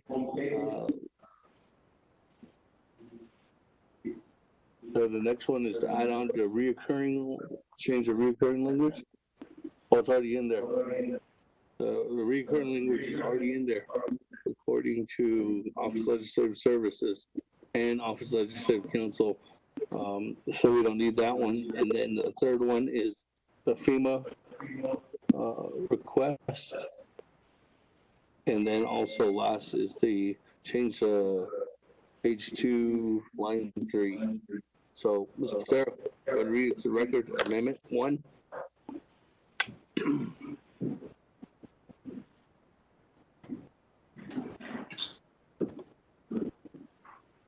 Mr. Speaker, the amendment reads, Amendment 1, on page 2, line 3, delete court and insert legislative. 2, on page 4, line 21, add new paragraph. C, the office of the Speaker through the Health Command Center shall submit any expenditures from the UUFB to the Federal Emergency Management Agency, FEMA, for reimbursement. 3, insert and attach new budget Form K to Exhibit A. 4, renumber or reletter succeeding paragraphs or sections accordingly if necessary. This amendment shall supersede inconsistent language containing other committee amendment which shall be conformed to the intent or language of this amendment. The Office of Legislative Services, with notice to the sponsor of the legislation, is hereby authorized to make necessary grammatical changes. Mr. Speaker.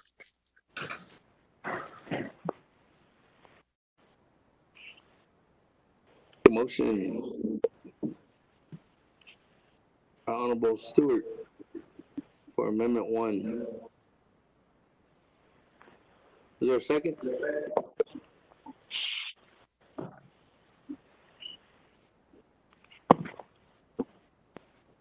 Second, Vice Chair.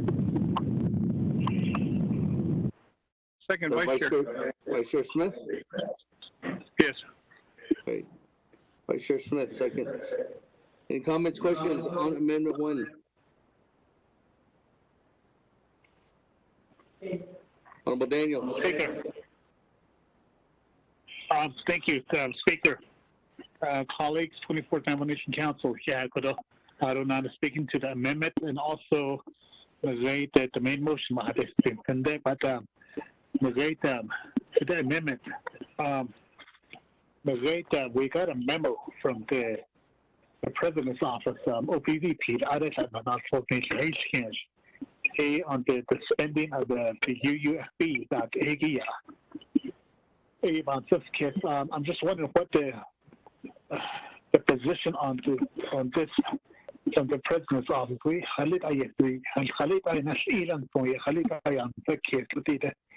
I'm just wondering if anyone talked to the president about on this request that legislation be the it is some on high kiddo let's go. Speaker, thank you. Reserve time.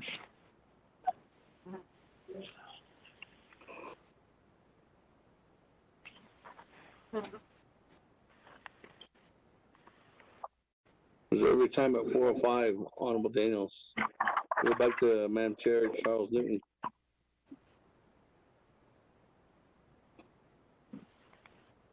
Thank you, Shipsella, Speaker Damon, Otto Shiaj, Herman Daniels, Shahar. So I guess I'm a little bit confused. I'm not, was I supposed to run this past the president's office to get approval before submitting this legislation? That's my question back to Delegate Daniels. Mr. Actually, Office of Legislative Counsel can correct me or not. I'm wrong on this one, but Madam Chair Charles Newton, you as a delegate and 23 other members of the council of this 24th Navajo Nation Council have every right to drop any legislation that they please. So your legislation is with order. You do not have to ask the president's permission to drop legislation.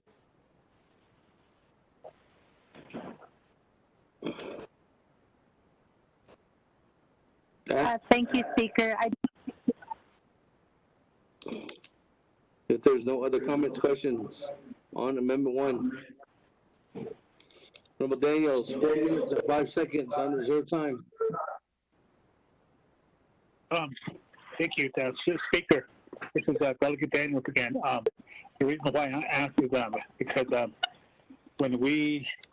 if this legislation is passed, it's going to go across the street. Is that correct, Speaker? Yes. Reserve time. Yes.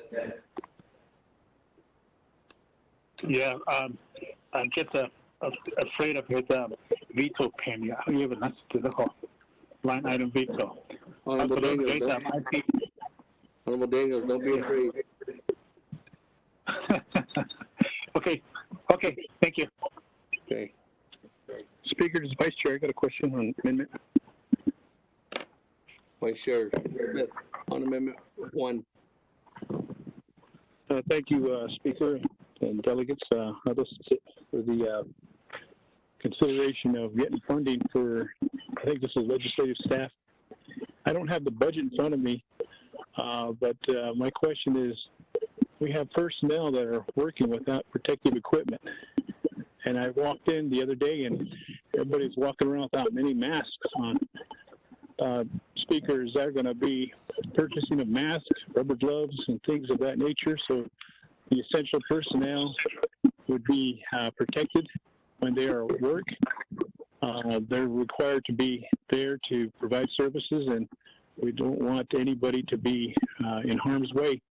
That was presented with NCI this morning. I heard that. That was a big topic on that behalf. Workers and folks that are providing services like that. So that's my question on the aspects of this funding. And I'm hoping that the president will not veto this due to the fact that we do need protective equipment, especially when we show up over there. We'd like to have at least some, protective equipment to put on. That's why I'm staying stationary here. I could be at the council chambers if there was masks and rubber gloves and things of that nature, Speaker. Don't need to reserve my time. Thank you. To answer your question on the budget forms, Honorable Vice Chair Smith, page 3 of 3, the first portion of the budget forms in there under object code description and justification. It says 4,000 supplies, 4,010 operating supplies, PPE for legislative branch programs, i.e. gloves, masks, sanitizers, disinfectant wipes, etc. In there it says 4,500 listed as medical supplies. So yes, that's what portion of that is in there. Vice Chair Smith. Thank you. Any other comments, questions on Amendment 1?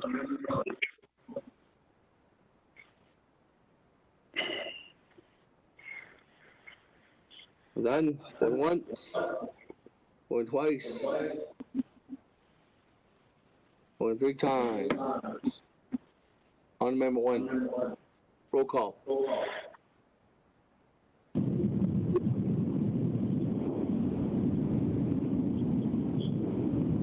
Honorable Elmer Begay. Honorable Key Allen Begay Jr. Elmer Begay votes. Okay. Honorable Key Allen Begay Jr. votes green. Honorable Elmer Begay votes green. Paul Begay Jr. Delegate Paul Begay votes green. Honorable Paul Begay Jr. votes green.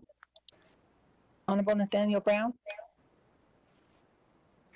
Delegate Brown votes green. Honorable Nathaniel Brown votes green. Honorable Eugenia Charles Newton. Delegate Charles Newton votes green. Honorable Eugenia Charles Newton votes green. Honorable Herman Daniels Jr.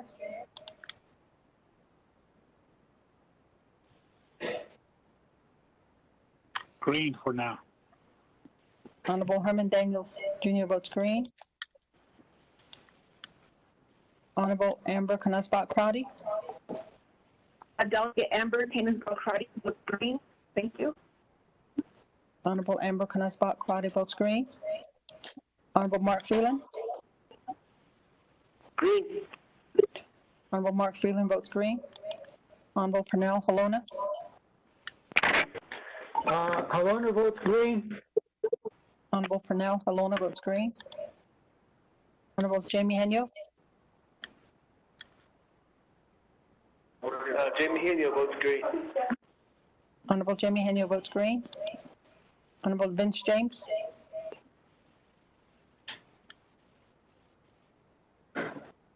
Delegate Vince James votes green. Honorable Vince James votes green. Honorable Ricky Nez. Delegate Rick Nez votes green. Honorable Ricky Nez votes green. Honorable Carl Slater. Delegate Slater votes green. Honorable Carl Slater votes green. Honorable Raymond Smith Jr. Green. Honorable Raymond Smith Jr. votes green. Honorable Wilson Stewart Jr. Stewart votes green. Honorable Wilson Stewart Jr. votes green. Honorable Otto So. I vote green. Honorable Otto So votes green. Honorable Charlene So. Honorable Daniel So. Daniel So votes green. Honorable Daniel So votes green. Honorable Eugene So. Votes green. Honorable Eugene So votes green. Honorable Thomas Walker Jr. Walker votes green. Honorable Thomas Walker Jr. votes green. Honorable Escom Nika.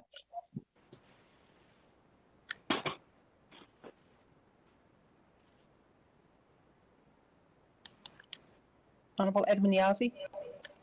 Green. Honorable Edmund Yazzie votes green. Honorable Jimmy Yellowhair.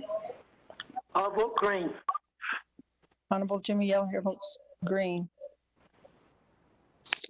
Mr. Speaker, you have a vote of 21 in favor and 0 opposed.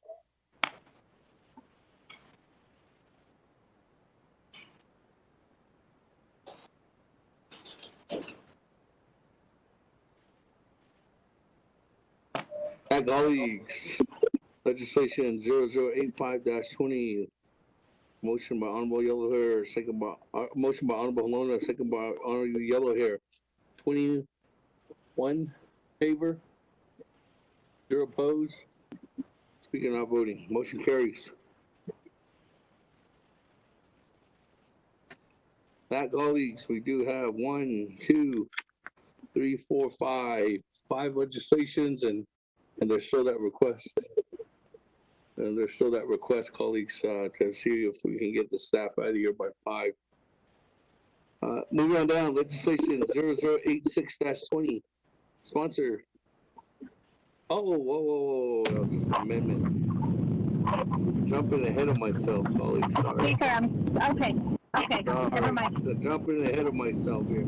That was Amendment 1. Now let's go back to the main motion. With that, anybody else on the amendment, on the motion? I don't have anybody on reserve time. I don't have anybody that texts the number. Nobody going once. Going twice.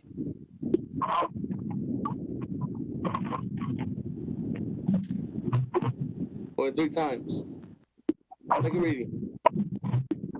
Mr. Speaker, members of the council, Amendment 1 on page 2, line 3, delete court and insert legislative. 2 on page 4, line 21, add new paragraph. C, the office of the speaker through the Health Command Center shall submit any expenditures from the UUFB to the Federal Emergency Management Agency, FEMA, for reimbursements. 3, insert and attach new budget form K to Exhibit A. 4, renumber or reletter succeeding paragraphs or sections accordingly if necessary, and this amendment shall supersede inconsistent language contained in the other committee amendment, which shall conform to the intent or language of this amendment. The Office of Legislative Services, with notice to the sponsor of the legislation, is hereby authorized to make necessary grammatical changes. Mr. Speaker. Okay, with that. Board. One amendment on legislation 0085-20.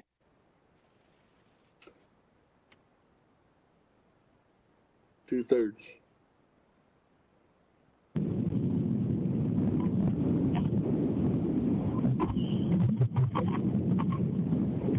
Honorable Elmer Begay.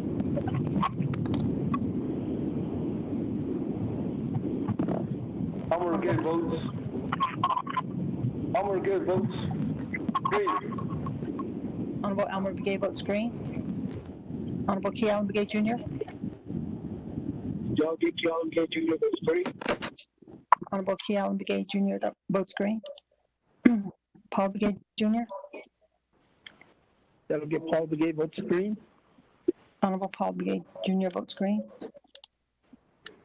Honorable Nathaniel Brown. Delegate Brown votes green. Honorable Nathaniel Brown votes green. Honorable Eugenia Charles Newton. Delegate Charles Newton votes green. Honorable Eugenia Charles Newton votes green. Honorable Herman Daniels Jr. Speaker, can I vote yellow? Green, green. Honorable Herman Daniels Jr. votes green. Honorable Amber Knusbach Crotty. Delegate Amber Crotty votes green. Thank you. Honorable Amber Knusbach Crotty votes green. Honorable Mark Freeland. Green. Honorable Mark Freeland votes green. Honorable Pernell Halona. Halona votes green. Honorable Pernell Halona votes green. Honorable Jamie Henyo. Jamie Henyo votes green. Honorable Jamie Henyo votes green. Honorable Vince James. Delegate Vince James votes green. Honorable Vince James votes green. Honorable Ricky Nez. Delegate Rick Nez votes green. Honorable Ricky Nez votes green. Honorable Carl Slater. Delegate Slater votes green. Honorable Carl Slater votes green. Honorable Raymond Smith Jr. Green. Honorable Raymond Smith Jr. votes green. Honorable Wilson Stewart Jr. Stewart votes green. Honorable Wilson Stewart Jr. votes green. Honorable Otto So. Green. Honorable Otto So votes green. Honorable Charlene So. Honorable Daniel So.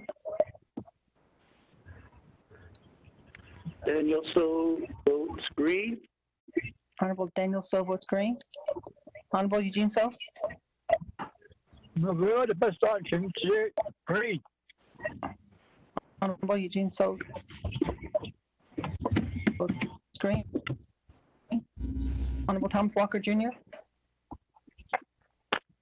Walker votes green. Honorable Thomas Walker Jr. votes green. Honorable Edison Wanika.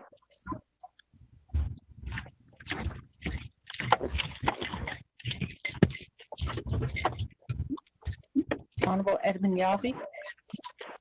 Green. Honorable Edmund Yazzie votes green. Honorable Jimmy Yellowhair. I vote green. Honorable Jimmy Yellowhair votes green. Mr. Speaker, you have a vote of 21 in favor and 0 opposed.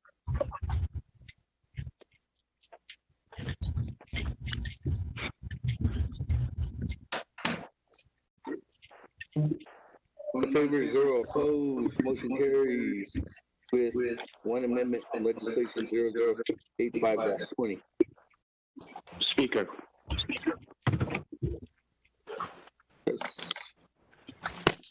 Well, I have two individuals. One is speak. First one is Chairman So. Speaker, this is Edmund, sir. Honorable Chairman Yazzie, Chairman So was first to speak, so I'm gonna recognize him first. Yes, sir. Okay. Chairman So. Thank you, Speaker. Speaker Damon, Otto, and colleagues. I would make a motion to suspend the rules to basically adopt a consent agenda. The agenda, the vote would be for D, F, G, H, and I. That'd be my motion.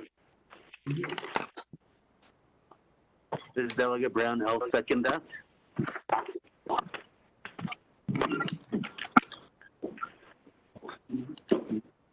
Your motion is to, let me see. D, F, G, and I.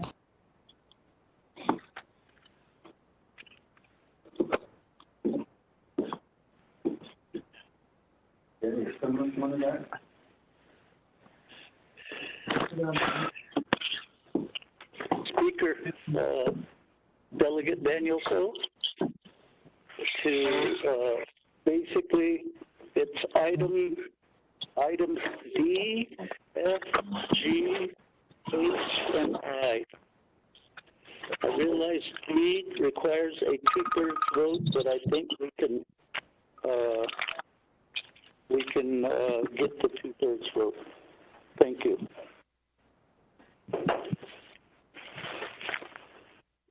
Speaker, this is Edmund. Can I? Hold on. There's a motion by Chairman So to suspend the floor rules and have a consent agenda with 86, which is D, F, which is 93, G, which is 94, H, which is 92, and I, which is 50. And there's a second by Honorable, I'll recognize that, by Honorable Brown. With that, Chairman Yazzie. Speaker and members of the council, I know Honorable Daniels brought up an amendment on the alcohol sales, and we do have one that's drafted up for McKinley County, and I believe Mr. Paul Begay, I don't know if he signed off as a co-sponsor or sponsor, but I'd like to add that in because the county commission, county commission, McKinley is voting on Monday to whether they're going to close down the liquor establishment. Speaker, members of the council, the city already closed theirs down, and with the NCI, deal that's going on, I really would ask your help if we could also include that in. Mr. Paul Begay, I don't know if you signed off on it, but I'd like to have a co-sponsor because I'm hunkered down at the house. Speaker, sir. Honorable Chairman Gazi, that request needs to be done by itself first because it's not even on the agenda. So that would be its own to add that onto the agenda. So after this consent agenda, I can go to you and you can, I'll refer the next question. And as of right now, the legislation is not posted yet. But it has been signed off, so it's still in the process of being uploaded, your legislation. Okay. So I need to, first, Honorable Yazi, what we'd have to do is that we first have to add it on the agenda and then it could be identified. And then I can refer to it. Okay, sir. Okay, I'll come to you.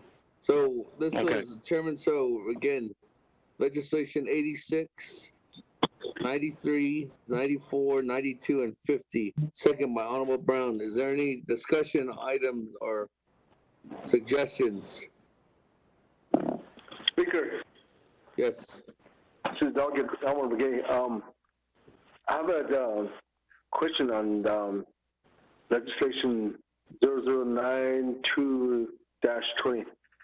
I believe that the President's office already made an agreement to have this already in place, and I don't think it's necessary to have this on the agenda. So you want to take it off the consent agenda? Yeah, can I do that? Yes. Item 8 is taken off. Okay. Okay, any other discussion on the motion? Once. Speaker, this is Delegate Charles Newton. I'm Chair Charles Newton. This is just a question. I will need some guidance on this, but I know that we have passed reports on the agenda, and since there is a motion to suspend the floor rules, I would like to ask that we could consider adding a report from NTUA on updating council with the Wi-Fi situation for our students. Many of our students are not receiving Wi-Fi and cannot complete their work. These students range from kindergarten all the way up into being college students. So I'd like to ask that we get a report from NTUA on this. I'm not sure if that is in line with this motion to suspend the floor rules to add the consent agenda. Thank you, Speaker.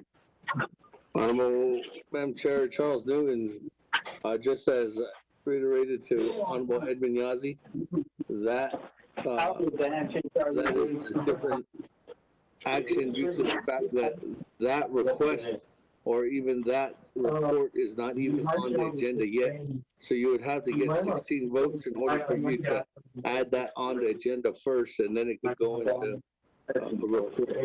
And then we could go ahead and listen to the report, and then after that, we'd accept the report. There's some offenses in the law. Speaker, I could hear every other word that you were saying because there's somebody's phone that is not on mute. Or they'll go to the door and say we're closed, but they internet with the drop-off spot. Colleagues, we can hear you. It seems like there's a speakerphone that's on. Entering the phones and other departments at the AG. Right. Like tax commission, for instance, is conducting. You would think that the Department of Business regulatory would be doing.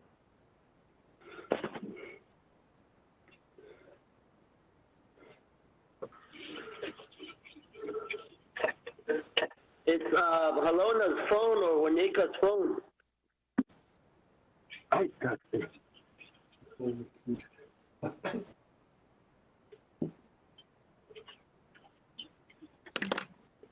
Just as Chairman Yazi wanted to add on something to the consent agenda, you would need to first have the item on the agenda.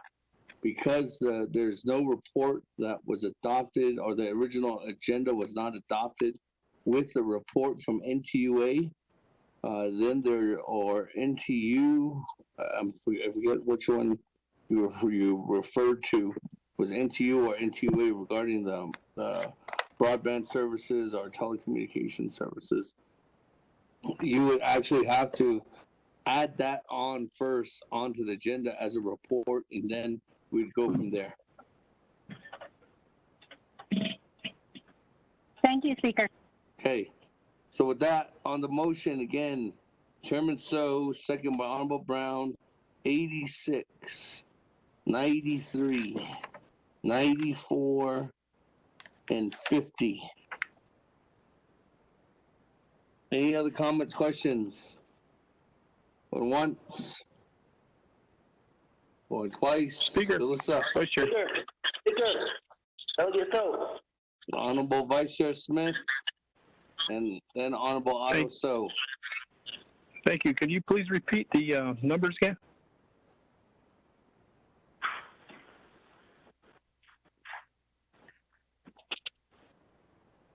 The consent numbers on the legislation? Appreciate it.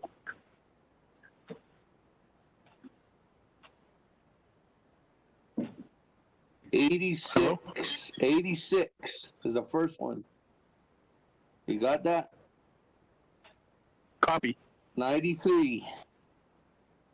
Copy. 94. Copy. 50.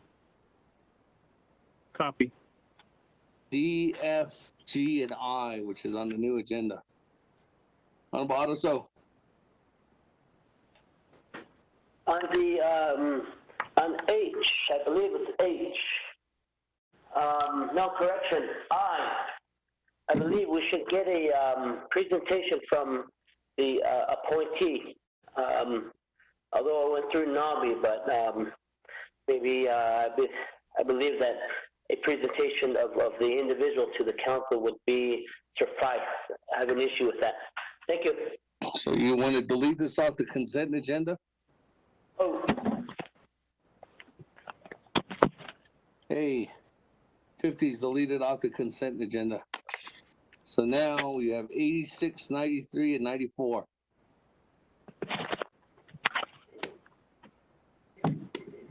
Any other comments, question? Motion by Honorable Chairman So, second by Honorable Brown. Going once.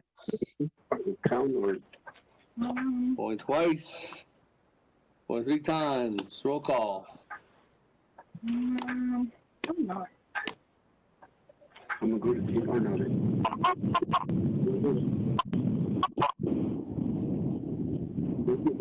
Honorable Elmer Begay. Elmer Begay votes green. Honorable Elmer Begay votes green. Honorable Kealan Begay Jr. Delegate Kealan Begay Jr. votes green. Honorable Kealan Begay Jr. votes green. Honorable Paul Begay Jr. Delegate Paul Begay votes green. Honorable Paul Begay Jr. votes green. Honorable Nathaniel Brown. Delegate Brown votes green. Honorable Nathaniel Brown votes green. Honorable Gina Charles Newton. Delegate Charles Newton votes green. Honorable Eugenia Charles Newton votes green. Honorable Amber Canasbach Crowdy.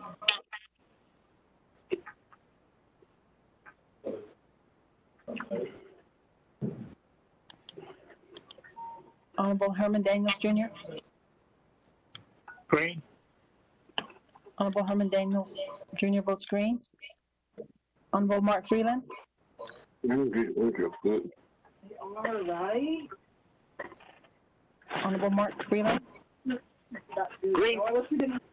Honorable Mark Freeland votes green. Honorable Pernell Halona. Halona votes green. Honorable Pernell Halona votes green. Honorable Jamie Henio. Votes green. Honorable Jamie Henio votes green. Honorable Vince James. Delegate Vince James votes green. Honorable Vince James votes green. Honorable Ricky Nez. Delegate Rick Nez votes green. Honorable Ricky Nez votes green. Honorable Carl Slater. Delegate Slater votes green. Honorable Carl Slater votes green. Honorable Raymond Smith Jr. Green. Honorable Raymond Smith Jr. votes green. Honorable Wilson Stewart Jr. Stewart votes green. Honorable Wilson Stewart Jr. votes green. Honorable Otto So. Green. Honorable Otto So votes green. Honorable Charlene So. I vote green. Thank you. Honorable Charlene So votes green. Honorable Daniel So. Green. Honorable Daniel So votes green. Honorable Eugene So. Green. Honorable Eugene So votes green. Honorable Thomas Walker Jr. He votes green. Honorable Thomas Walker Jr. votes green. Honorable Edison Wanika.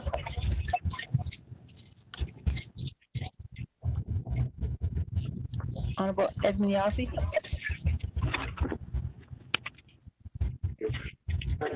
Green. Honorable Edmund Yazzie votes green. Honorable Jimmy Yellowhair. I vote green. Honorable Jimmy Yellowhair votes green. Mr. Speaker, you have a vote of 21 in favor and 0 opposed. At 21 in favor, 0 opposed. We are not voting on the consent agenda. That, move on to the consent agenda. Legislation number 006 or 0086-20, 0093-20, and 0094-20. Mr. Patera, if we could read into the record. Mr. Speaker, members of the council, tracking number 0086-20, an action related to an emergency for the Navajo Nation approving Connect College and Navajo Technical University to conduct meetings through telecommunication methods, approving a waiver of provisions requiring a physical presence at Board of Regents meetings. Legislation 0093-20, an action relating to an emergency for the Navajo Nation temporarily suspending 2 NEC Section 162A, canceling the 2020 Navajo Nation Council Spring Session. Legislation 0094-20, an action relating to an emergency for the Navajo Nation temporarily authorizing and approving attendance at Farm Board, Land Board, Grazing, District Grazing Committee meetings through telecommunication methods. Legislations have all been read into the record by electronic voice recording. This is final authority. There are no amendments. Mr. Speaker.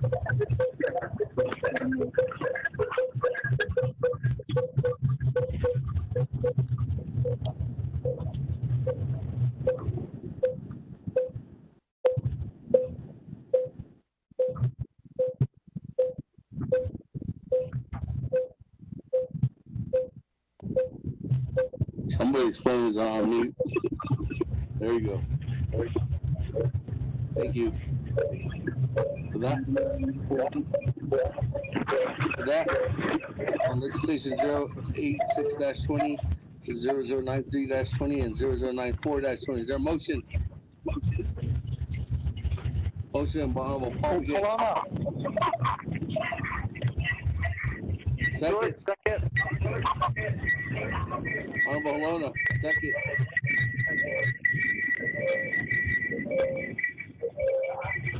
Second. Roll call on the consent agenda. 2/3.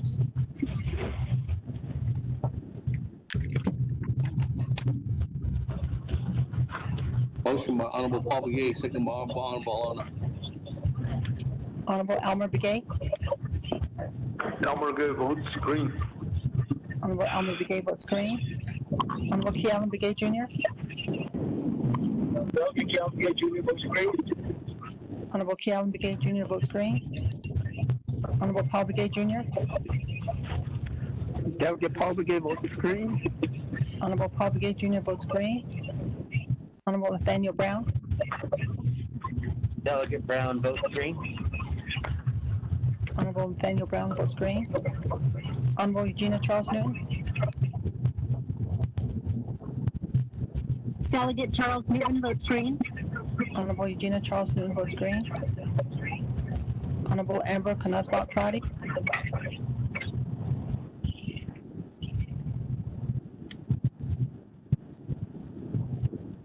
Honorable Herman Daniels Jr.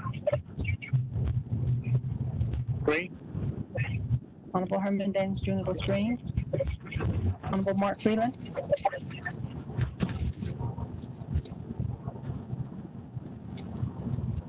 Green. Honorable Mark Freeland votes green. Honorable Pernell Halona.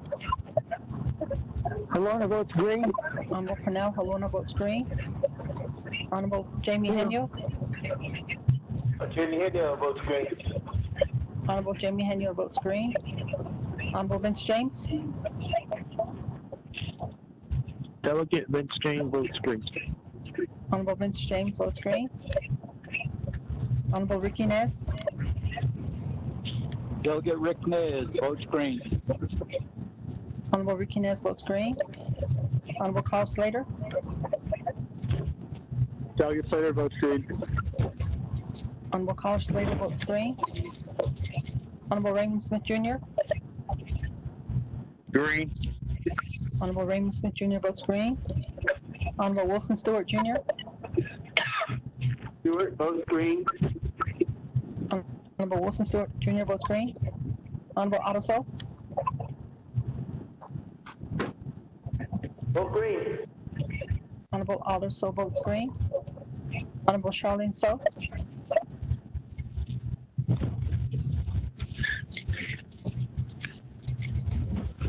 Honorable Daniel So. Daniel So votes green. Honorable Daniel So votes green. Honorable Eugene So. Votes green. Honorable Eugene So votes green. Honorable Thomas Walker Jr. Thomas Walker votes green. Honorable Thomas Walker Jr. votes green. Honorable Edison Winika. Green. Honorable Edison Winika votes green. Honorable Edmund Yazi. Green. Green. Honorable Edmund Yazi votes green. Honorable Jimmy Yellowhair.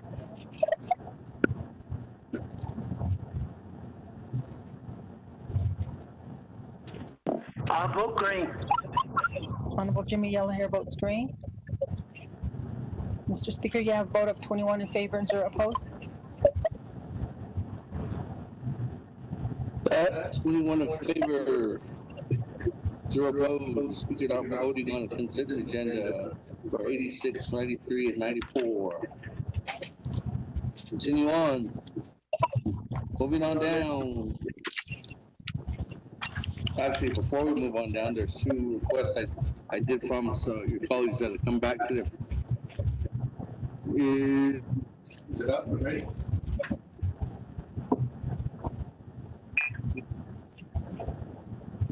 Good. Is there a number? 95 and 97? 35 and 35. That's one.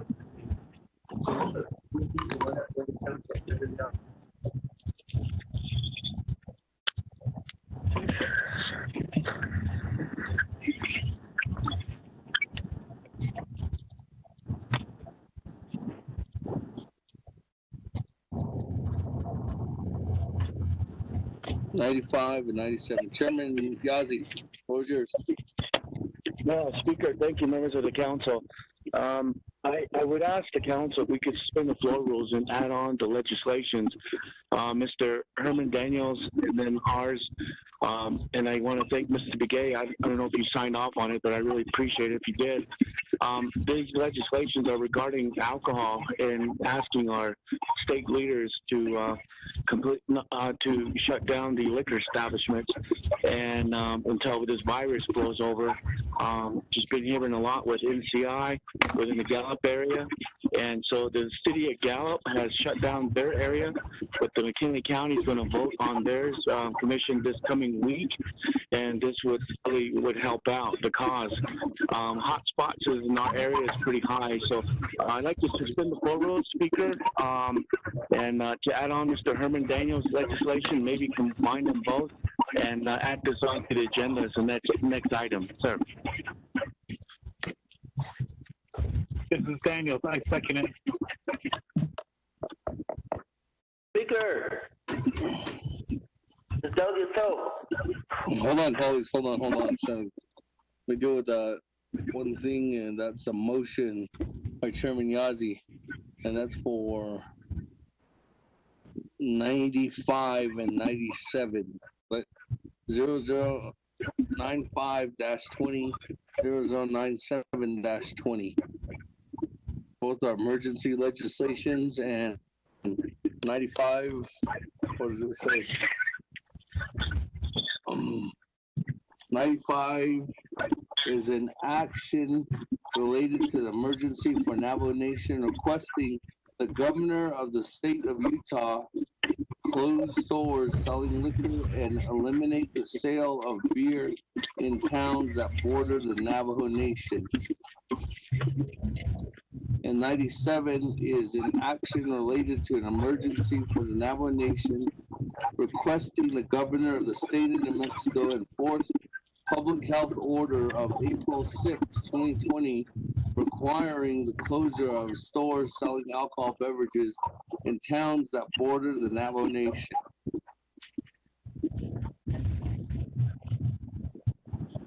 So, second that motion. Motion by Chairman Yazzie to add those onto the to the agenda. Second by Honorable Herman Daniels. Those are being emailed out right now. They're being emailed out, colleagues.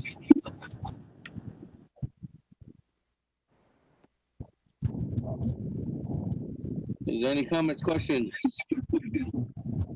This is Vice Chair Smith. Vice Chair Smith. Thank you, Speaker. To the motioning party and second of the suspension of floor rules, could we go into consent on this with the two new legislations, 95 and 97, if that be possible? I'd like to have the motioning parties request that. Thank you.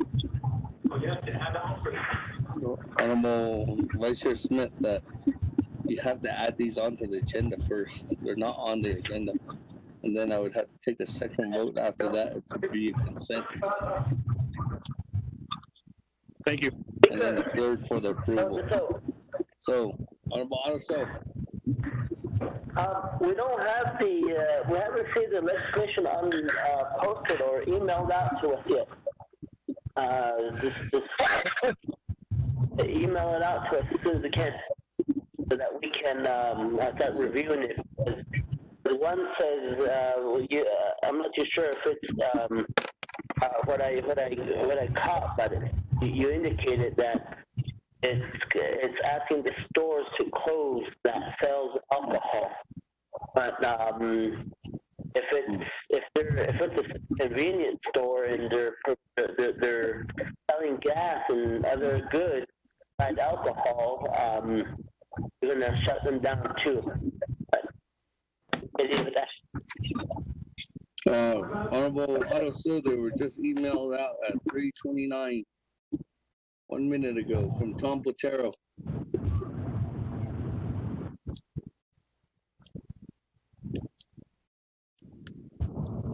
Any other comments, questions? Just to add these two legislations onto the agenda. Going once, going twice. Nothing, Melissa? Nobody's texted in. Going 3 times. 2/3 vote to add these on.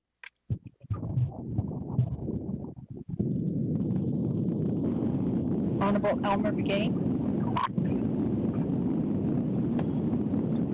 Elmer Begay votes red. Honorable Begay votes red. Honorable Kealan Begay Jr. votes green. Honorable Kealan Begay Jr. votes green. Honorable Paul Begay Jr. Delegate Paul Begay votes green. Honorable Paul Begay Jr. votes green. Honorable Nathaniel Brown. Delegate Brown votes green. Honorable Nathaniel Brown votes green. Honorable Eugenia Charles Newton.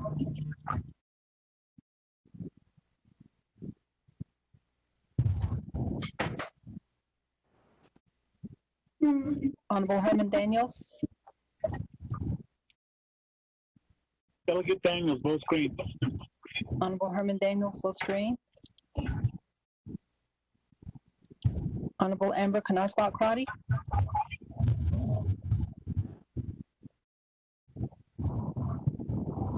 Honorable Mark Freeland.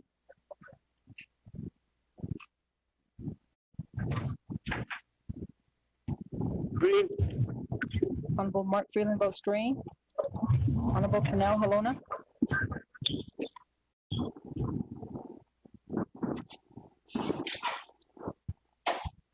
Honorable Jamie Henyo.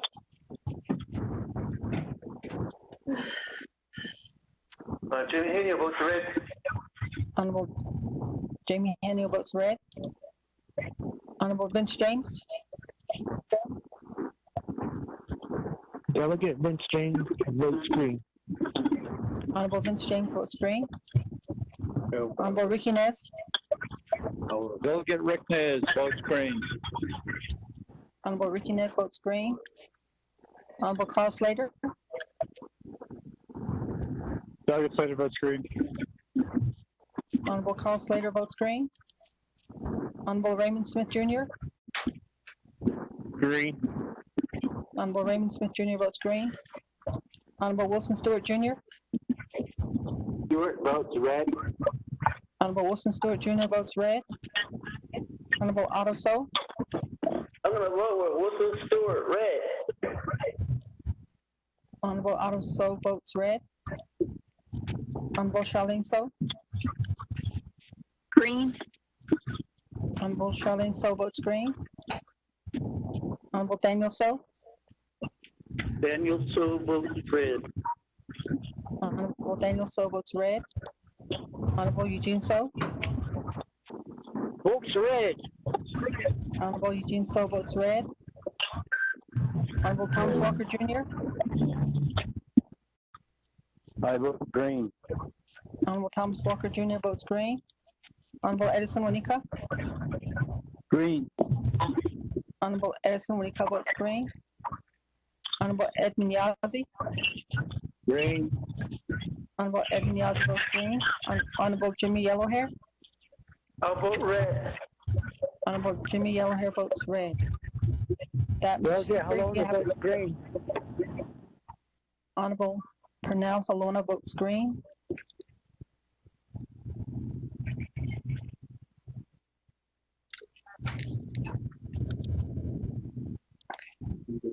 Yeah.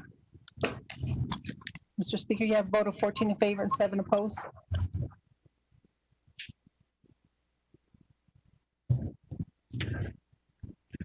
That 14 in favor, 7 opposed. Speaker not voting, motion fails. Back to the agenda. Actually, yes, legislation 0092-20. Sponsored by Chairman So, co-sponsored by myself. Chairman So, actually, get ready. Mr. Botero, if you could read 0092-20 into the record.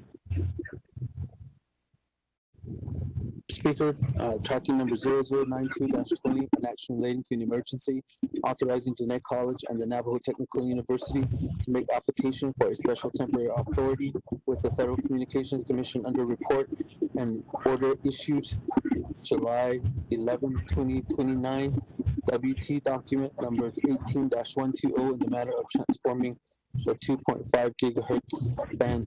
This is final authority. There are no amendments. Legislation has been read to the record by electronic voice recording. Mr. Speaker.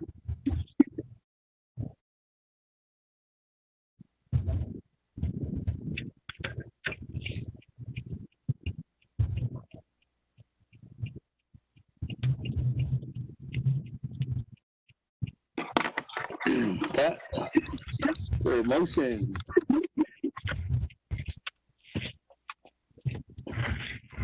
Motion going once. Motion going twice. Motion by Delegate Charles Newton. Chair Charles Newton. Is there a second? Second, Calvin. One vote, Keelan Brigade. That. Any comments, questions? Going once. Going twice. Anybody text anything? Nobody text me. Going 3 times. Go to board. On the horn.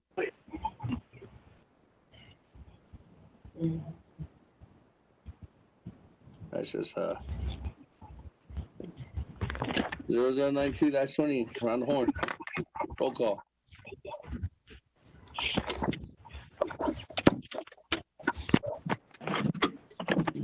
Honorable Elmer Begay. Elmer Gay votes green. Honorable Elmer Begay votes green. Honorable Kealan Begay Jr. Delegate Kealan Begay Jr. votes green. Honorable Kealan Begay Jr. votes green. Honorable Paul Begay Jr. Delegate Paul Begay votes green. Honorable Paul Begay Jr. votes green. Honorable Nathaniel Brown. Delegate Brown votes red. Honorable Nathaniel Brown votes red. Or Steve. Honorable Eugene Charles Newton. Delegate Charles Newton votes green. Honorable Eugene Charles Newton votes green. Yes. Honorable Herman Daniels. Speaker, question. What are we voting on?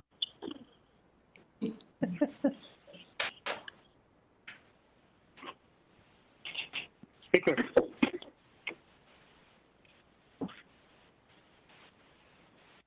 Speaker Damon, what are we voting on?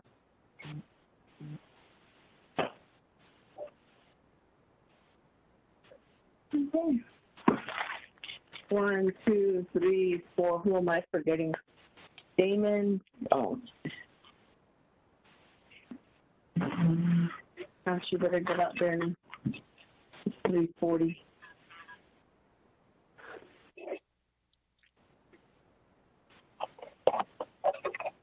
Hello? The whole thing. Sorry, Chairman. Sorry, Honorable Daniels. I was on mute the whole time. Honorable Daniels, we're voting on the main motion on legislation 0092-20. Continue. Honorable Herman Daniels Jr.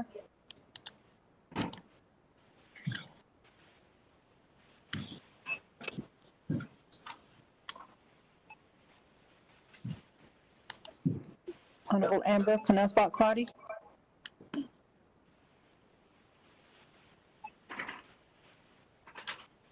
Honorable Mark Freeland. Green. Honorable Mark Freeland votes green. Honorable Pernell Halona. Delegate Halona votes green. Honorable Pernell Halona votes green. Honorable Jamie Henyo. Henyo votes green. Honorable Jamie Henyo votes green. Honorable Vince James.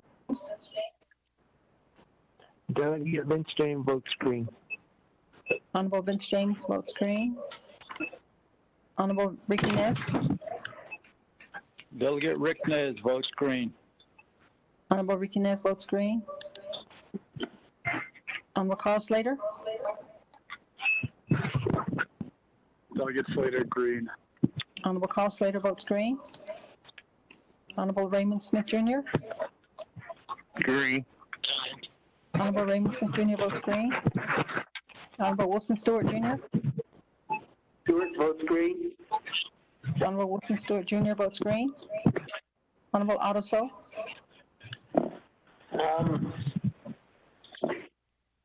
Red. Honorable Otto So votes red. Honorable Charlene So. Green. Honorable Charlene So votes green. Honorable Daniel So. Daniel So votes green. Honorable Daniel So votes green. Honorable Eugene So. Green. Honorable Eugene So votes green. Honorable Thomas Walker Jr. I vote green. Honorable Thomas Walker Jr. votes green. Honorable Edison Wanika. Green. Honorable Edison, when you call votes green. Honorable Edwin Yazzie. Red. Honorable Edwin Yazzie votes red. Honorable Jimmy Yellowhair. I'll vote green. Honorable Jimmy Yellowhair votes green. Mr. Speaker, you have a vote of 18 in favor and 3 opposed. Speaker, I vote red. It's Daniel. Daniels votes red. Honorable Herman Daniels Jr. votes red.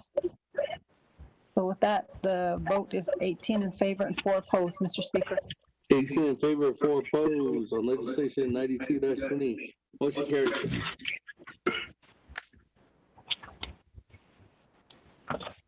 That, moving on down. Legislation 0050-20. Sponsor by Honorable Daniels. Honorable Daniels, is Mr. Black on the phone?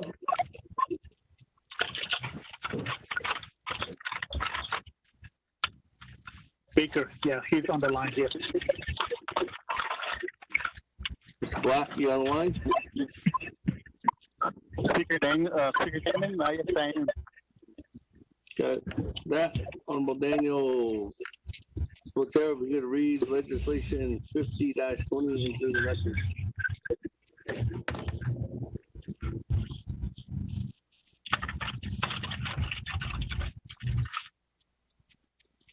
Mr. Speaker, members of the council, tracking number 0050-20, an action relating to the Navigator Committee and the Navajo Nation Council, confirming the appointment of Robert K. Black to the Commission on Navajo Government Development for a term of 2 years as a representative for the executive branch. This is final authority. There are no amendments. Legislation has been read to the record by electronic voice recording. Mr. Speaker.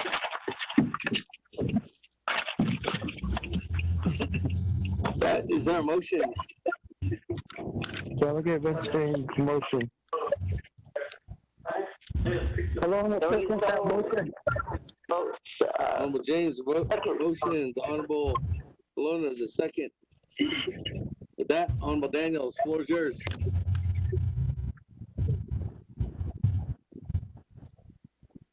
Thank you, Speaker.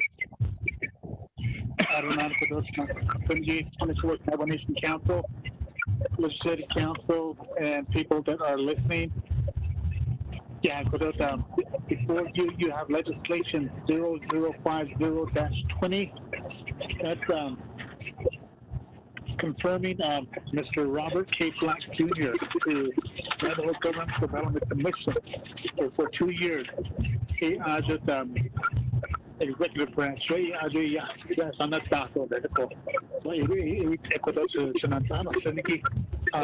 this time, I'm going to give some time to Mr. Black to introduce himself. Speaker, thank you.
Speaker, I believe Mr. Edward T. is on the line as well. Thank you.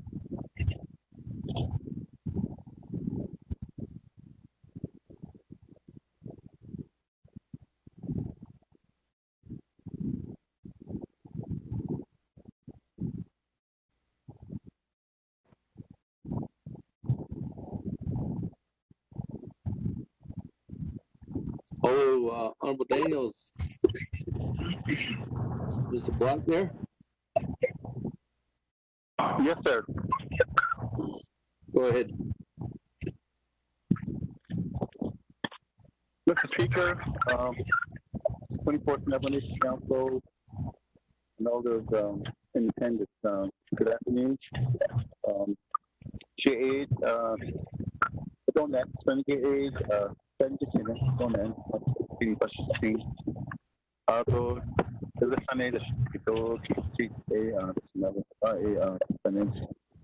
Atau it's not wiki executive director for the Navajo Hopi Land Commission office under the president and the vice president for executive branch. I've been in this position for about a year and 3 months now. So, nashate it, nashate ade, nashado, ado, not energy, the sun is, thumbnail do inara. Ado, kind question, it, single, that, very teacher, recommendation, mediation, equal, Shaban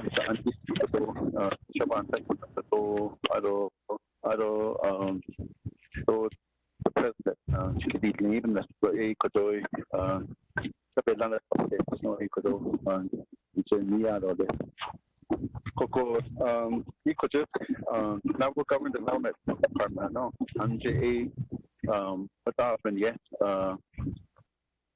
Nanishido Diski J president recommend she la go na te ki shi di so e na che ya hun go shi kon recommend she ne ko shi ki ko na I work for 3 chapters sawmill kitchen house and under Santos for a total of about making 20 years. Although I also served on the school board for Santo Prep School. I also served on the Navajo School Board Association. I served as the president for 2 years. I also served 2 years as the National County Board of Supervisors for District 1. So I worked for the Navajo Election Administration for 7 years, working as the voter registration specialist for 7 years. I nation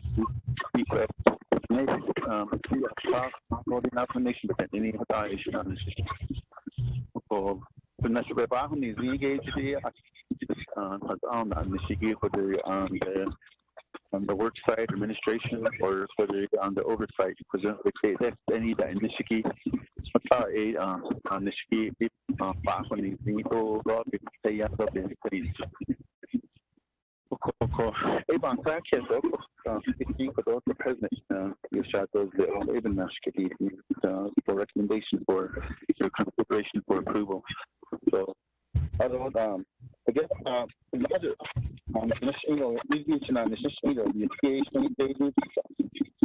the vision that I have for the Navajo Nation in terms of self-governance, local leadership, regional leadership, not so nito not energy but all never not a need cattle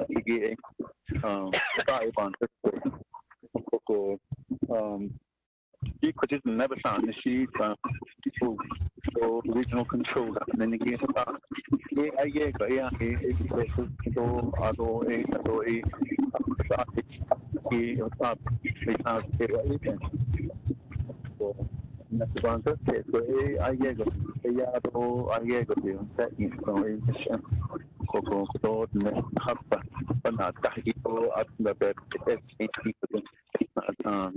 ninja.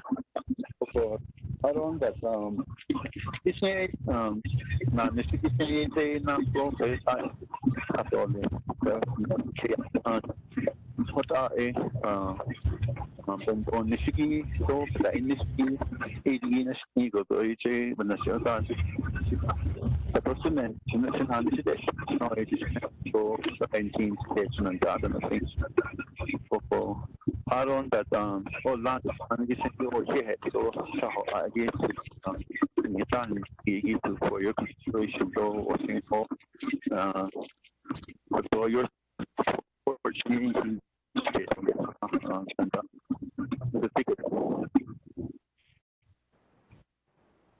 Speaker. Honorable Daniels.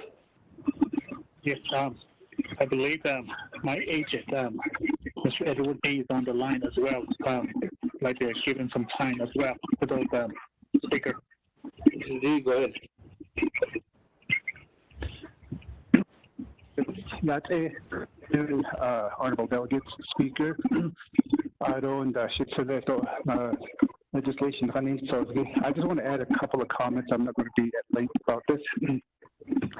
I'm really happy to see that Mr. Black has been the nominee from the OPVP because the Commission on Government Development is in preparation of putting forth referendum measures to be put before the people whenever the election is settled, despite or as a result of the COVID-19. So it's a separate matter.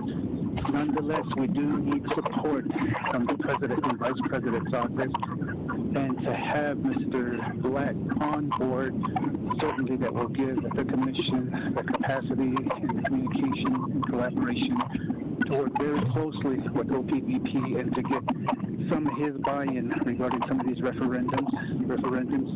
They range from government reform in areas of chapter government, central government, as well as some authorities and powers within the branches of government. So it is out I kika I do de kut I finish so share what I could not so we should say that all honorable delegates I'm thankful for this opportunity and I ask for your support. Thank you, Speaker. So thank you.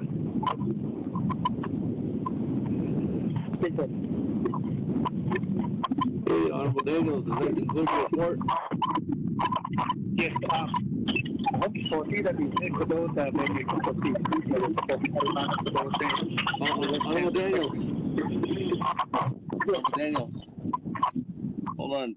Can everybody mute their phones?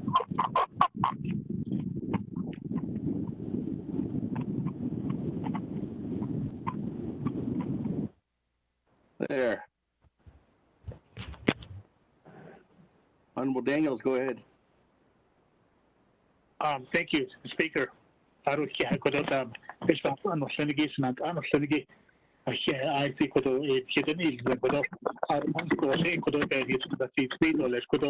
legislation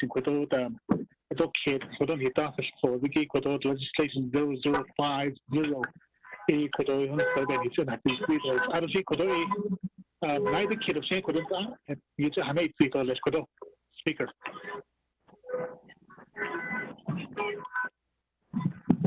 Hey, that colleagues, can you whoever's outside, there's a horn or a car alarm going off, we can hear it. Please mute your phones.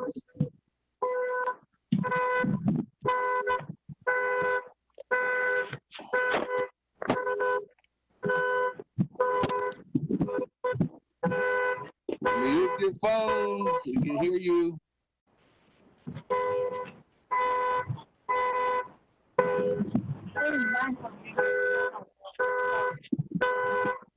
Mute your phones, please.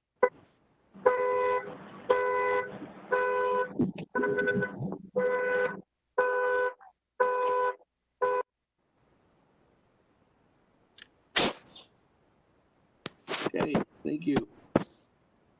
That, moving on down. We do have a motion. We have a second. Honorable Daniels completed his presentation. Let me go to the board. Honorable Keon Begay.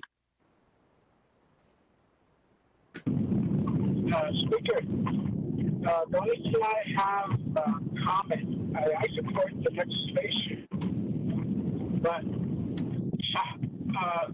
an area that I always have concern of people, and I commend Mr. Black for picking up another load of work for him being the Navajo Land Commission director now. For advertising, how can he distinguish that he will sincerely dedicate his work as second director for the Navajo Land Commission? And also, we had a problem with the same an individual in your capacity, Mr. Black, last term. We know that this individual was the state representative. So the individual spent much of her time being the legislature rather than being the executive director. So I was hoping the individual would dedicate himself working on that totally. So how are you putting your work together? Because I know Navajo government development does have a larger role in forming the government as well. So I ship up on this, Mr. Speaker. Thank you. I reserve my time.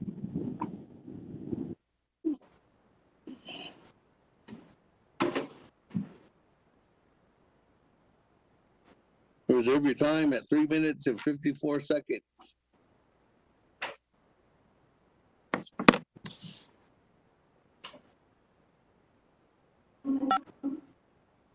That, moving on down.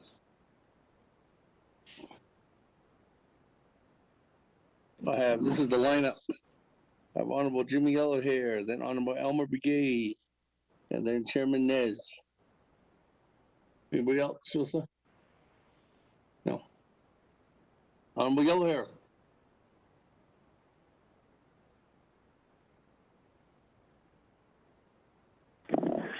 Yeah, that's the speaker. She's Jimmy Yellowhair from Black Mesa. I'm a member of the subcommittee of the Navajo Land Commission. Robert Black is the director of the House Tani Khan.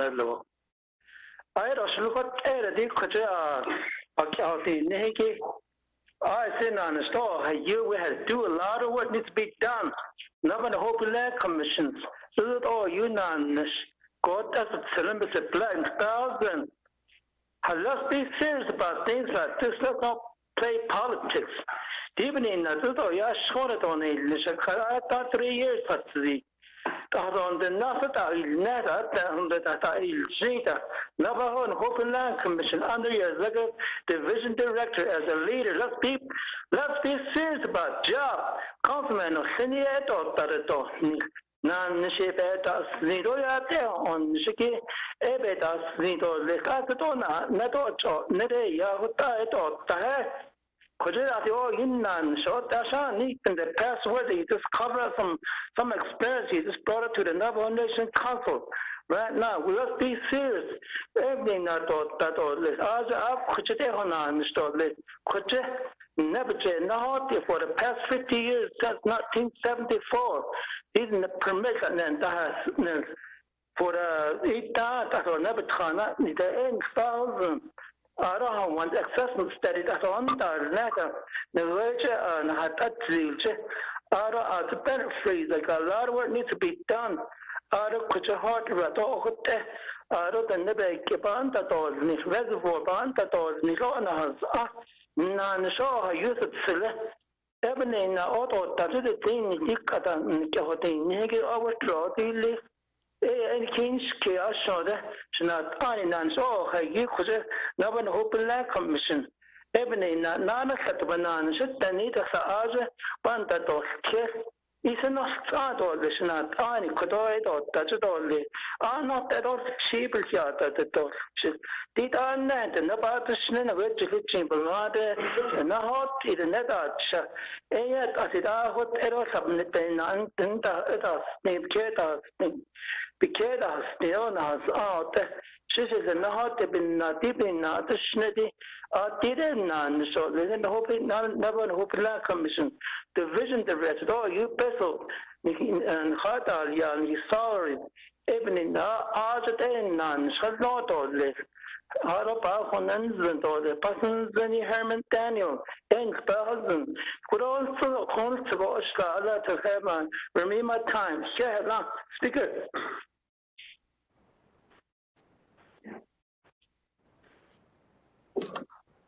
Okay, with that, moving on down. Honorable Elmer Brigade.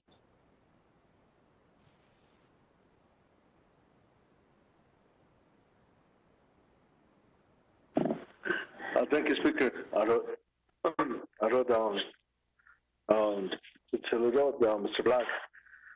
I wrote down Chicago for legislation.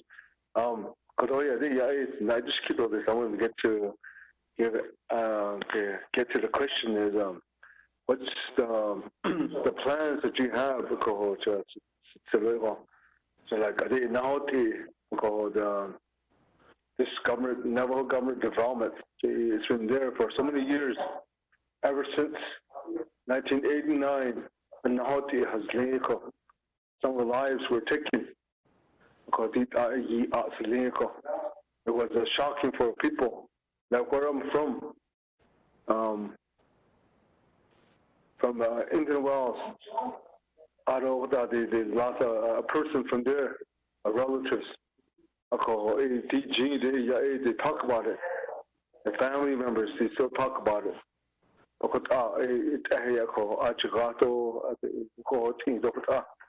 If you say that you're a member of the Navajo Nation Council, they look at you like that. Just because of just because of I don't dare just because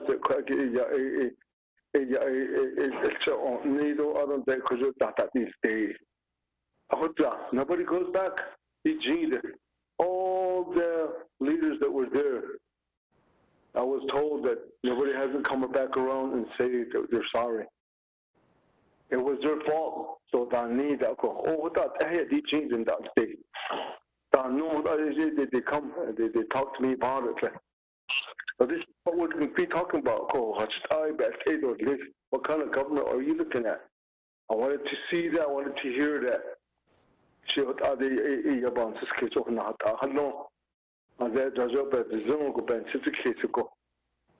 Like I said, for example, I could be killing this case. Let me just tweet that.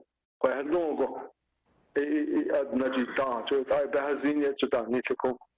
I don't know what to do.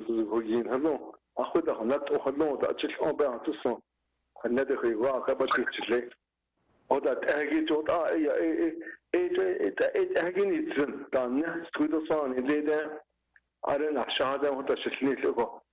If she should have that's what they want to hear. So, what I did, they see and saw you, but on the circle, just where you went to, what you did, is that end, but. That's what I wanted to hear. These are the sheet of Winston, Judge Nisha, what are they? On this case, this is how we wanted to do it. I never heard that. What your plans or how you can operate this government. The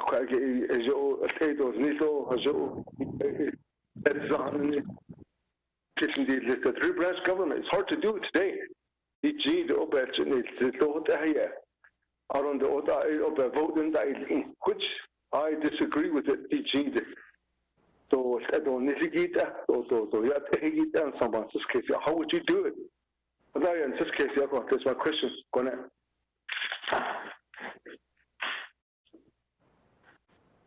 Moving on down. Chairman Nez. Thank you. Thank you. Yeah. Honorable Speaker Damon, honorable members of the 24th Navajo Nation Council,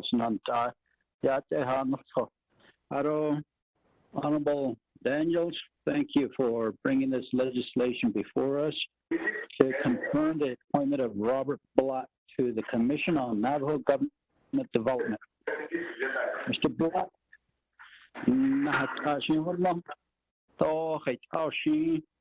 the Neba Washington, Lenigishi, Hotel A, Naznaston, Zonshi Barton Pond, Sisson Kiz, هذا إيش بني نشأ كرون كهديني نانش روبن الزيت الله خيط آيات إيكو إيدنا بواشنطن إلى وصله إن إلى كروس تسليه هاتزي Honorable Begay Elmer Begay and the three branch government all based in the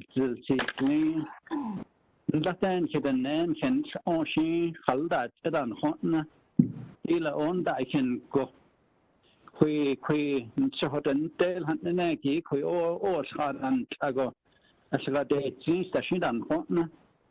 What are Yahati government Nenigishi and that's a bench and they had a Lenigi, Mr. Black Aroshan and not Lenigi. Anil Soshin Gilbahos and Nahot has Lee Dick at Qui Face or Chilla had it at the whole Jish budget hearings. Lango Shinda Otole. Ah, near Hutero late. Hagi a Yahando, Hagi a Yaha, Nacho Kodador Nash. Face or I support Ohogibini Nagishi. Hinata Honoro Lesson and Arokro. They upper full in the government development each year. They had a meeting over there a couple of months ago, and we attended, me and one of my colleagues. And what I've noticed with the commission on this government development was that when they voted on a resolution, about half of them abstained, and that should not happen. I was just like, is this really happening? It's either red or green. There's no yellow, no gray, nothing. Office of Government Development needs to do the same thing. There should be no abstentions. You guys are voted in that position. Government reform, the Washington,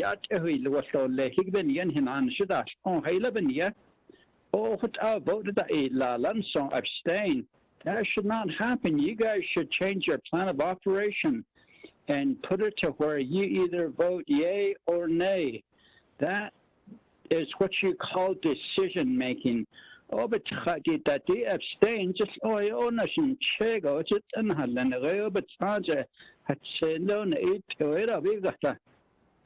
but you're either going to have the courage to push that red button or the green button to make a decision. Here, this case, Mr. Black, and I hope you're one of those people that will just vote red or green, no abstention. Thank you, and I reserve my time.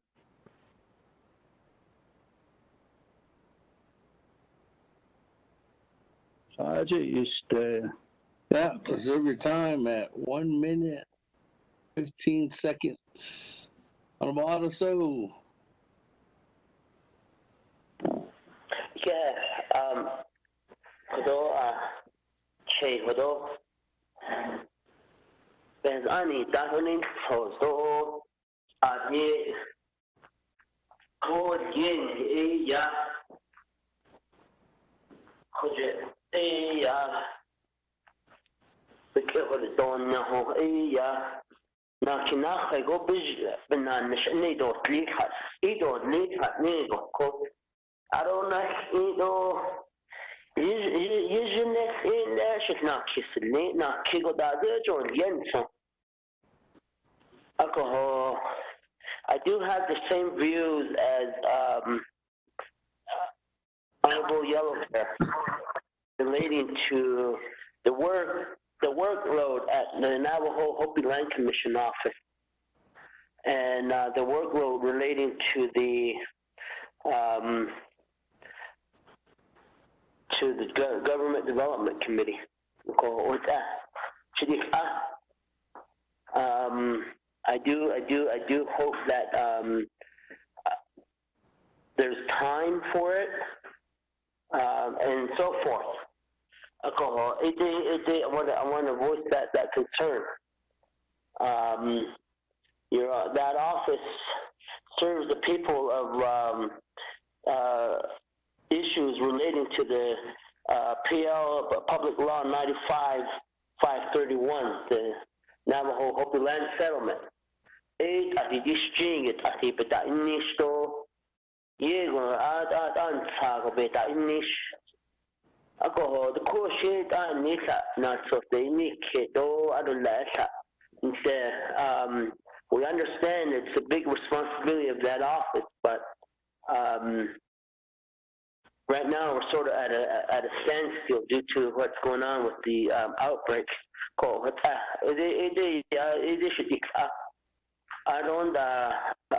other is that not relating to government development and so forth. If a person starts to vote, abstain, or don't want to vote, it really sends a message.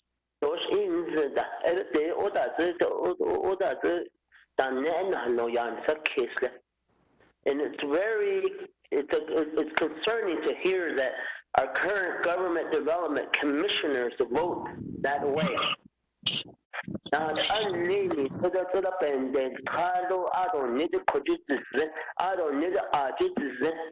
red or green, but none is eight. Really hope that if you're confirmed that you don't follow and start voting in those how other commissioners are voting. Ako talaga yego na anlini ba the nan lini an kede the be the ago be na you're going to impact their lives, whether you're going to vote in favor to for instance reduce the chapters or so forth. Ako talaga ben del kano. I really hope that you don't vote in that action, or to say that I gotta wait, I gotta think about this. I don't need a band. I say you're either against it or not against it.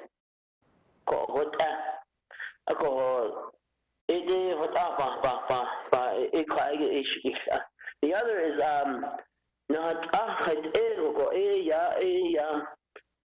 the lini ba pansin kit haji ko lapa dest ingi ba pansin kit ani na nishe ben ye ko na do na nishin la do housing sunya kan ha il la nan lini ile da pa na hatta salage be hada do ni so ye kodo ye na chi do na do ka digi ka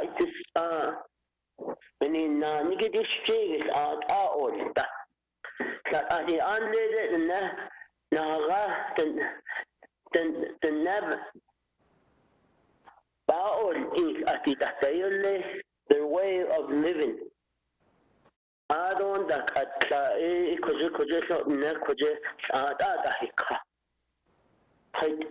goes basically love not oven that is in this shareholders not this what those understand alcohol I not I yoba how the dog needs of you not the dog. They just don't want you to be in there to say to play a role as a puppet or something, or you're told to vote a certain way.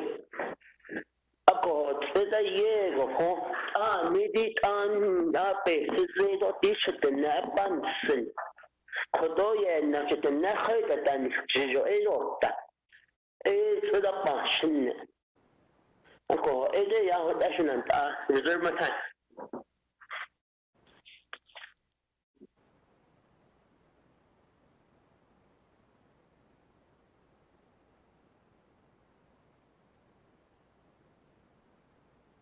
I'm out of soap. Reserve time at 12 seconds. That moving on down. Honorable Paul Begay.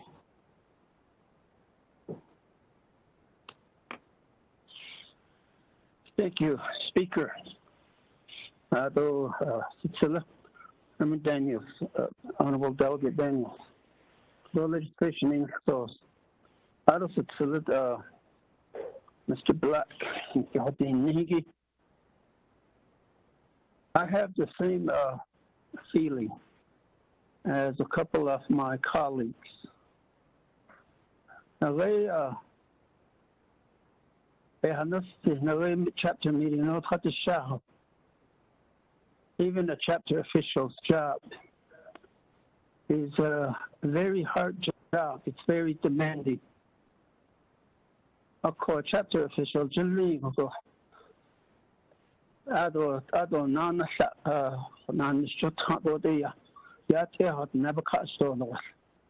The snigo behanasti. I believe that a chapter official, because of its demanding position, it needs to be a position where you don't have any other job. That's the way I look at the chapter official's position. Being the director of Navajo Land Commission, that is the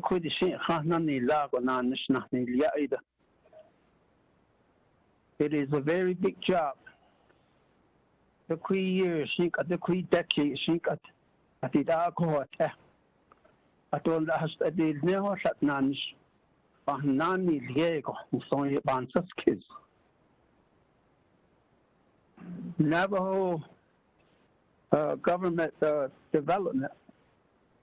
I just thought that's a development. You're developing something over there.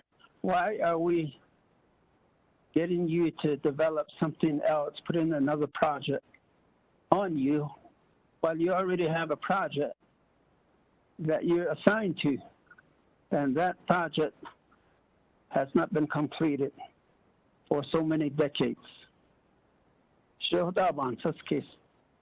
Just a couple of days ago, I thought Capital official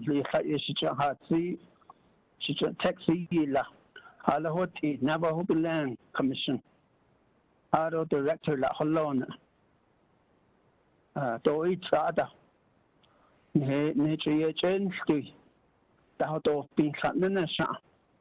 She don't need Conde, I should say, baby,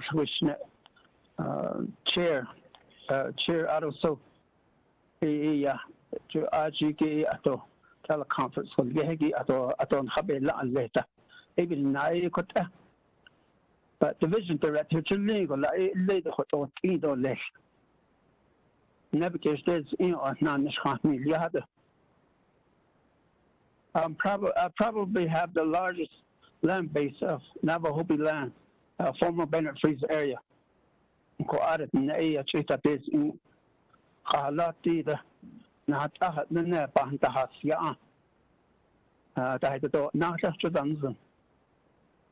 Of course, these the Shanagot Eda Quaggy. I had a Doski from executive branch.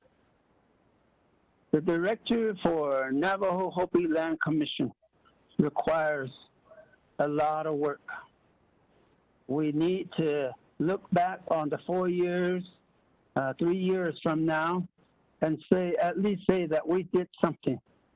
You could ego do nanish na dasal nanish bikidi no edo do nisa. She had avances case. I've expressed many times also that I'm a product of relocation, and I know how it feels. The ne, you get the Adan Sakisi, Yan Sakisi, in the Salaki, and I know how they feel. Baranada, Tenigi, Baranata Bananda, the Taki. I know how they feel. Of course, Ebony, now, that is now, this is a big job, being on the Government Development Commission and also being a director, division director as Navajo Hopi Land Commission. Now,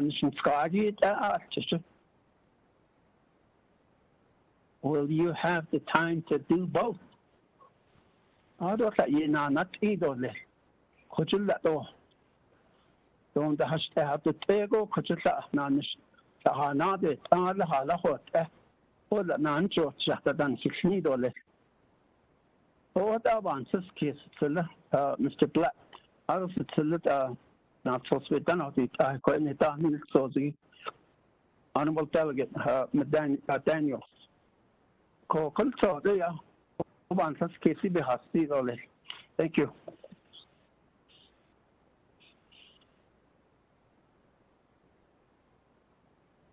You know, everybody else, let me go back to the sponsor, Honorable Daniels and Mr. Black.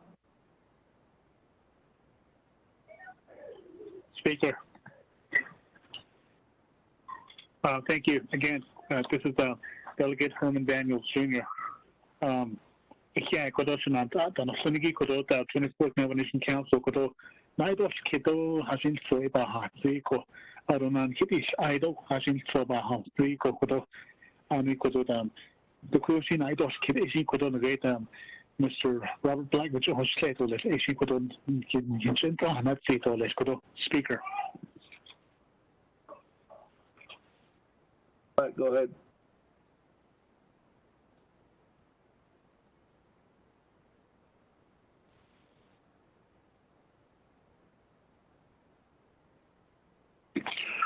Mr. Speaker, 24th Navajo Nation Council, out on the all the people that are in on the session for today's special session.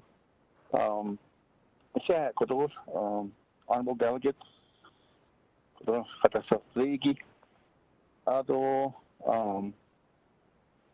nation that I'm not equal, Nanish, and yeah.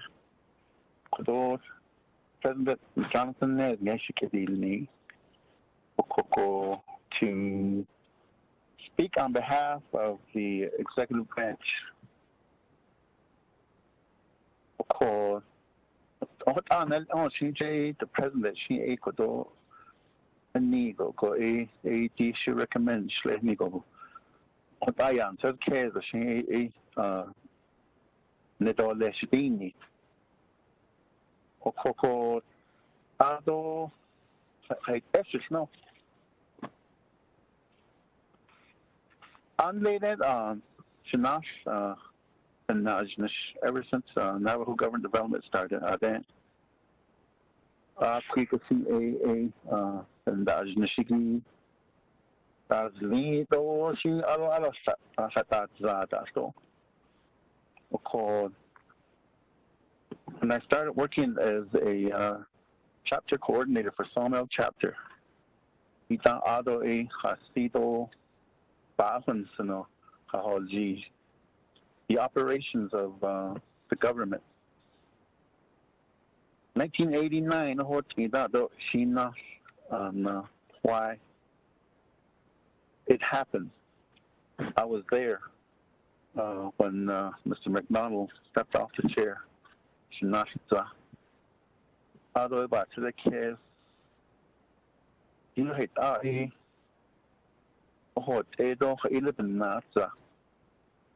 And I think it is when I spawn this case it's centralized and Window Rock.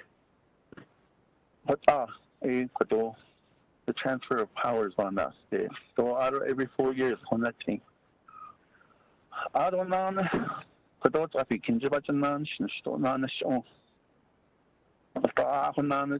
went further into getting experience on seeing how the government operates from the local level, though, and working with honorable delegates like David Laster, Joe Salt, the late Harry Brown,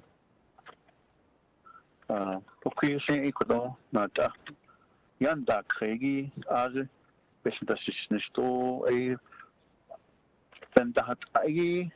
whether it's good or bad, they've been so but other in it for And yeah, I was on the front lines at Navajo Nation chapter level. How laws that are passed at central level affects the people down there. They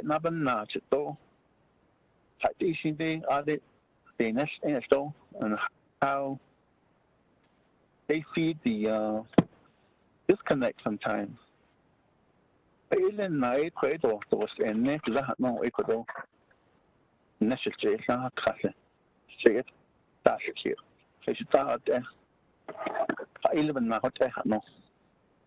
sheen fisi kes. Hotashan na hatagi hotashan no bantu kes.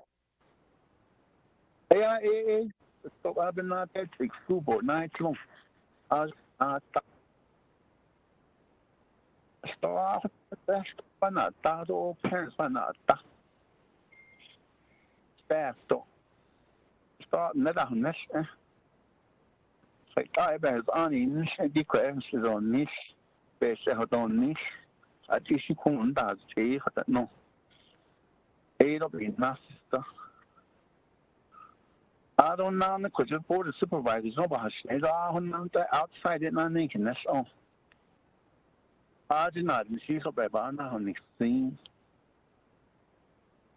Father not let's eat all this. You could have just had on Nicky had no one to check us. I preach about that day, whether it's the county or the state or national level. Called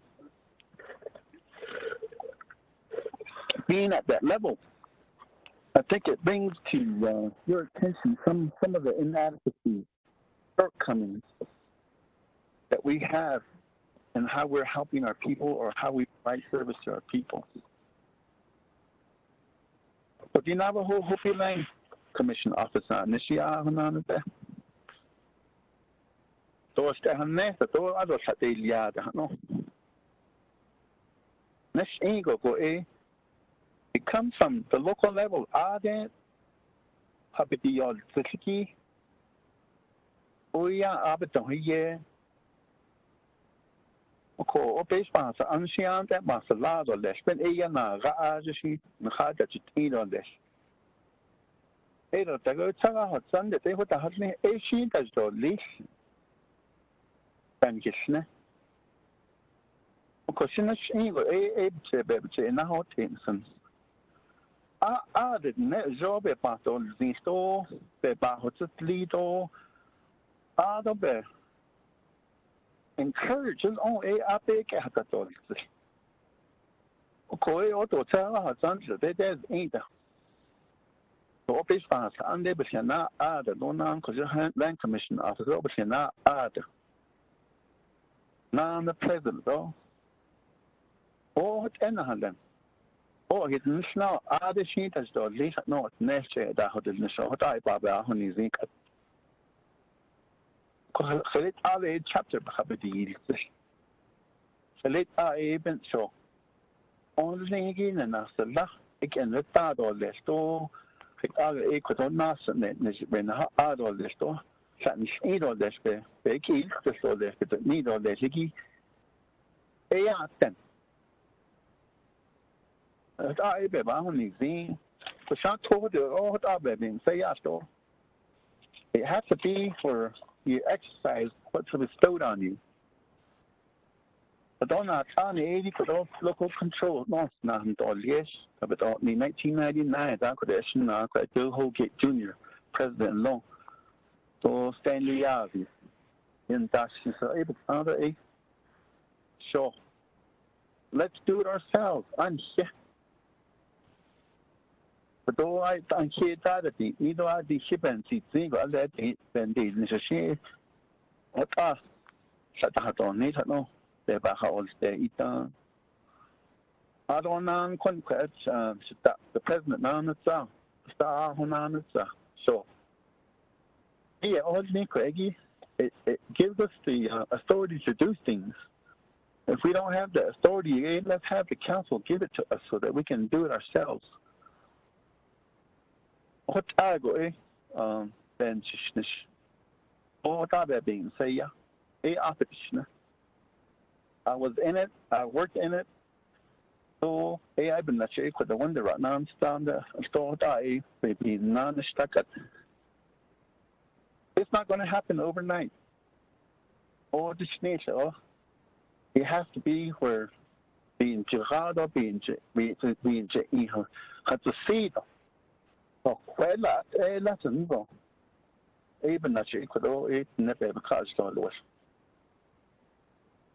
Ko hasi ni nan sagi tedo adonda aye go sin bin ji ya do ho ta be ba ho zun zong shi de ya chon ho ta de ni be so li o eslejo e khare sin ya la e ho ta e be ba ha ba ha zun do cha pe zun an de na shin sha so one day out of the office bay go ho ta e ba da so close that ni ko they have that disconnect. So Zoya able to stay at husband. And Ado Asa Honada. We are the Zoy na Yago Shido Lesha, no one hits her hidden cattle around the Shodia. You had her issue dash in the Hatoya Bobo. Well, yeah, it's at on this heat ed nature after 4 years. None a shadow less, none honey. Of course, say, oh, Daban, just kiss. Actually, me Odin Nanishan Sagi and Shanchan. That's all last. I'm committed to it. Even managed any gay, I have a commitment to my people. Khalid a bado nishi abeban saske so jobado nishiki. Oh no, gotot kin what ik ha chon no e so do ya na shoda. Stab on nada ni leto adonda. Lazi ege person that and no. Oba ya nada. Okay, that be on this case. So we could just government development in the JAA. It gives the chance to talk about these things. So if you don't have others, and how to try graduate on me. But me go see the yes, not that. So she I think that but not nothing the young. See what I is none. So I quit with the neither. It's a board and it's an oversight, just like the way I serve on the school board, the way I serve in the board of supervisors. And I'm a system, so I work as the water operations staff for the Navajo board of supervisors. I run the Shanto chapter administration of the as a administrator. So I should be now. Thank you. Call. Even the agency, even the shit down. The president of the ISA, and he even the recommend Sheila. Okay. What I'm just not what I is necessary because of where I've been and what I've been through. So what I've seen. So I think need a non-nation side, but I feel that I'm ready to face this next. So other things, I'm thinking about this. So I'll respect and let you decide. So, I thought, I think I pretty much put it in the summary on all the questions, unless I didn't cover any positions or any questions. So, what I see that you don't Mr. Speaker. Yeah. We go back. New players. I'm McKeon Gay. 3 minutes, 54 seconds. Speaker, I know Mr. Black. Again, I appreciate the response. But kado sunantaya hatahasi. I mean, hitation ani bete beta ko sundo na nesto ni niki. Just as you know, do you know that I have 2 chapters that are on the Navajo petition land, which is Low Mountain and Pachibugap, Burntcorn area, Chiko. Tani Koto Bahata isi and you begin the chapter So that's it. Need or need that's a the nehajiki. That's it. Need or which in the not only. If the notion is that we want the local chapter to move, no. Oh. So I guess that's a leadership that could have been brought to our attention, and I don't know if you had brought that to the Navajo Land Commission. And the reason why I'm saying this is, you know that Greg Smith, our lobbyists at Washington level, have identified that the potential that the Navajo Land Commission could secure so much funding from the CARES Act. And I believe I CC'd you on a memo that I sent to Chairman So. I mean, we're talking about a million, several, I mean, I don't know, 100 million. Base a budget to do ask for the need to have a co-aid and need to bend in this. But at the same time, what if the Navajo Government Development Committee starts asking you to take part in certain meetings? A co-cojet non-nation shut down this and need what cho quite geeky at to ask the pinna guy to pohnet san gishi but as art it you meeting you ticket even my 5 chapters of what I'm being asked to be at 5 places at one time. I call so quite geeky let on his yet land so yeah from Washington level. At quacky other yarn linking hit in that base of she did a thank you.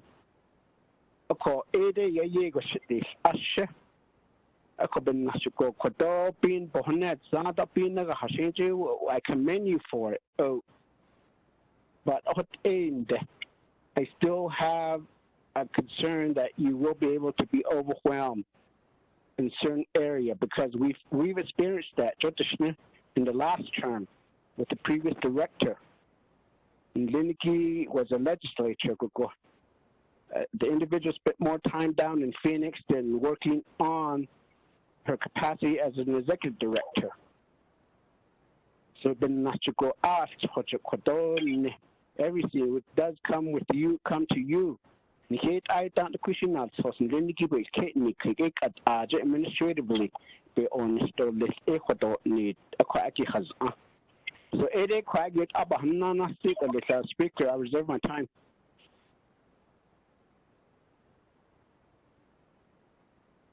Reserve your time at 8 seconds. Chairman is 1 minute 15 seconds. I'll go ahead and go ahead.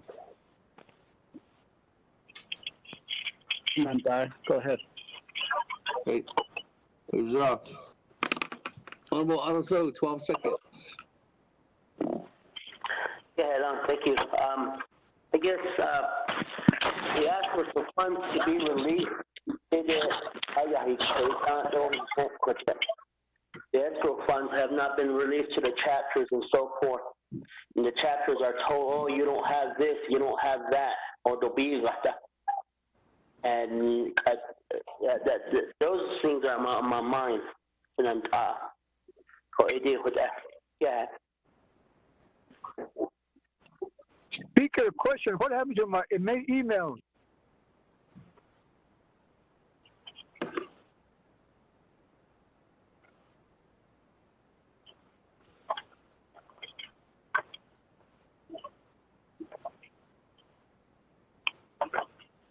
Honorable Eugene So, could you clarify? I text you 3 times. I'll try my names to come up. Oh, we got it? Eugene So, we have not received anything from you. I'll put you on the list, though. Let me go to Chairman Daniel So, and then Honorable Eugene So.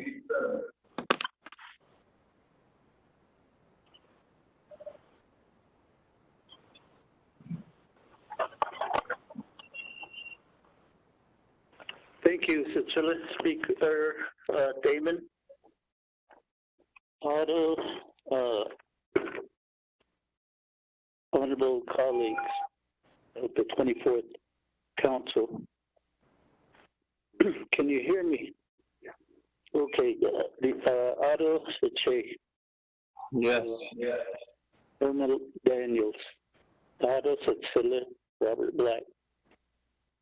Okay. Going forward, should you be approved to be a member, give me some goals that you have for this commission to be a participant. I'm troubled to hear that. And naturally, you'll say, I want to change the voting. But trouble with the abstention aspect of the members.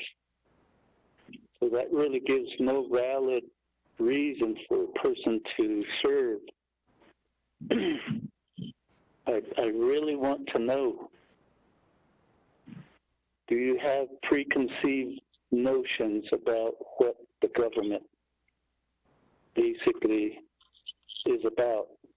The other part I really want to know is in Title I, the fundamental law, there's that aspect that the ceremonial leaders would be a fourth branch. Would that be part of your Government Reform Act? That's at the central government.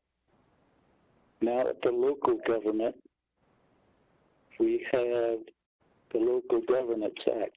Is that where your focus will be on since you've been a chapter manager?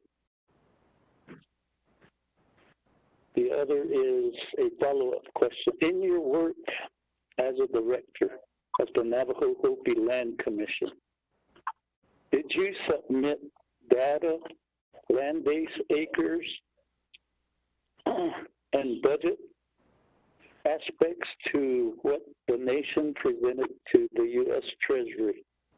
And have you presented documents that reinforces the request for funding using the elder population as a basis for those that have been marginalized?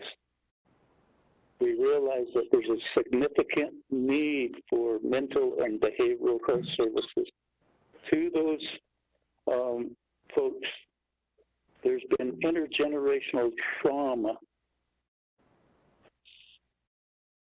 and the young folks that still haven't recovered from having to lose their home places. Those things, those aspects, I wish you would focus on rather than this other effort. I really agree with my Chase, Honorable Yellow Hair and Honorable Paul Begay, and that will really drive my vote. But I will give you consideration with how you respond to my questions. Thank you. Mr. Speaker, I reserve the rest of my time.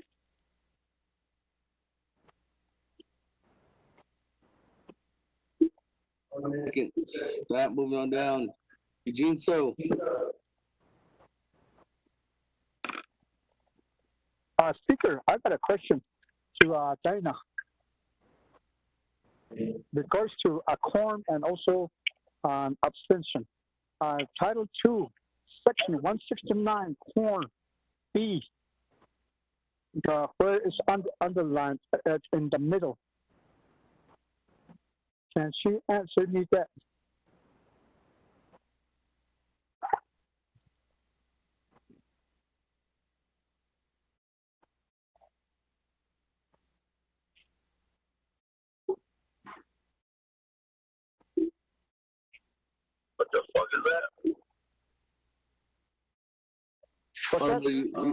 Eugene, so can you clarify what was it 162B? Title 2, Section 169. 169. 169. B. B.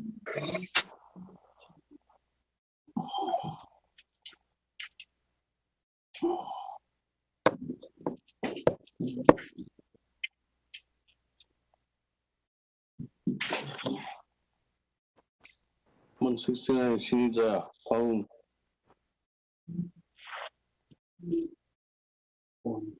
Oh, she needs a.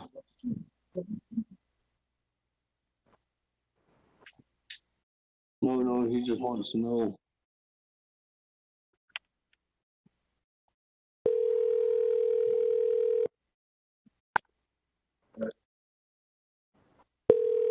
Hello?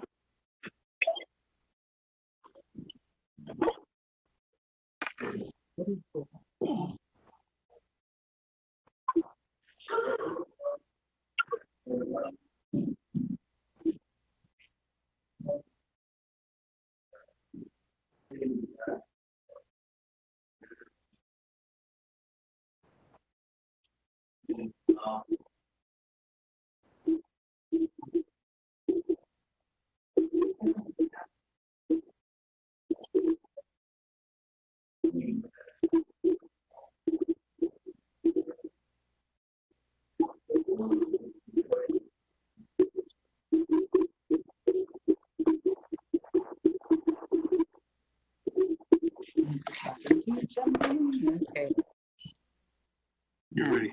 Okay. Hi, this is Legislative Council.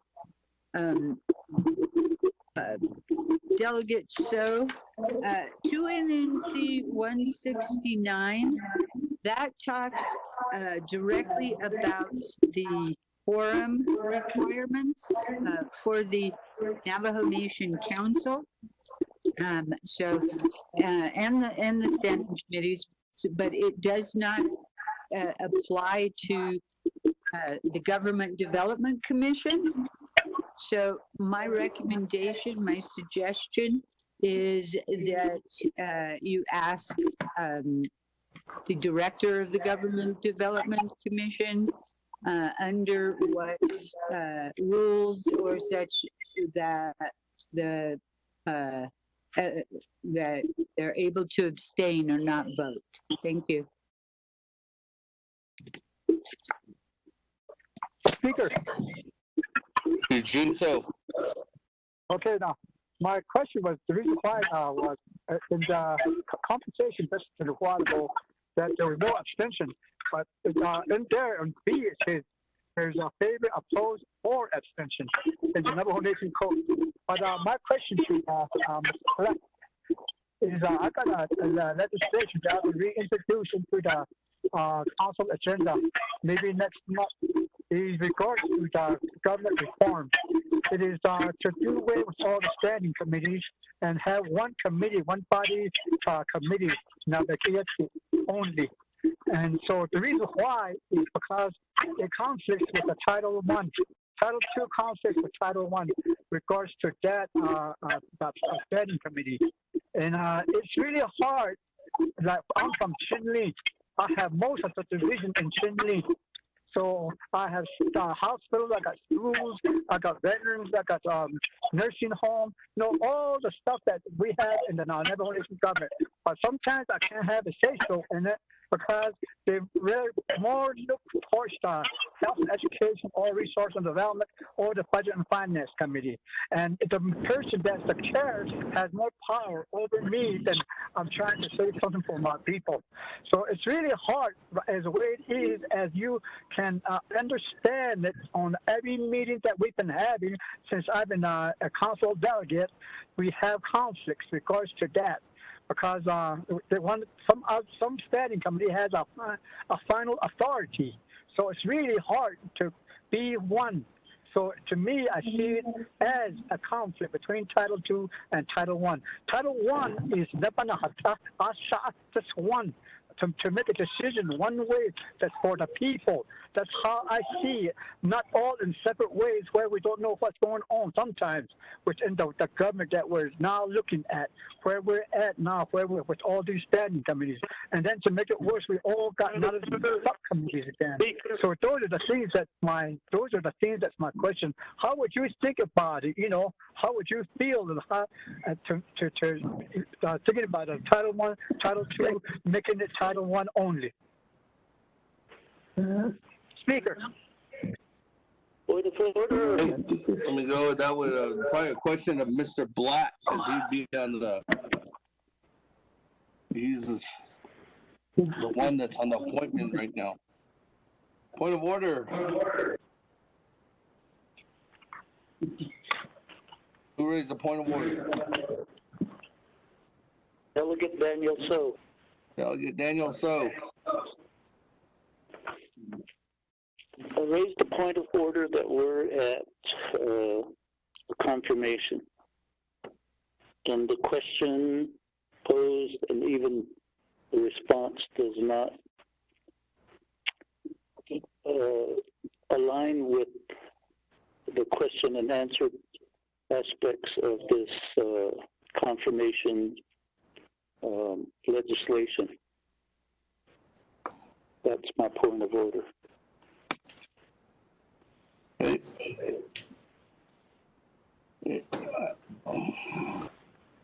Point of order. Honorable Eugene So, I do believe Chairman Daniel So, the Honorable Eugene So was asking what his thoughts of were. Correct me if I'm wrong, Honorable Eugene So, but you're asking Representative or the future Representative Robert Black what his position is on these situations. And if that's so, that's a case because he would be on the team for developing, or the government development team to do some recommendations that would ultimately come back to council. Point of order by Honorable Eugene So. I thought I asked a question to Mr. Black regards to what I said. Thank you. Okay. That. Moving on down. Madam Chair Charles Newton. New player. Thank you so much, Shatella Delegate. Speaker. Mr. Black, first I want to commend you for your construction experience. I was just looking through your resume, and my husband is a construction worker, so I think that it is a commendable job, and I just wanted to just point that out.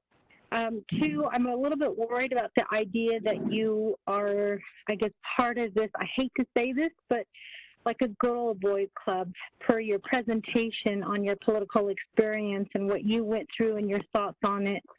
So my question to you is, how do you propose changes be made to our government to give local communities a voice based on the experience that you've had where we've had issues with that?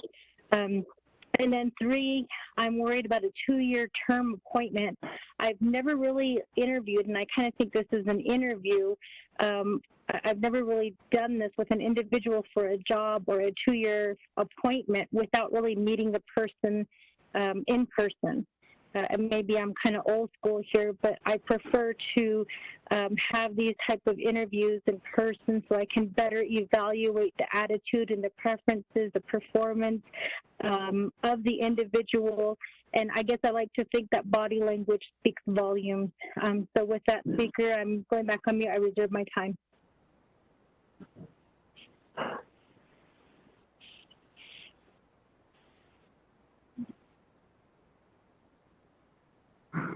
Okay, moving on down. New player, Chairman Hino.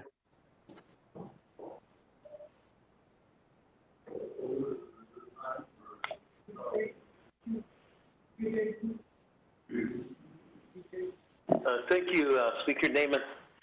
Just wanted to remind my colleagues and that we have staff that we need to be mindful of. And it's already past 5 o'clock. 8 o'clock, 57-hour curfew is coming on. believe we should just vote. If you feel that Mr. Black is not cut out to be on the commission, vote red. And I feel that Mr. Black should be confirmed on be a part of the commission because the commission needs to move forward. There's no representation from the president's office, and so with this, it gives the executive branch a voice on matters that we would be dealing with. They would be dealing with, and so even if you feel that way, then vote green. But let's be mindful of our employees, and they have families, and they need to get home. Probably pick up some needed supplies before they go home and hunker down for 57 hours. So this, if I'm in order, Speaker Damon, I'd like to cease debate and move to a vote. Reserve my time. Tickets for staff. Second that motion.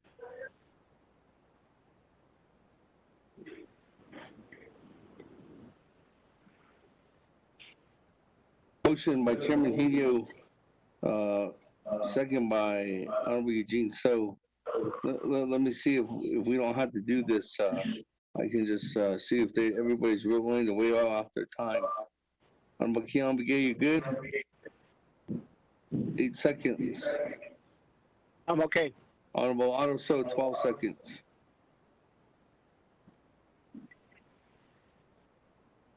Honorable Otto So, 12 seconds. Second, well, he didn't answer the question, so this gives us no other choice. So, go ahead. The Chairman So, 1 minute, 2 seconds.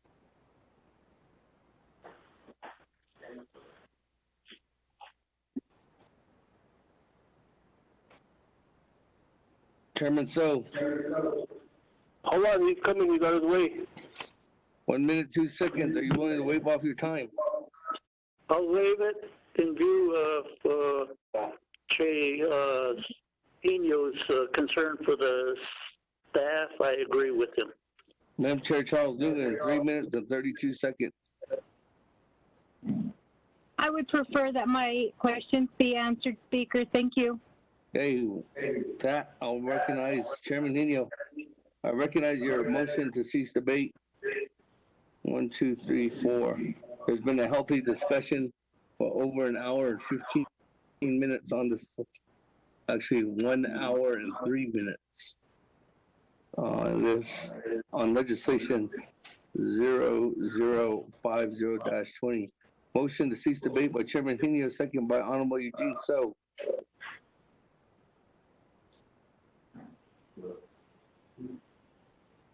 With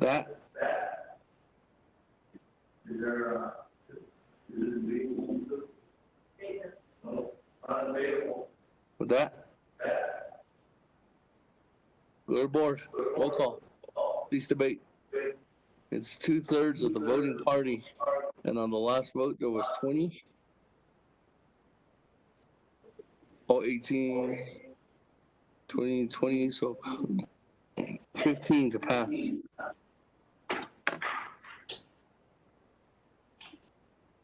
This is the cease debate.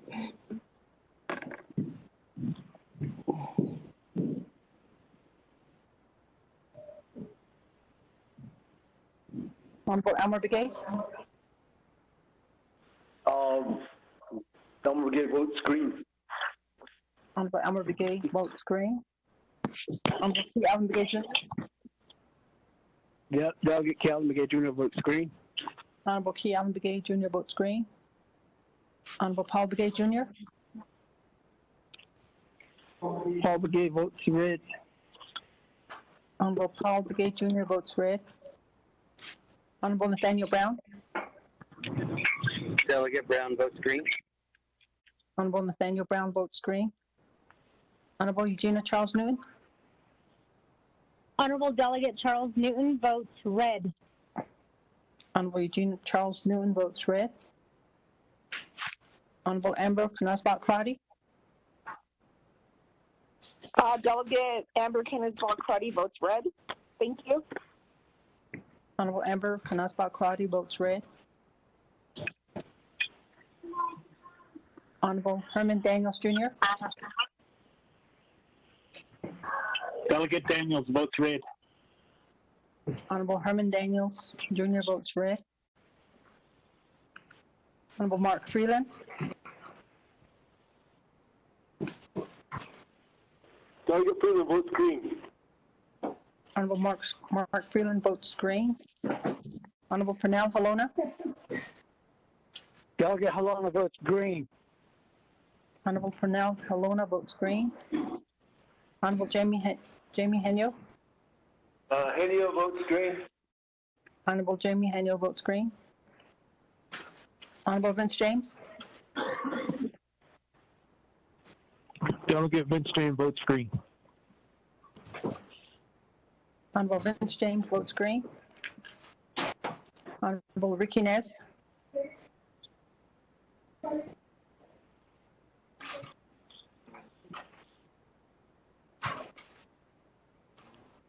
Honorable Carl Slater.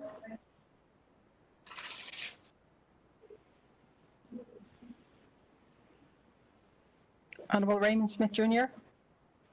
Since we love to debate, I vote red.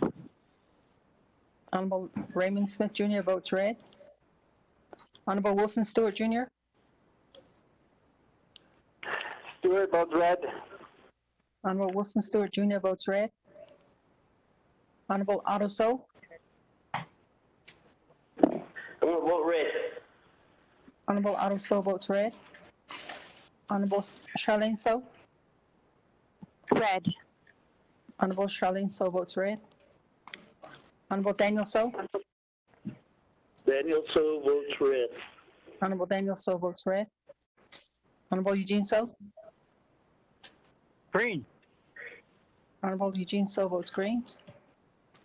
Honorable Thomas Walker Jr. Thomas Walker votes green. Honorable Thomas Walker Jr. votes green. Honorable Edison Winika. Green. Honorable Edison Winika votes green. Honorable Edmund Yazzie. Red. Honorable Edmund Yazzie votes red. Honorable Jimmy Yellowhair.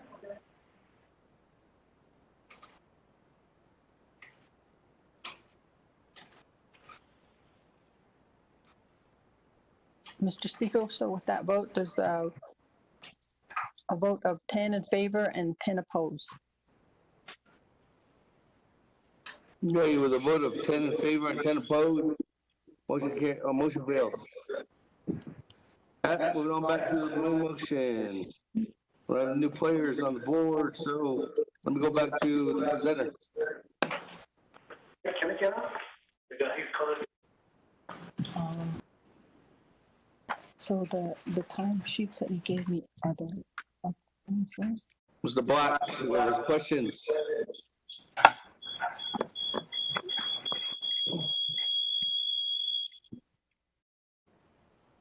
Mr. Speaker, Honorable Navajo Nation Council, the 24th Navajo Nation Council,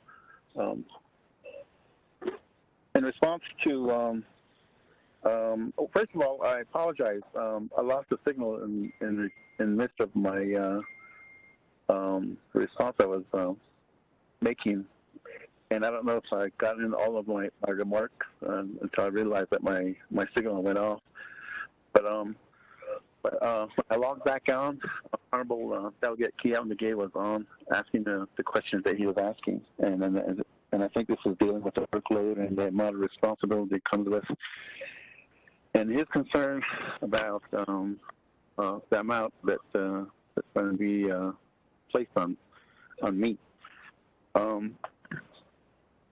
I understand the concerns, and I think they're well vetted concerns that you have, and but in terms of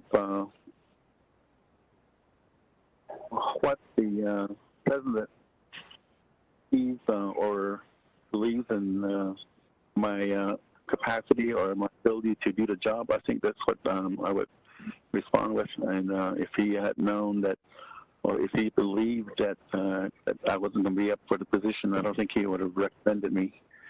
So, and I think that's the challenge that I want to take on, and I don't want to let down my my government or my people.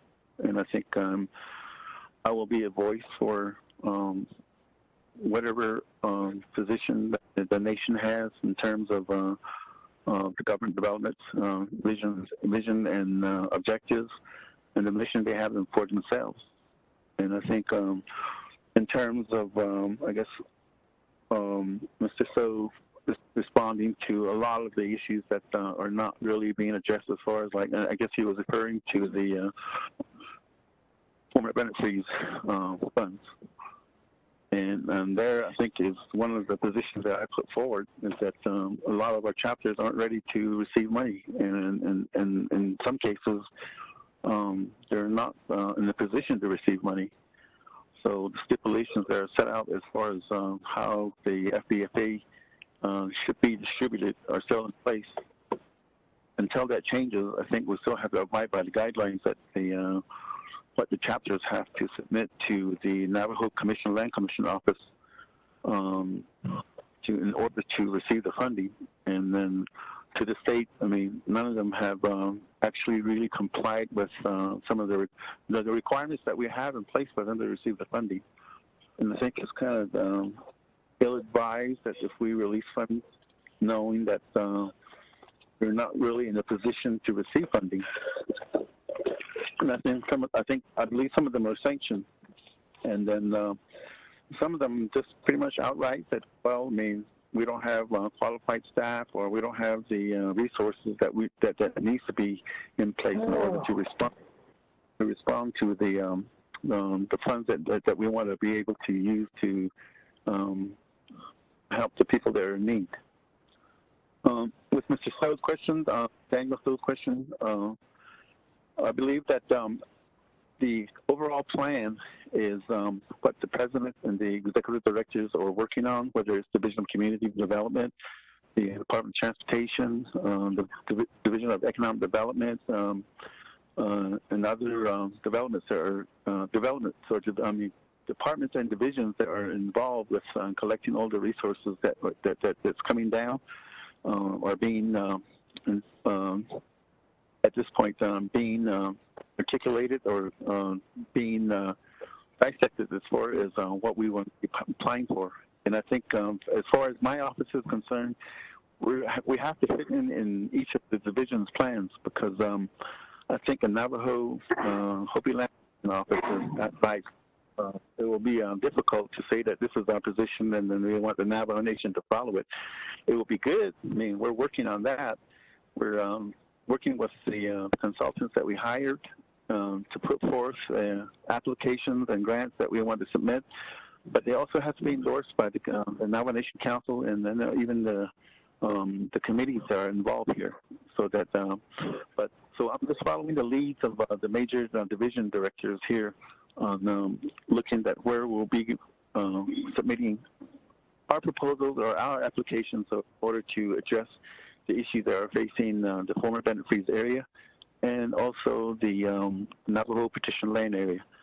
I know that that we've been trying to lobby Congress for many years to provide the necessary funding for, in this case, what brought on the additional hardship, which is the situation that we're in is revealing a lot of the shortcomings that the governments have. And I think that's why we're going to use to make it our case, to saying that this is why we need the funds, and not that we haven't been saying it. I mean, I think we've been saying it all along with all the past councils and presidents and whoever was in the office. I mean, trying to put forth a position saying that, I mean, we need these funding in order to be at a level where it's not going to ease all the suffering and the pain that is caused. I mean, at least it needs to be alleviating some of the conditions that we're in. And as far as abstentions and voting, I think for me, I always admired what my late uncle used to say when he was a delegate. When I watched him on the council floor, and when he would see yellow votes go up on the screen, he would get really upset about it. And I think, and I have the same mentality to say that. I mean, it would be something that. Decisive when we're working on issues so that it can move forward, and then we can't be just sitting back and then saying that, well, I really have no position on this, and so that's why, or does that have a conflict or something, and or trying to use some reason why not to be put in a position where it's going to be maybe controversial or where it's going to have a lot of positive or negative feedback. And I think I have the position that in my term, if approved, that I will be moving in favor of or against it, and not just sitting back and abstaining from votes. And then as far as Delegate Charles Newton, I appreciate your noticing the experience I've had, but I believe that the Navajo Government Development Commission has an agenda that's already in play, and I think there's still lots to learn as far as the national issues that are concerned, and I think that's what I'm going to be hearing. I've attended several meetings, and you have an array of positions on the commissioners when they're remarking or elaborating on the resolutions that they're covering, and in some cases the referendums or addressing issues that are affecting the makeup of the Navajo Nation government. And then a lot of them get really philosophical, and then a lot of them, they're pretty much back, or they're pragmatic in how they're going to look at these positions. And from my point of view, I tend to be more pragmatic and seeing the black and white and saying that maybe this is something that this is the way things should go. And I think, but this is just based on my work I've done, whether it's the local level or whether it's the government level in Window or whether it's the county level. And I think I know that politics has a lot to play, a lot to do, has a lot to do with it. But I mean, I think in some cases, I think I have to look past the politics and say, hey, what's the overall goal that we need to have in place where it's beneficial for the Navajo Nation, and then in terms of what I see, I think the work that we do is going to be reflected in the future, and that's where I look to. How are we going to operate? How are we going to be living in the government that we have? I mean, we know that some laws are outdated. They need to be revised, modified, or to address some of the changing situations that's happening in the world. I mean, whether it's business or environment or whatever the case may be. I think we need to have a system that can accommodate so that we can effectively or efficiently address some of the concerns that our people have.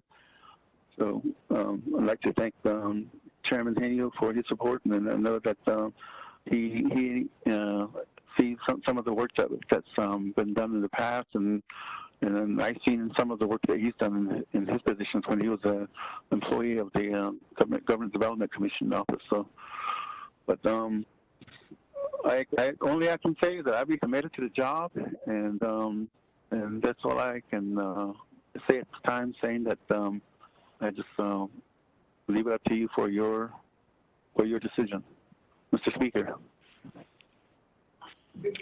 Speaker, this is Daniel.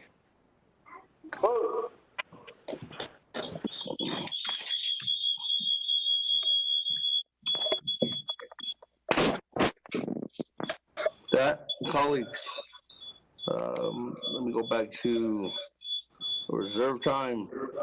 I don't have anybody else. This is new on the, no new players. Speaker.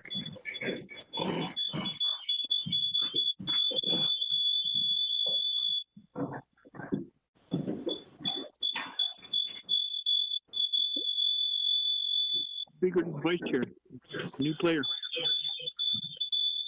Hold on.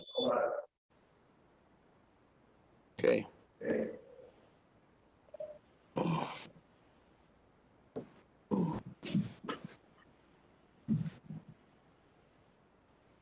New player, Honorable Herman Daniels, and then Vice Chair Smith.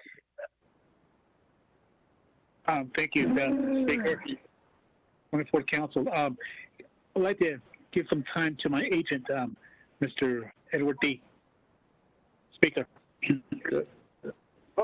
There was no questions to Mr. D at this time, Honorable Daniels.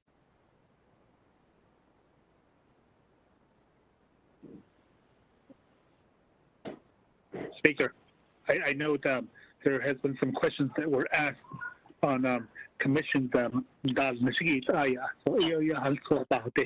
Speaker. Speaker. No. Speaker Delegate Stewart. Honorable Stewart. Can I request to cease debate? Honorable Stewart, I will come back to you. We just went through a cease debate, so I'm going back through the lineup. Honorable Daniels, I'm not gonna recognize that right now.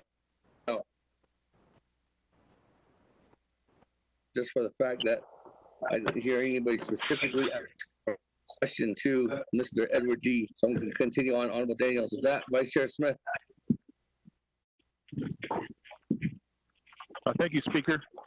Also, Mr. Black and Vanilla for sponsoring this legislation. The main concern that I would like to express to Mr. Black is we well know that dated Newlands, East Mill has a concern on housing, and we're still trying to get that taken care of. If you go over to another position, that seems to be like that would be secondary, or that would be conflicting. Not conflicting, but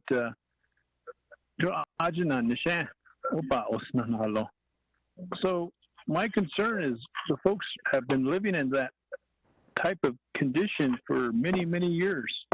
And it seems like every time we talk to Congress or we talk to Congress folks, they go on deaf ears. So I really need your help. And that's why you are in that position to advocate. I know you've gone to D.C. with the president, and I think the focal point of that is that we really need to push this issue, and we just still don't have a commissioner. There's no commissioner at the Office of Navajo Indian Relocation. So these are two concerns that I have, and I'd like to have an answer on that. Why are we not really tackling this? How can we tackle it? Maybe set up legislation, maybe go forth with that on behalf of getting the federal government to act upon it, because there's several homes, and there was Mr. Talker who did the assessment, and that's still in review. So, Shananda, that's my question to Mr. Black. If he does get confirmed, and is that going to be a secondary thing that's going to happen for Navajo Hopi Land Commission? I reserve my time, Speaker. Thank you.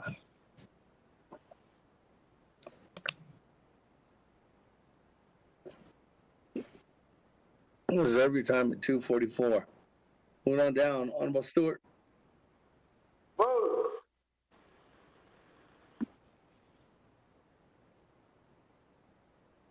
Honorable Stewart.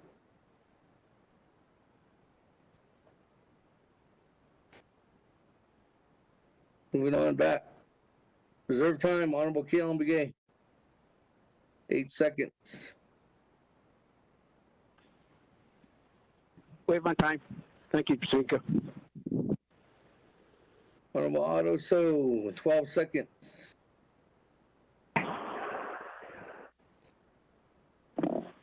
Thank you, Speaker.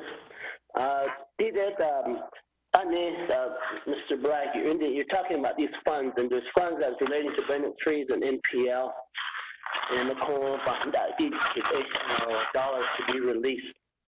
So, and that's my concern, is that you may not have the time to work on those releasing of those dollars that we want released out to the chapter. That's all. Thank you.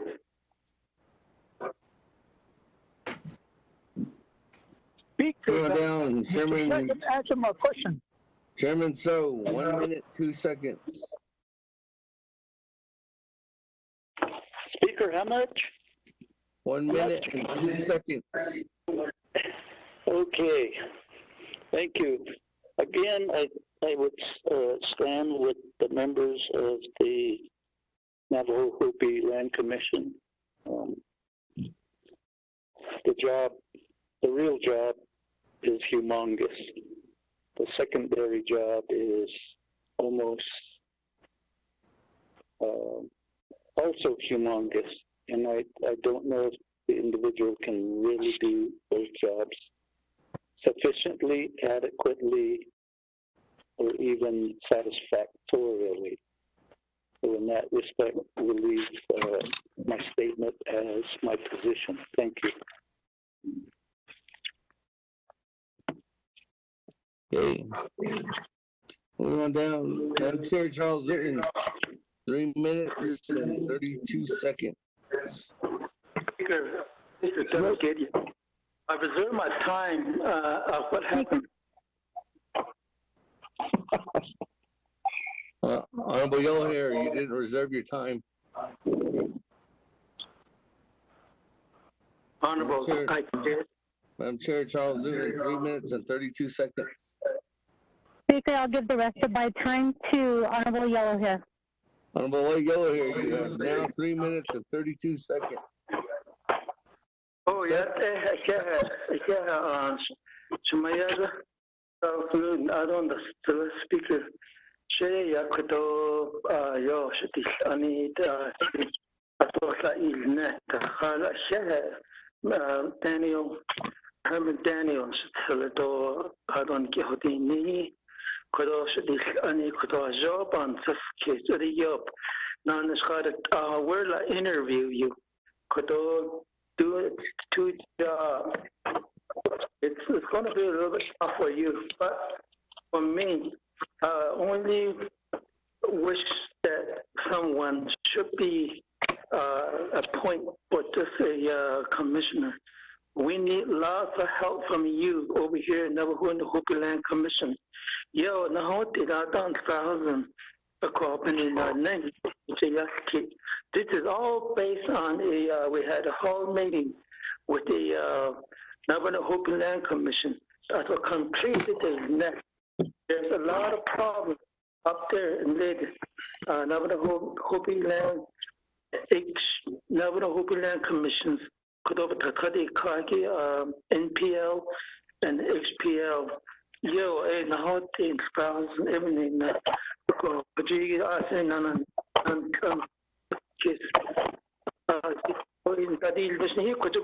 Navajo Hopi Land Commission, Mr. Black, could you go a division director? You want to have a full time to help your people out there so we can get back and give them their livelihood back to them. But education at Anya Kokojiki, it or Donabi and soon. Could also the next batch of Pavanina, Kojide and Salon Dolly, with Anaban on this case. Out of here is not only Kansas Canada on his battles and in the Navajo Hopi Land Commission, 50 years over on as late never now. Ebony na Kuja or Tajua never cost us one lady and NPL, XPL, and also benefits too. I wasn't so very hard. It was not on it. Out of here, thank you very much, Speaker. That you go back to Mr. Black.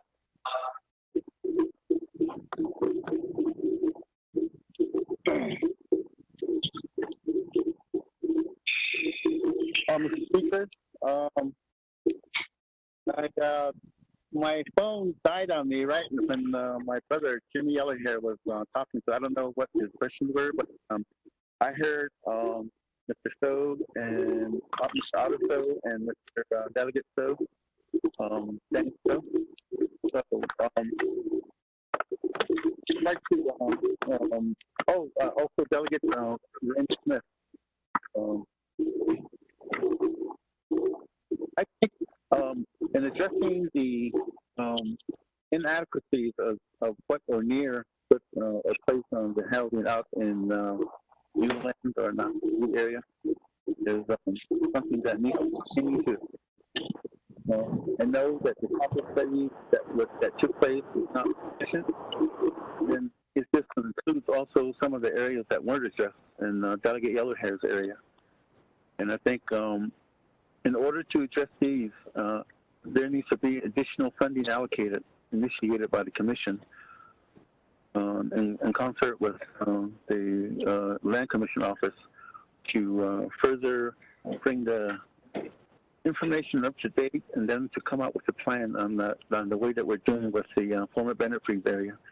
At this point, there's nothing in play right now, and I think I think the funding still needs to be identified if there's going to be additional work that needs to be done.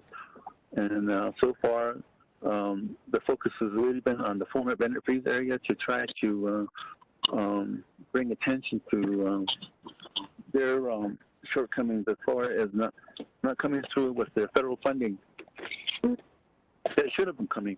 And then right now, we're in the midst of collecting all the information for the 9 chapters that are involved here. In addition to that, we've also included not updating. So, and it just comes down to deciding when we need to allocate these funds to initiate or complete the study that Mr. Tucker didn't finish. And I don't think we've really I don't think we've brought to the table on that discussion yet. It seems like most of the focus has been on Navajo Paw, which already gone through the 9 chapters, and then in addition to that, having a summit at Twin Arrows, bringing all the people that are all the chapter officials and committee members that are affected. So I think the same initiative that we started in Navajo Paw needs to be started with the Eastfield area again. And I believe that the commission appointment that needs to happen also lies with the leadership, and I think we need to be also cognizant of keeping pressure on Congress to say that technical amendments need to be done. And I think we were working on that in the midst of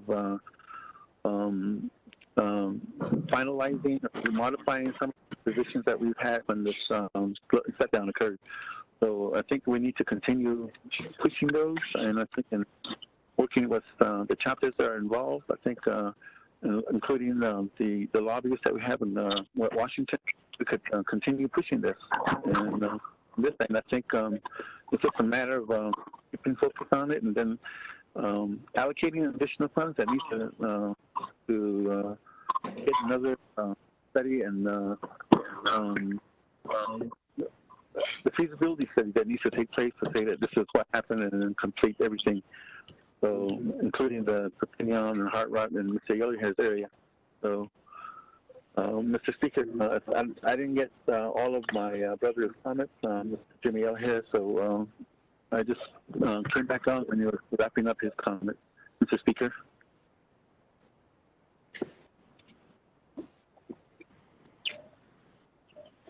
Now, let me go back to the floor.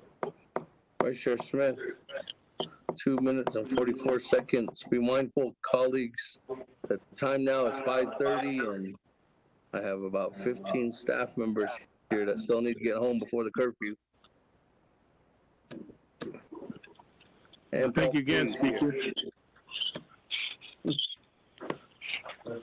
Thank you again, Speaker. You going back to reserve time? 2 minutes and 44 seconds. It's going to pay my $1,000 fee.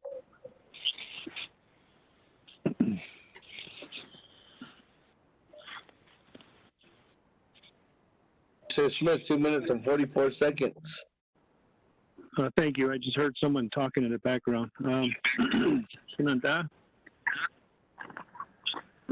didn't get my question answered on behalf of, is it going to interfere with your current position as the director if you're going to be selected in this 2-year term? You got 2 things on your hands here. Or which one's more important? Is it going to be what you're wanting to be appointed as? It's good that we have folks that want to do these things, but my main concern is the Navajo Hopi land folks. they're saying that they're still in the same predicament. They're still in the same situation.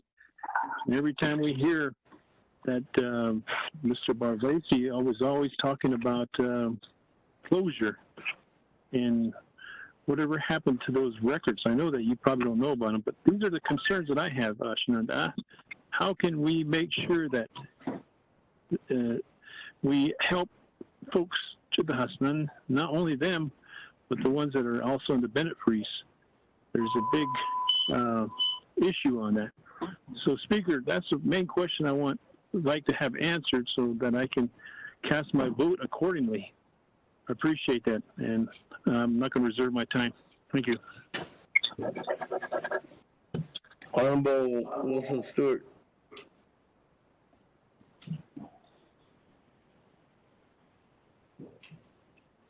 Okay. Speaker, again, request to cease debate.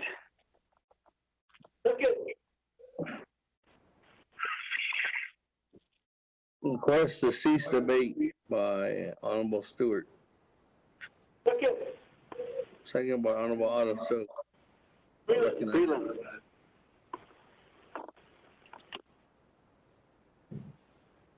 Oh, is that Honorable Freeland? Yes, sir. Honorable Freeland. Honorable Freeland, second.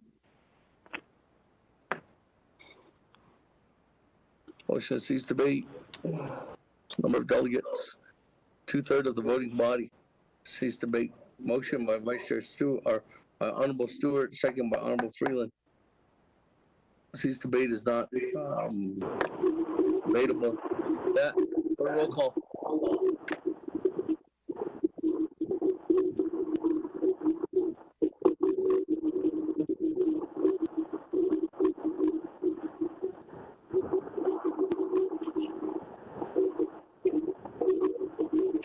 Honorable Elmer Begay.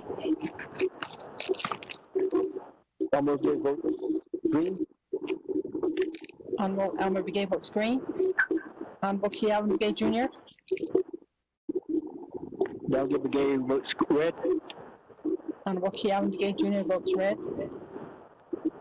Honorable Paul Begay Jr. Delegate Begay votes green. Honorable Paul Begay Jr. votes green. Honorable Nathaniel Brown.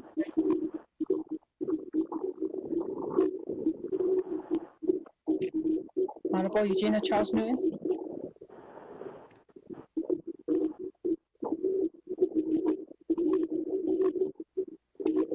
Honorable Herman Daniels Jr. I vote green. Honorable Herman Daniels Jr. votes green. Honorable Amber Knusbach Crowdy. Delegate Amber Knusbach Crowdy votes green. Thank you. Honorable Amber Knusbach Crowdy votes green. Honorable Mark Freeland. Freeland votes green. Honorable Mark Freeland votes green. Honorable Pernell Halona. Halona votes green. Honorable Pernell Halona votes green. Honorable Jamie Henyo. Henyo votes red. Honorable Jamie Henyo votes red. Honorable Vince James.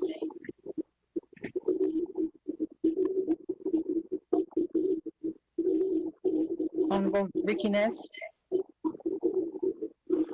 Delegate Rick Nez votes green. Honorable Ricky Nez votes green. Honorable Carl Slater.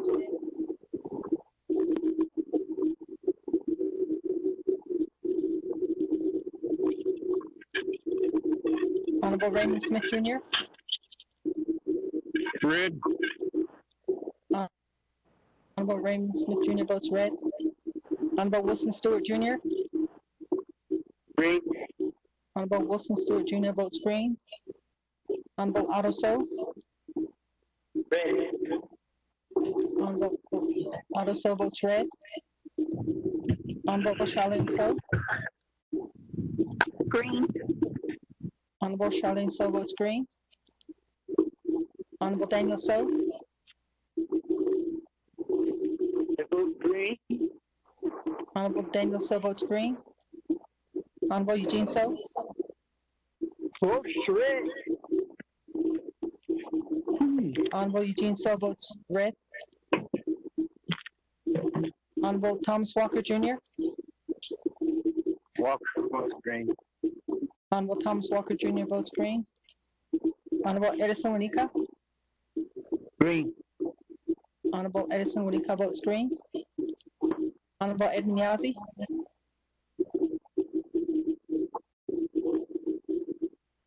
Honorable Jimmy Yellowhair. I vote red. Honorable Jimmy Yellowhair votes red.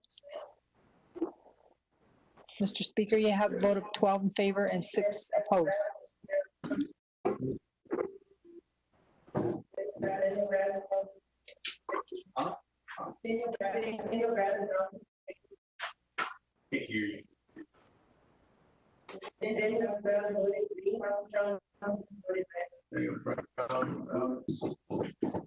Honorable Votes green.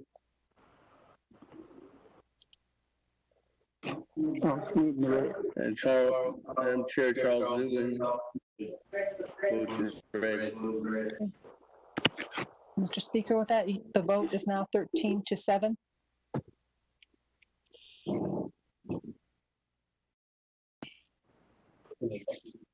Okay. 2/3 present.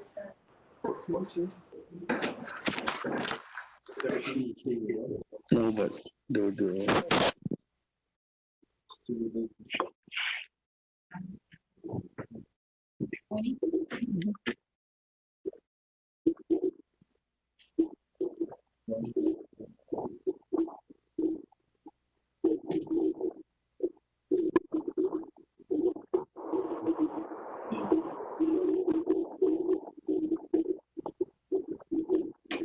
Okay, 13 in favor, 7 opposed. Motion fails. Yeah. Going back. All the new players. A question back to you, Mr. Black.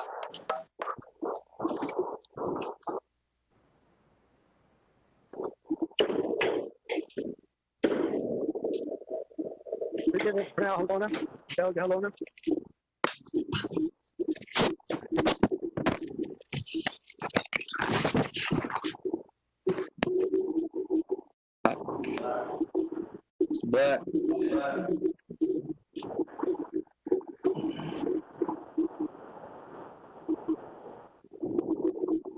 Mr. Speaker, I'm here.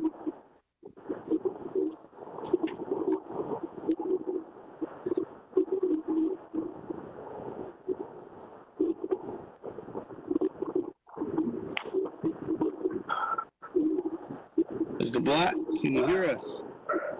Mr. Speaker, yeah, Mr. Speaker, I can hear you. There was a question by Honorable Vice Chair Smith.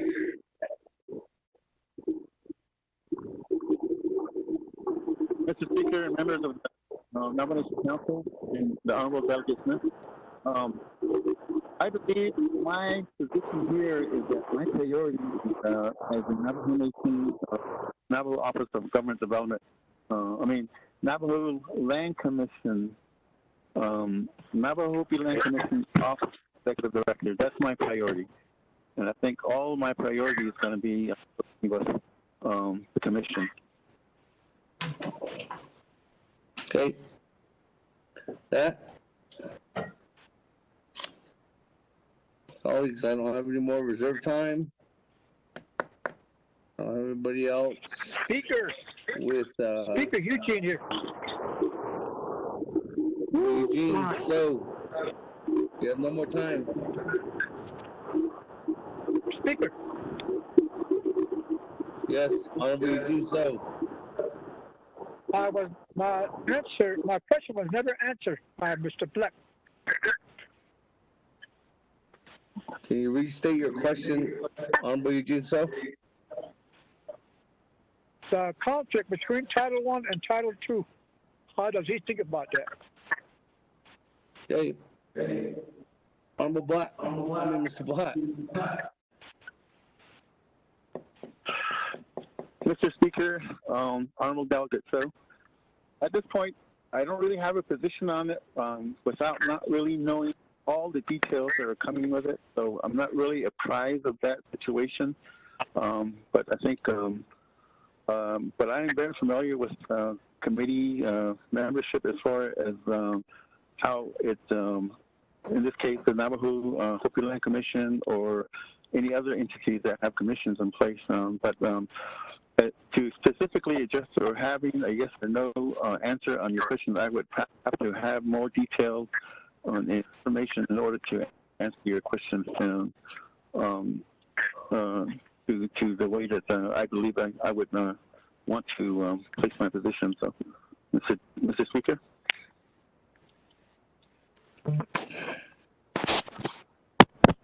Okay, that. I don't have anybody else on the board. New player. Honorable Alona. Speaker, can you hear me? Yes. Speaker, I'd like to make a motion to table this legislation for 60 days. Seems like we're just going to go round and round on it. We need a little bit more time to think about it. Delegate Otto seconds it.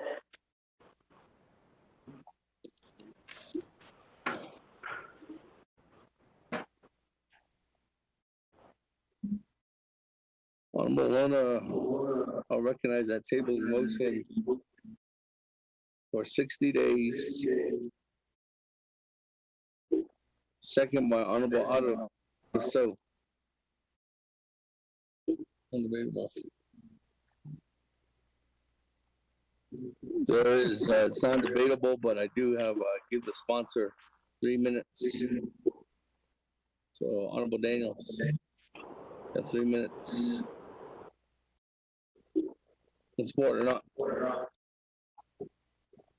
We're motioning to table this for 60 days. After your 3 minutes, Honorable Daniels, then we'll go straight to the vote. Thank you, Speaker. To the tabling motion for 60 days. Asian Tibet was me could also be Kate, could not Shaniki could also 60 days. I don't know could Diego Baha, we don't know could Miss. I think that's either. I represent 4 chapters. I don't go to all the 4 chapters. What's the echo here now? Just get that kiddo council. I don't know with Navajo Hopi Land Commission office. I was got information so commission needs litigate. And he needs excellent for the one for kids. That is a quorum. We have that quorum issue. So 8 extra shadow. But actually, we got 60 Speaker. Question of privilege, Speaker. Question of privilege by, who's this? Delegate Freeland. Honorable Freeland. Speaker, I just raised this question of privilege because we just got done debating this for almost 3 hours, and I don't feel this is the right use of our time, and it's inefficient right now. So why are we going to a debate or to a table when we just got done debating? We used 3 hours of our time debating. So that's my question of privilege. Thank you. Honorable Freeland, respecting a colleague, Honorable Alona has the right to bring up a tabling motion as he wishes. So, Speaker, without anything, the tabling motion overrules the original motion. So I did get a second, and that's the reason why we're here at the tabling motion now. I did give Honorable Herman Daniels his 3 minutes. He's taking it, and now we're going to vote because this is non-debatable. That round the horn on tabling motion for 60 days of legislation 00550.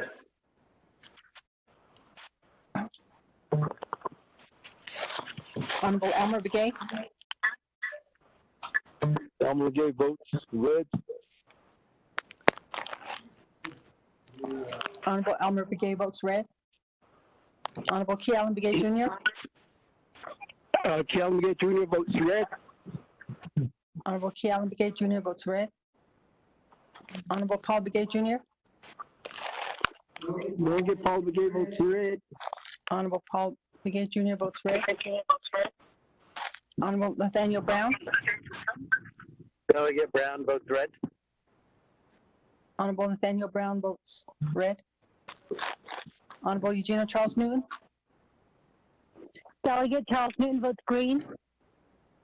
Honorable Eugenia Charles Newton votes green. Honorable Amber Canasbach Crowdy. Delegate Amber Canasbach Crowdy votes green. Honorable Amber Canasbach Crowdy votes green. Honorable Herman Daniels Jr. Delegate Herman Daniels Jr. votes green. Honorable Herman Daniels Jr. votes green. Honorable Mark Freeland. Freeland votes red. Honorable Mark Freeland votes red. Honorable Pernell Halona. Halona votes green. Honorable Pernell Halona votes green. Honorable Jamie Henyo. Jamie Henio votes red. Honorable Jamie Henyo votes red. Honorable Vince James.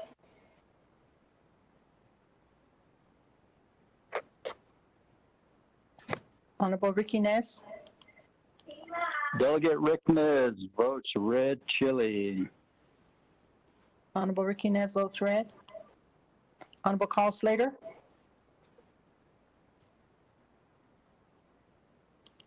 Honorable Raymond Smith Jr. Green. Honorable Raymond Smith Jr. votes green. Honorable Wilson Stewart Jr. Stewart votes green. Honorable Wilson Stewart Jr. votes green. Honorable Otto So. Green. Honorable Otto So votes green. Honorable Charlene So.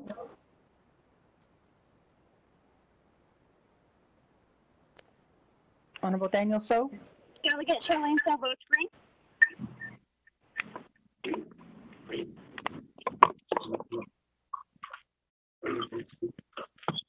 Honorable Charlene So votes green. Honorable Daniel So. Red.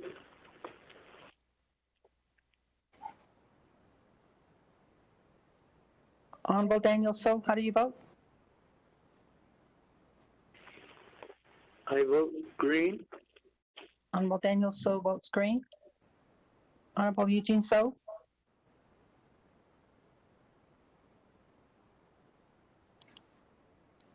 Honorable Thomas Walker Jr. Red.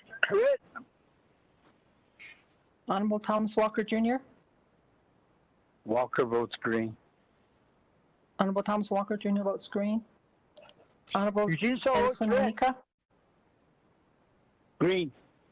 Honorable Edison Wanika votes green. Honorable Edmund Yazzie.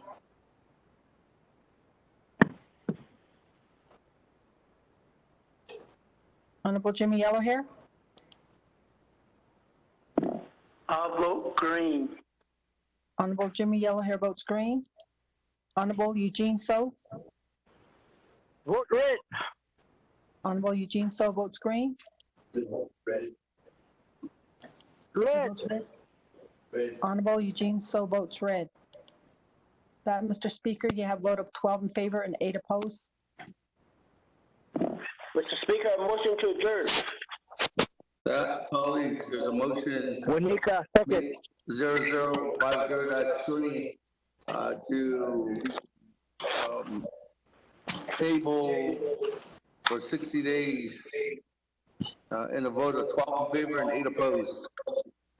With that, Madam Chair, Charles Newton.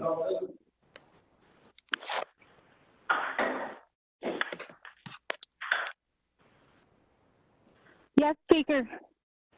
Your request? Speaker, it's already too late. Perhaps at the next NABI or at the next special council, I would like to ask my colleagues that we recognize that I would like to have a report from NQA regarding the broadband and what they're doing to assist their students at this time. I understand that staff need to get home. It is now 5:51, so I'll go ahead and I won't bring it up. Thank you. Madam Chair, we'll put it on the agenda, but did you say NTUA or NTU? Well, whoever, NQA, because they have that, yeah.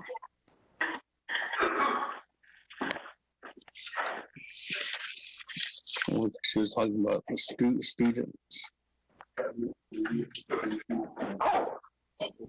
Okay. Madam Chair, can you email Speaker's office, Mr. Botero, and then Yes, I will. on? Okay. Yes, I'll do that. Thank you. All right. That. Speaker, this is Vice Chair. Speaker, this is Vice Chair. Yes. Speaker, this is Vice Chair Smith. Yes. I'd like to request a report from the EOC on hazardous pay for first responders. I heard that some are not getting hazardous pay on the next NABI or the next council. I'd like to have that requested. Thank you, Speaker. Okay. If you could send an email to Tom on that, that'd be great. Yes, sir. Closed session, announcements, adjournment. Motion. Motion by Honorable Otto So, adjourning. Second. What time is it? 5:53 p.m. Is there a second? Speaker. There's a second.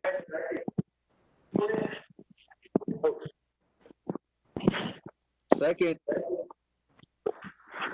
Second by Wanika. Second by Vice Chair Smith. Second by Vice Chair Smith. That.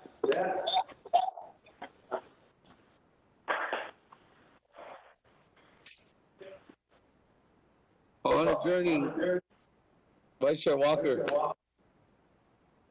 Speaker, colleagues, I have a question on possibly when the next session could be held. I have an emergency legislation that was drafted just today.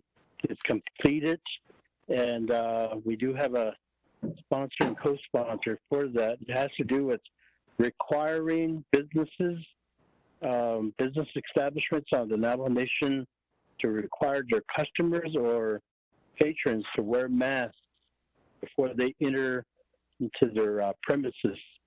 It's in line with public health order. It's very, very much needed. I think council needs to step up as far as making some of these policies. So if the answer is in a few more days, then I guess we can wait down. If it's unknown, then I would say give us some guidance, Speaker, on this. Honorable, everyone still on the line. Vice Chair Walker, there was a legislation 0093-20 that was sponsored by myself to cancel the 2020 Navajo Nation Council spring session. It passed, but that still has to be approved by the president. So that was sent over this afternoon. We still haven't got a response from the president's office yet to see if he signed off on that legislation. If he does sign off that legislation over the weekend, we will let you know. If he doesn't sign off on that legislation, then we are still having spring session on Monday. At that time, we can add that legislation onto the agenda. If the president does sign off on that legislation, colleagues, then we would cancel.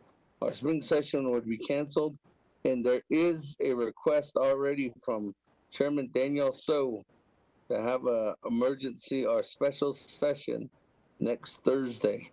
Special session is a lot better, huh? Next Thursday in the afternoon. A NABI in the morning, and then a special session in the afternoon. So we're looking as if the president doesn't sign off on our legislation, then we're having specials, or then we're having spring session come Monday and add it on there. If he signs off on it and spring session is canceled, You're looking at Thursday, Vice Chair Walker.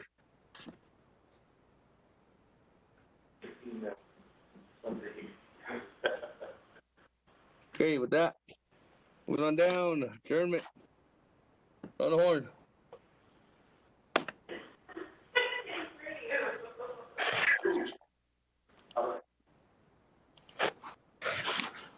Honorable Elmer Begay. Elmer Begay votes green. Honorable Elmer Begay votes green. Honorable Key Allen Begay Jr. Votes green. Honorable Key Allen Begay Jr. votes green. Honorable Paul Begay Jr. Honorable Paul Begay Jr. votes green. Honorable Nathaniel Brown. Yeah. Delegate Brown votes green. Honorable Nathaniel Brown votes green. Honorable Eugenia Charles Newton. Thank you, staff, for staying with us. Honorable Delegate Charles Newton votes green. Honorable Eugenia Charles Newton votes green. Honorable Amber Knazbot Crotty. Delegate Amber Knazbot Crotty votes green. Thank you. Honorable Amber Knazbot Crotty votes green. Honorable Herman Daniels Jr. Council Delegate Herman M. Daniels Jr. votes green. Honorable Herman Daniels Jr. votes green. Honorable Mark Freeland. Green. Honorable Mark Freeland votes green. Honorable Pernell Alona. Alona votes green. Honorable Pernell Alona votes green. Honorable Jamie Henyo.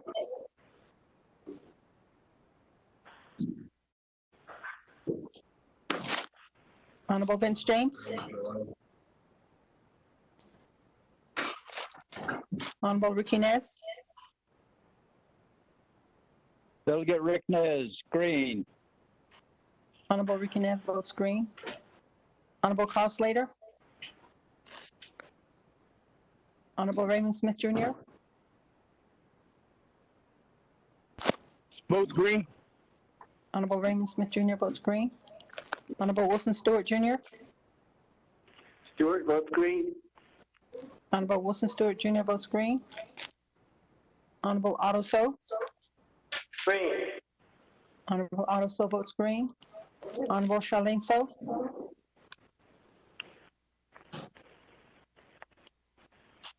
Honorable Daniel So.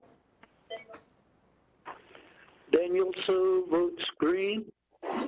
Honorable Daniel So votes green. Honorable Eugene So. Honorable Eugene So votes green. Honorable Eugene So votes green. Honorable Thomas Walker Jr. Walker votes red. Honorable Thomas Walker Jr. votes red. Honorable Edison Wanika. Green. Honorable Edison Wanika votes green. Honorable Edmund Yazzie.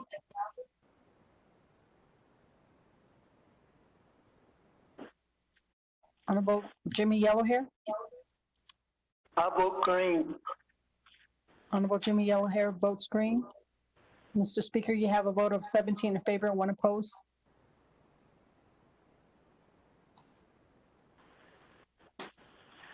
That 17 in favor, 1 opposed. We're officially adjourned. Thank you, everyone. As soon as we get information about Monday, we're looking like it might come back as early as this evening or tomorrow. We will let you know. Other than that, safe travels, stay safe, and we will see you next week. Safe travels, everyone. Have a good evening.